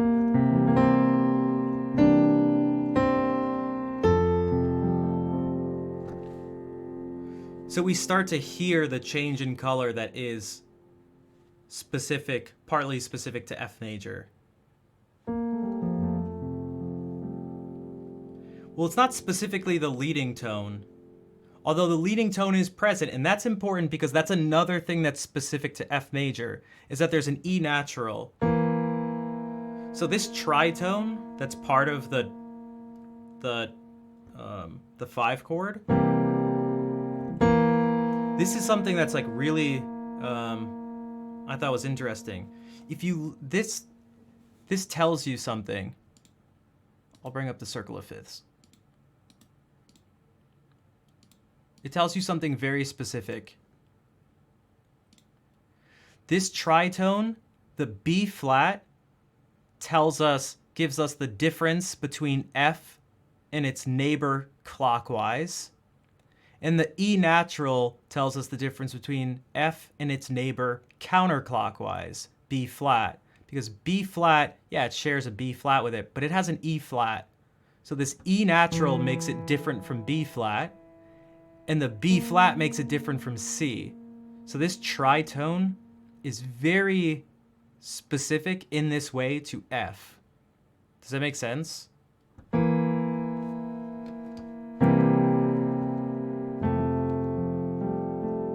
Now, it's not the only place that can be present, but in that way, it's like you're like instantly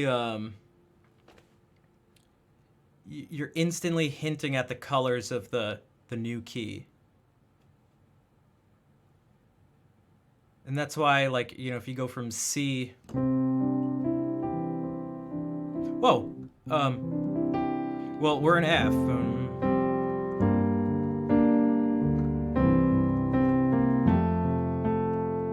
We'd use G7 or something to get back to C major. That has a B natural. We're now going and taking this and raising it, and there's an F natural, which is how C differs from its two neighbors. A B natural is how it differs from F, and an F sharp, well, an F natural is how it differs from G sharp.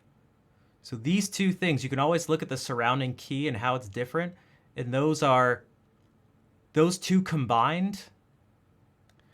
The raised version of one and the lowered version of the other will give you the third and the seventh that make up the tritone of the 5 chord that leads to it. If that makes sense. So in this case, C sharp is present here and not here. So a C sharp will be present in the 5 chord, and a G sharp is present here. So a G natural will be present in that chord. And lo and behold, A7, which is the 5 chord here, is the 5 chord that goes to D.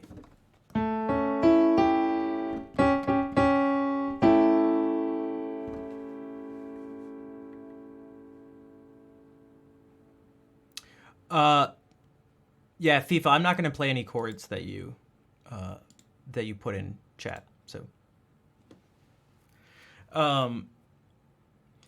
this is going to happen. You can always introduce, whenever you introduce a new note into what you're doing, and it fits the key signature of whatever key, you're going to get that sort of thing. So let's say you do C sharp and B flat.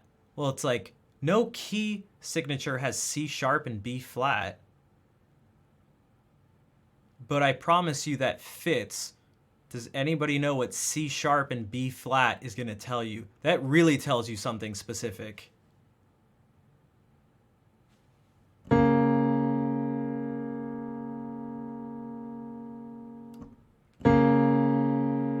This is like, not A sharp. This is really telling you you're going somewhere here. It is like you're closing in on something really specific. It could take the form of this. Yeah, so that's indicating D minor. They just go in.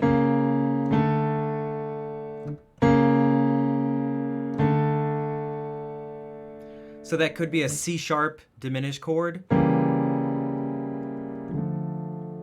It could be an A7 chord with a flat 9.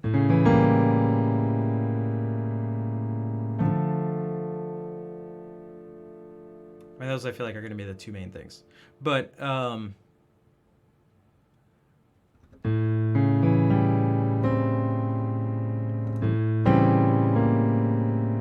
probably not going to have both of these. But the presence of these just like yell D minor. So if you're in C major,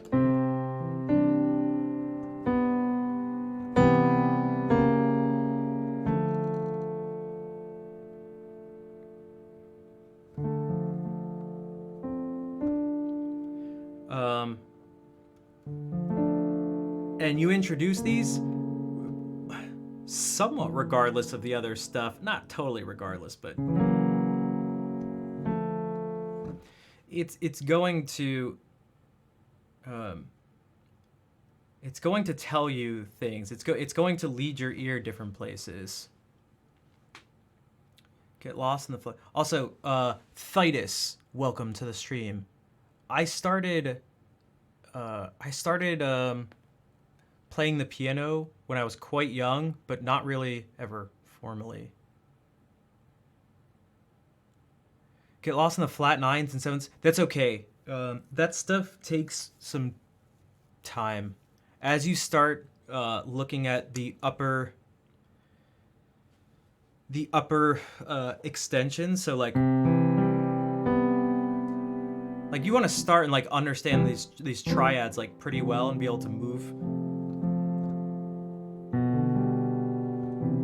between them quite well, and then you start adding on major and minor 7s.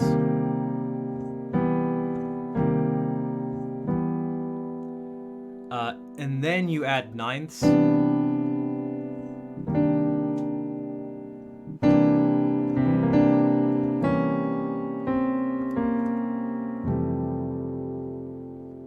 And then you can add 11s.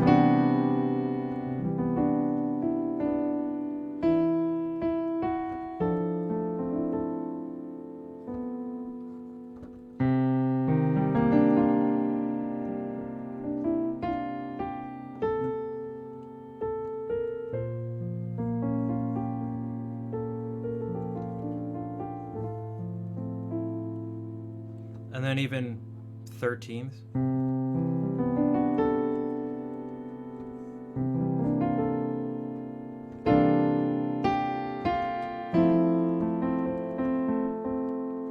C flat 7, just the C6 chord. It is not.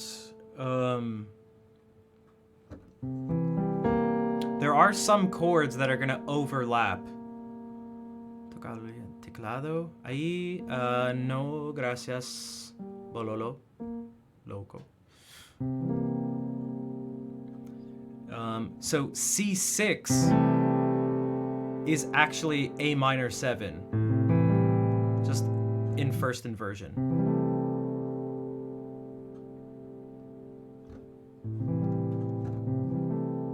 But this,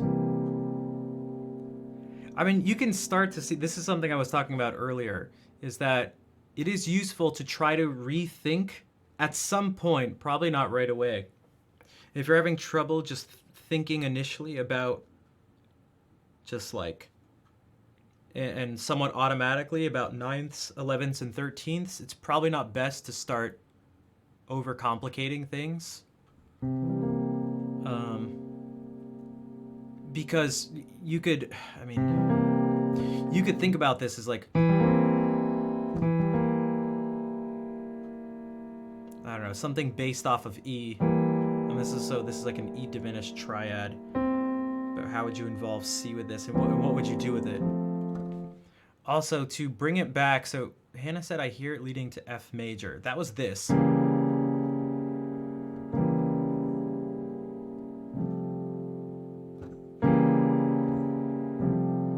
And there's a reason. There's a reason for that too.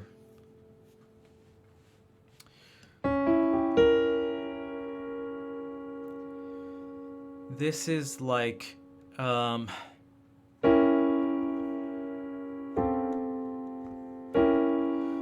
pull to the notes in F major, it's like pretty similar. Especially if we do this. If we go like we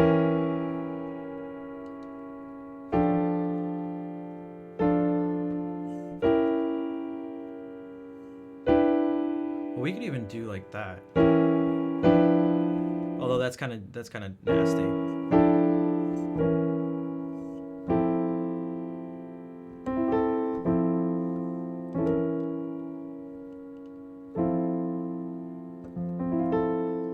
Nice, like F major with a G. Yep, yeah, so that would be a 9th. In this case, like add 9 because there's no 7th there. But yeah.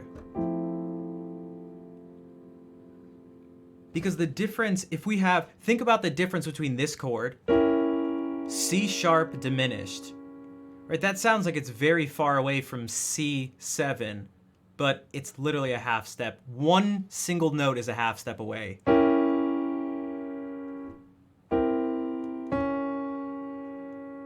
So it's really not that different.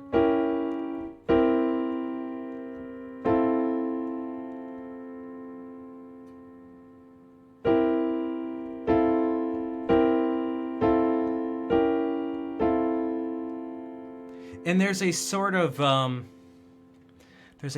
plagal feeling to it because you get these two notes. B flat and D flat is partly how you could think about it. And so that kind of feels like a 4 chord.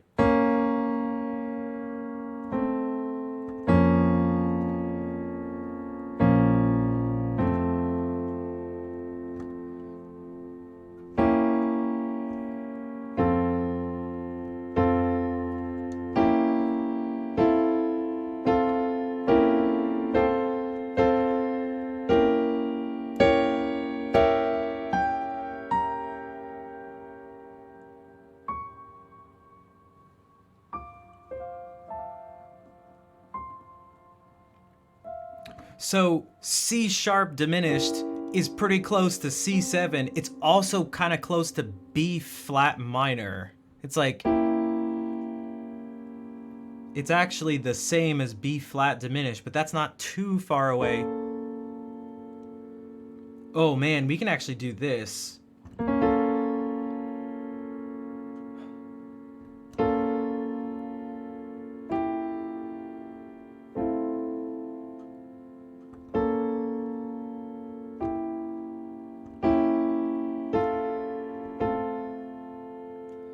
You love that the minor major 7 chord. I need to use it. I need to use it more. It should be the scariest chord, and it can be in certain situations. But it's the it can be the sweetest, most romantic. Oh my God, I need food.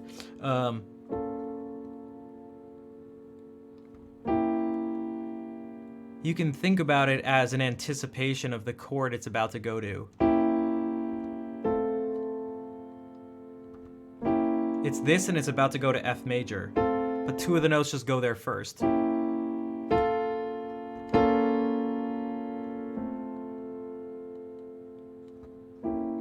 Rebecca, yeah, we talked about that, and we talked about Stella by Starlight. Speaking of Adam Neely, thank you, Adam, for that video. I thought it was great. Napsukachi, good night. And when you add the strings on it, it's just like, again, to use Adam's words, pull my heartstrings, why don't you? Tug on my heartstrings, why don't you? If we use this.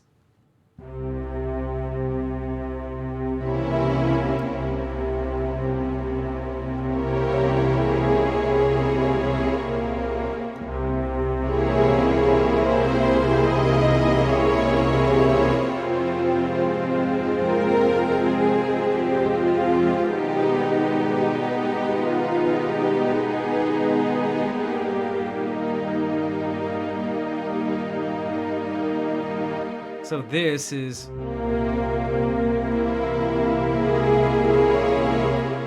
a flat 13. A is 13 notes up. Trust me. And it's flat. D is 9 notes up, and it's flat.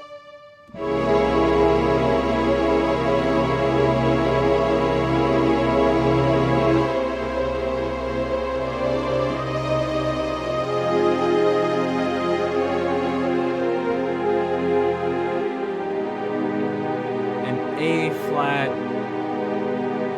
minor major 7. Oh.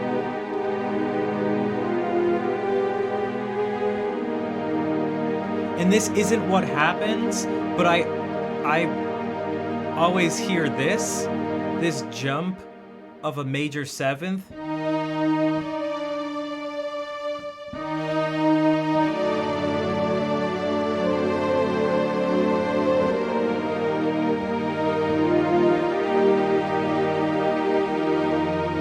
Something like that, so if we do that all together.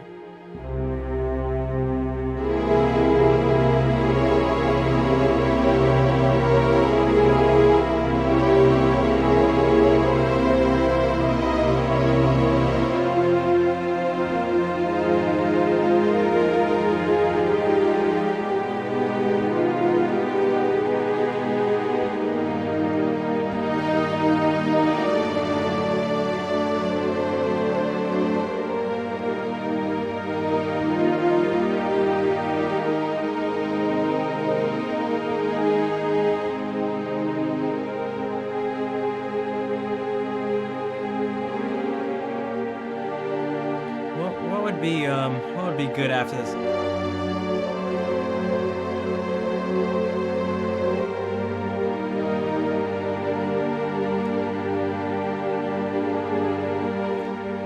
Had to step out. Do it. Use the inspiration. Do it now.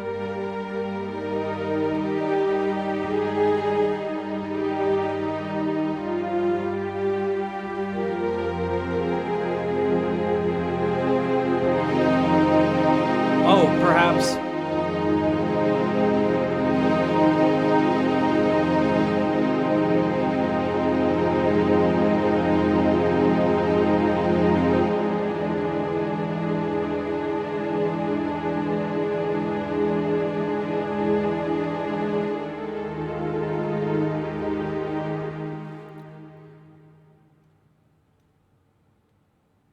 No, I knew you didn't mean C flat, like C flat 7, like yeah, C with a flat 7.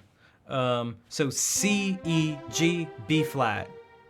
In this chord that was used, so C, E, the G is implied. The G is actually the fifth is like the most unnecessary note as long as it's natural. Typically. Not that it does nothing, but if you were to drop a note, if you had to, especially on guitar, when you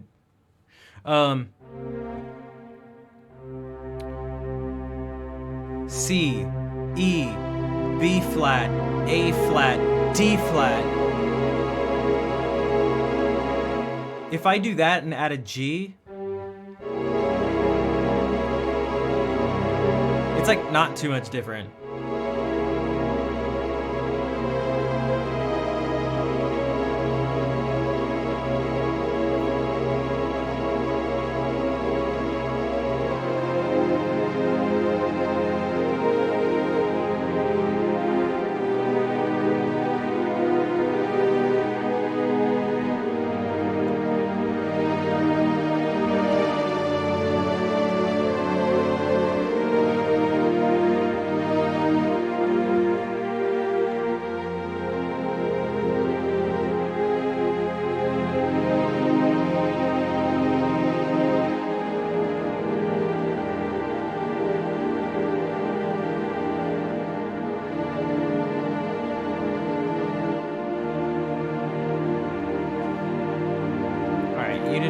You didn't listen.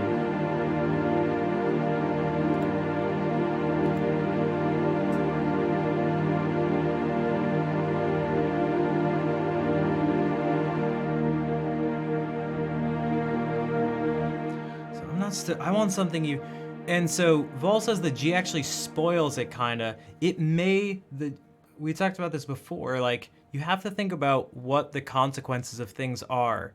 Is that things aren't inherently good or bad. It's just they do have qualities to them. A perfect fifth will tend to make something stable. And so this chord, something that's kind of nice about it is that it's not stable. It's all sorts of like, oh man, it's all sorts of tense and other. And so you could maybe argue or feel that this makes it too stable. Also, this happens. But the thing is, it's losing. Let's say you could only play 5 notes. Replacing any one of these, replacing a G, or replacing any one of these notes with a G would drastically change the character.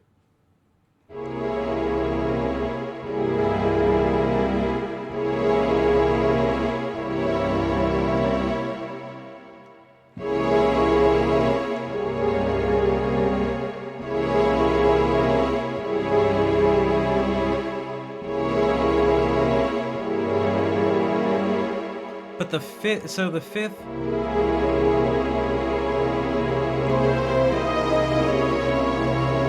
and actually if that's the melody, we play a flat 9 and a sharp 9.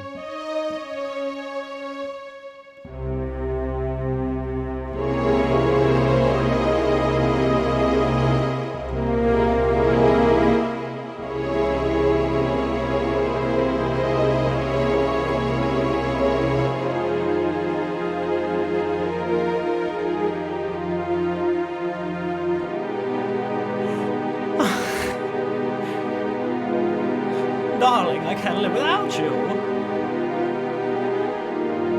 You mustn't go. Please don't go. Well, there, Toots. You know I gotta go. You know it's calling. But you said you wouldn't. You said you wouldn't. I don't know. I just said the word Toots. All right. I know you don't play chords from chat, but you're playing. Yeah, see, there's like 50 million differences between you and the other person. For one, that person never said, the word hi.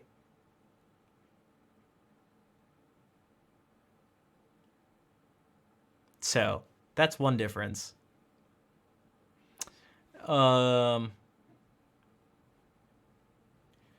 With you, hi, hello.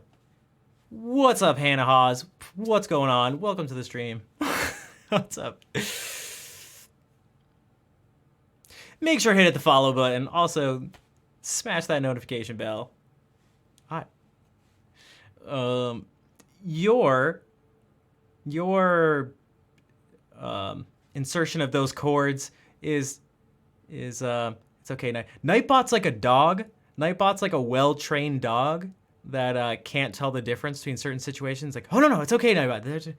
I know you're supposed to bark. It's okay.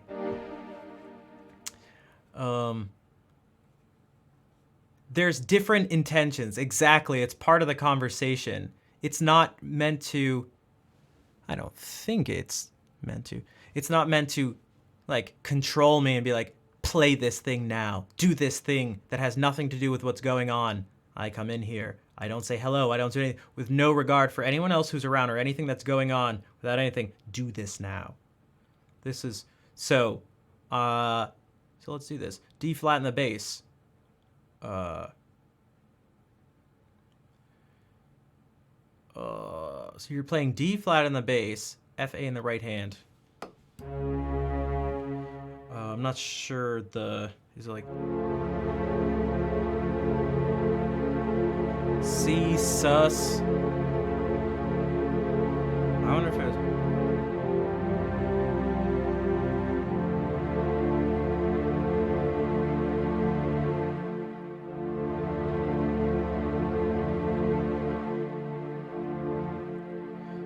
He was right in front of you all along. Yeah, and you are very welcome, Johan. That's why I tell people, I try very much so. I know this stuff can sound like total gibberish. And even if you have a musical background and stuff, it can still sound like gibberish. And it'll continue probably to sound like gibberish. And maybe it'll always sound like gibberish. But you almost will never hear anything for the first time and have it make sense. But when it does make sense, you'll go, at least for me, I typically go, wait, how did that not ever make sense? It just seems so obvious. And the way you phrased it, I was like right in front of me all along. Because I've asked the same questions. I just like didn't understand. That friend I mentioned earlier who played piano and would say this stuff, I'm just like, it's like, yeah. Yeah, this is the 9th scale degree, and it's flat. And this is the 13th scale degree, and it's flat. And it's like that's but we've talked about this before. I really think it's an issue partly of RAM, mental RAM, where as easy as something may be, if it something may be easy, but if like the computation's like big enough, or if it requires just too much memory for you to hold these things in, like, yeah, okay, so C, you have to hold C, and you have to, 1, you have to count up these things, 7, you have to count up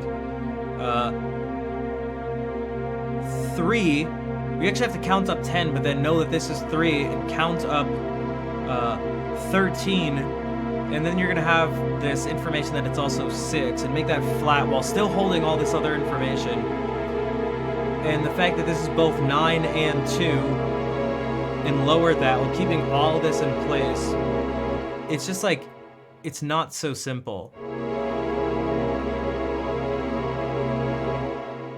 And without context, too, a lot of the time it's just like, why?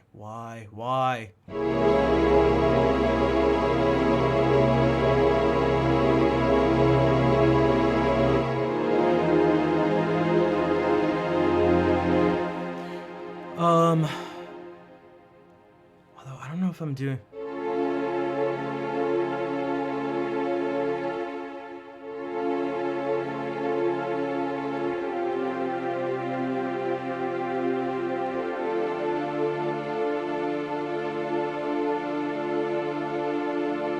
F, B flat, D.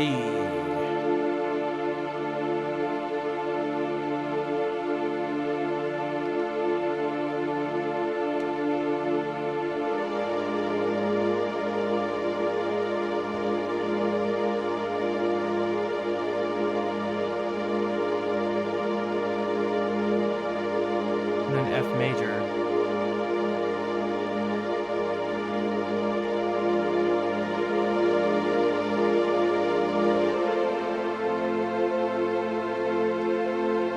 You're welcome, Paul. You know what he used to do a lot? He used to tell me about modes that would go with chords and stuff, and I didn't get it. Yeah, you may have to just send me a video later. What I can say, just from looking at it, so this may not be accurate, but one of the things I'm seeing...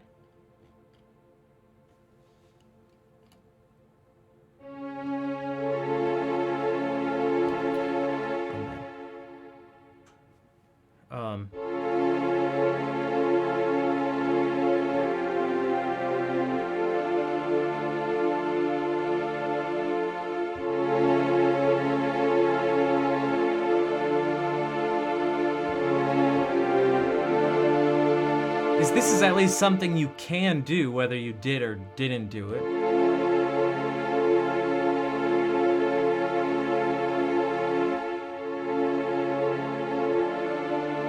Because we were talking about like the...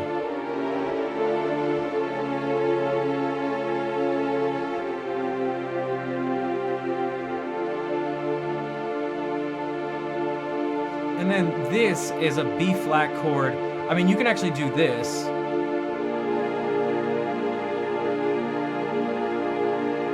This This is like pretty smooth voice. Actually, you could do this. That's even smoother.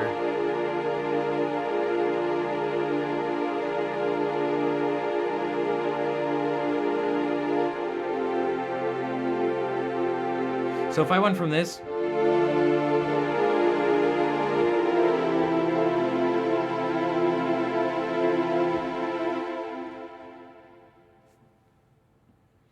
the A flat in the bass is yeah, so that's in third inversion. Boom.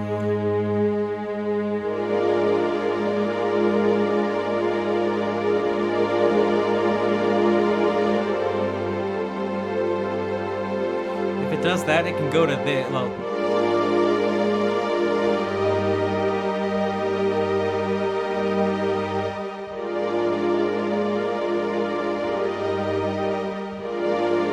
Could do that.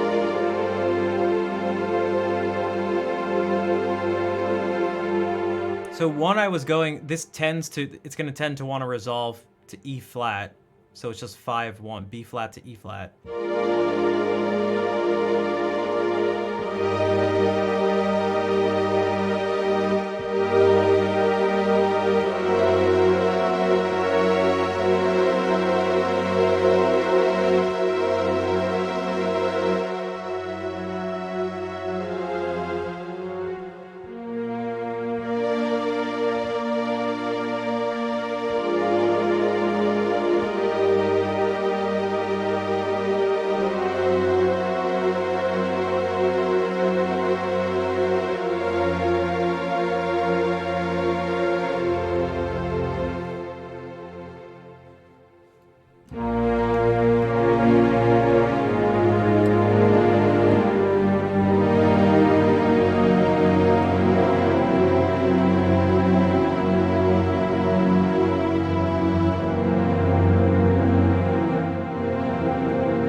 There was something Bach has done there. Yeah, he does.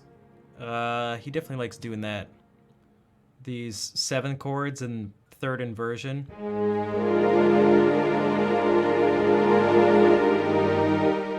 And this is a very classical thing to do, especially with this, the way I finished it off too. It's a common place to see these augmented 6 chords. Whoops.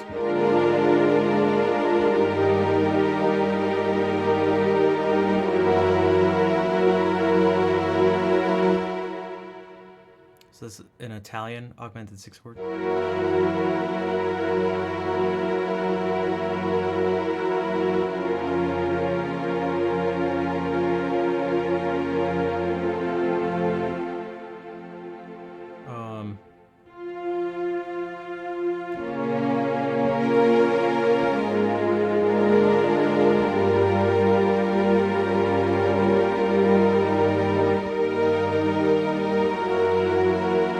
Sorry, this was German. There was a 7. Oh no, it wasn't. It would need this 5th.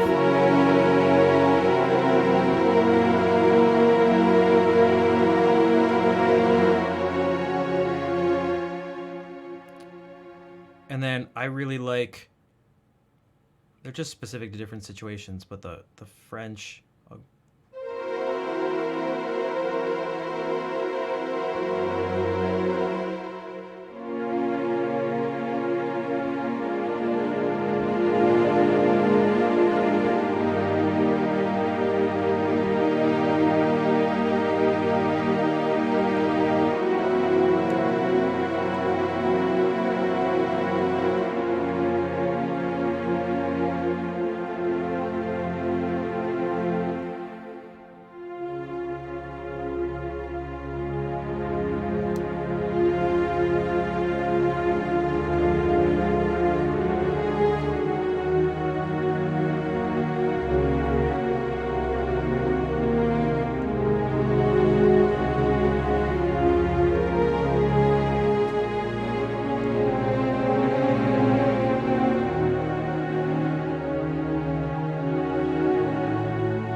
Bach understood the musical math. It depends on what you mean by musical math. But I'm gonna say, almost regardless of your definition, I'm gonna say absolutely yes. He was not only a fan of like musical structure and perhaps whether you like his music or not, think he's the greatest composer or not. Something that's less of an opinion is whether he was like how much of a musical architect he was, and perhaps the greatest musical architect. But his fascination with numerology is all over the place. All over the place. He loved numbers and little tricks and all sorts of stuff.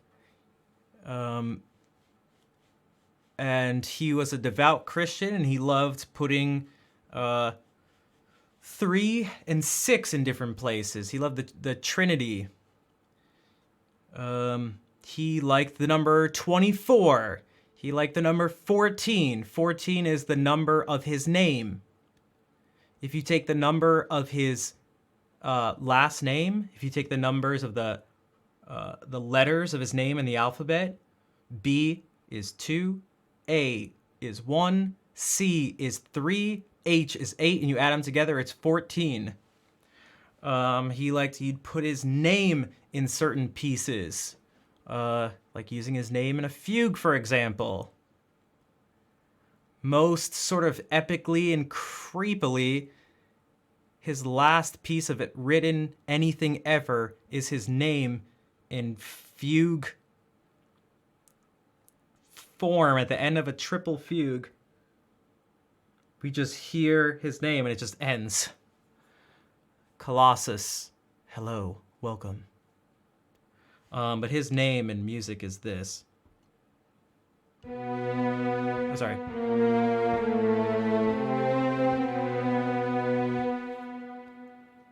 Which is perfect. It's just about as chromatic as it can get. It's chromatic without being too... It's actually so perfect. I've never thought about this quite like this before. It's perfect. It's highly chromatic. But it's not this. It's not as simple and sort of boring as... But it's not super chaotic. There's a pattern to it.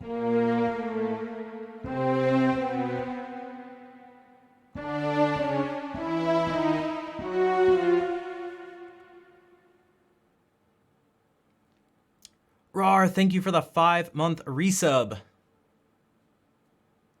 Wait, didn't you resub last stream? Thank you, Rar. Oh no, you gifted out subs. You gifted out subs. But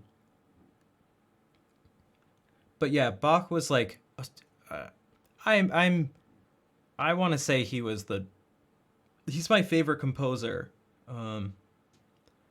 But I feel pretty comfortable. I can't say this for sure, but I feel like he was the best musical, perhaps not the best composer, although I sort of maybe think he is, but that's not important. That's not important. Because that's subjective. But I think he was maybe the greatest musical architect. White Rabbit, Jefferson Airplane? Nope. Good morning, Rar. The things he was able to do with music almost don't make sense. They seem impossible sometimes. And, but if you were to, like, combine math with music, outside of thinking about, like, serialism, yeah, he did it. He did it.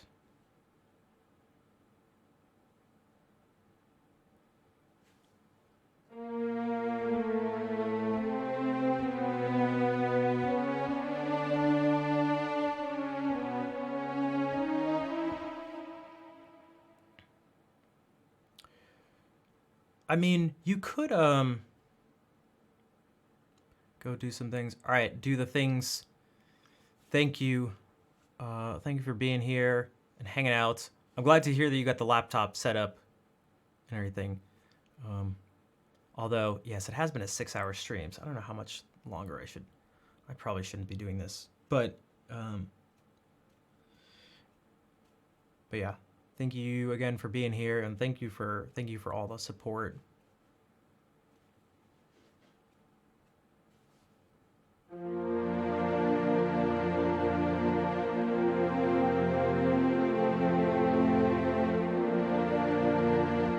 Redo the ending song? Yeah. Maybe. What I can say, Johan, is like, perhaps it's best to not try to be Bach and like redo what he did. Because you'll just be, I mean, this is for anyone. The person doesn't even need to be great. But if you just try to be someone else, you'll just be a second-rate version of them because you're just not them. But it doesn't mean you can't extract out the principles of their work and the skills, at least some of the skills, to some degree.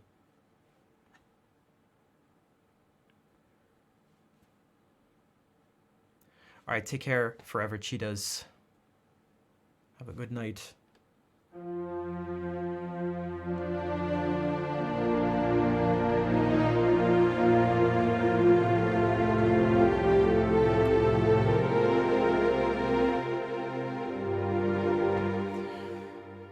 So I messed up my nail here. I was gonna redo some stuff anyway, so it's actually not the biggest deal. I should probably do that after the stream. Let me do this. Yeah, it's been 6 hours. I really should go. This is like, but I appreciate everyone sticking around because I really enjoy talking about this stuff. So we'll do, you can maybe do the ending song again. Maybe I can try to fit in some things we talked about. Which is never the best. It doesn't ever lead usually to the best, like, improvisation, but it can be fun and good practice. But so let's try it.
Nakutaka, thank you for the 25-month resub. Merry Christmas to you as well. 1 second.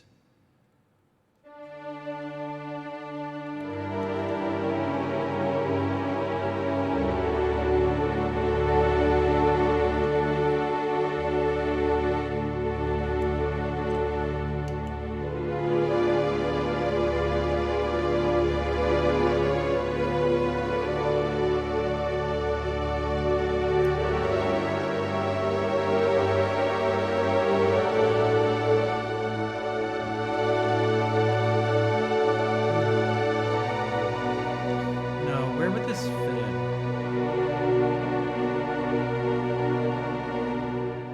I don't know, I heard it. It's gone now.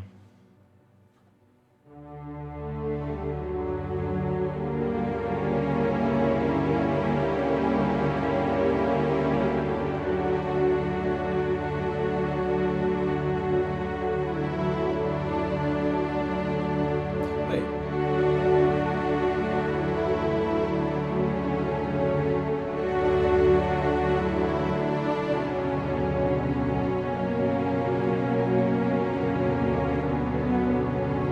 Let me get something that's not so muddy for a second. I want to try something.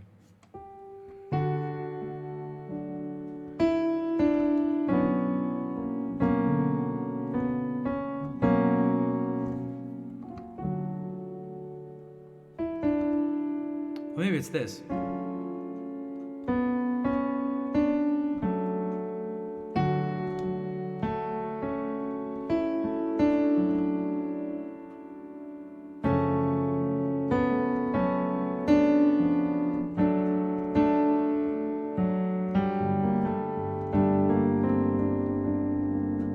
Thank you for all the hearts. Greg, what's up? Greetings. You came right. I literally just finished the ending song, and actually the second ending song.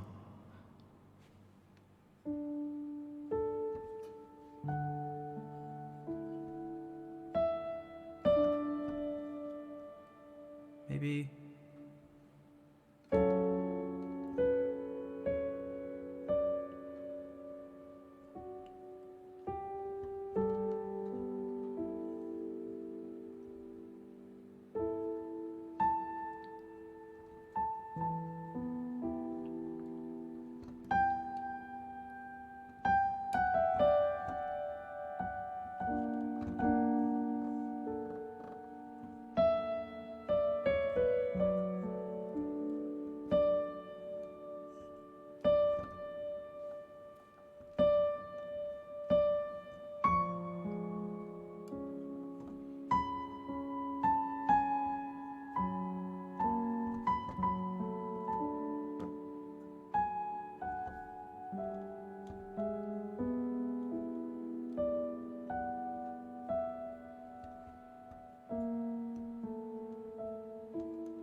Maybe it does have to come from, maybe, okay. I tried to fit this in a different spot. I feel like it should work.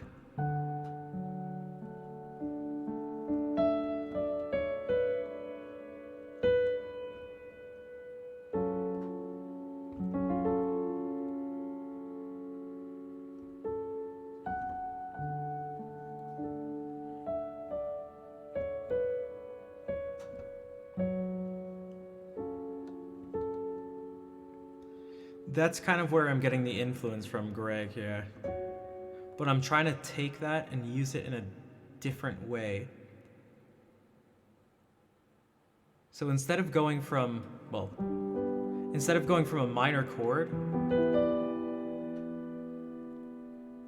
and then doing a minor major chord, a minor third above, so from E minor to G minor major 7, I want to see if I can do it in a different place, starting from in relation to a major chords.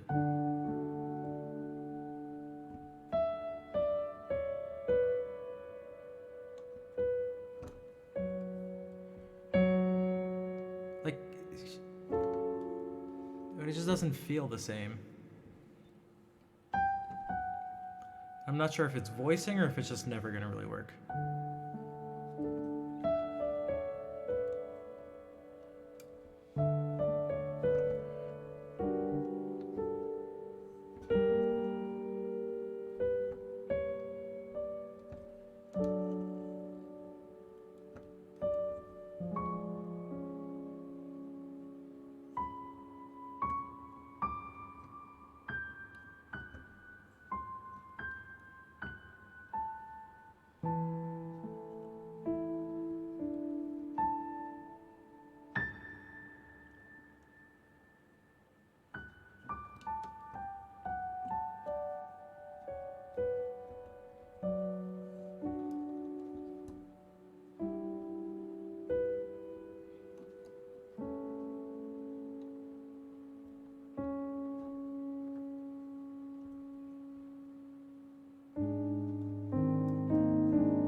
I really need to go, though. I really need to go. It's been way too long. Is Subby even still streaming? He is. Jeez.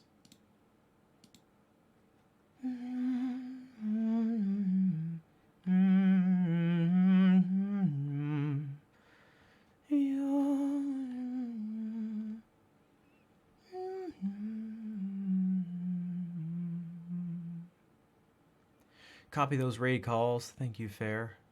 And you are very welcome, Rain. Thank you for being here and being part of it. Thank you, Pajama. And thank you again for the donation yesterday.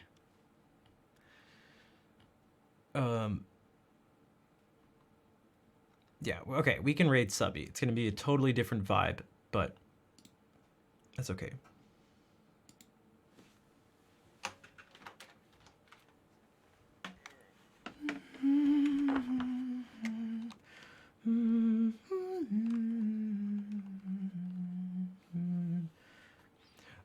So Subby's main thing is Beat Saber, and he is quite good at it.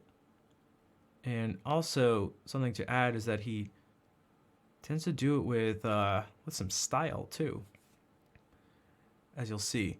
But Beat Saber is a rhythm game. If you're not familiar, you just have to swing these lightsaber things at these blocks in a particular direction too, the one that the arrow's showing. And yeah, so it's gonna be kind of loud, and it's typically like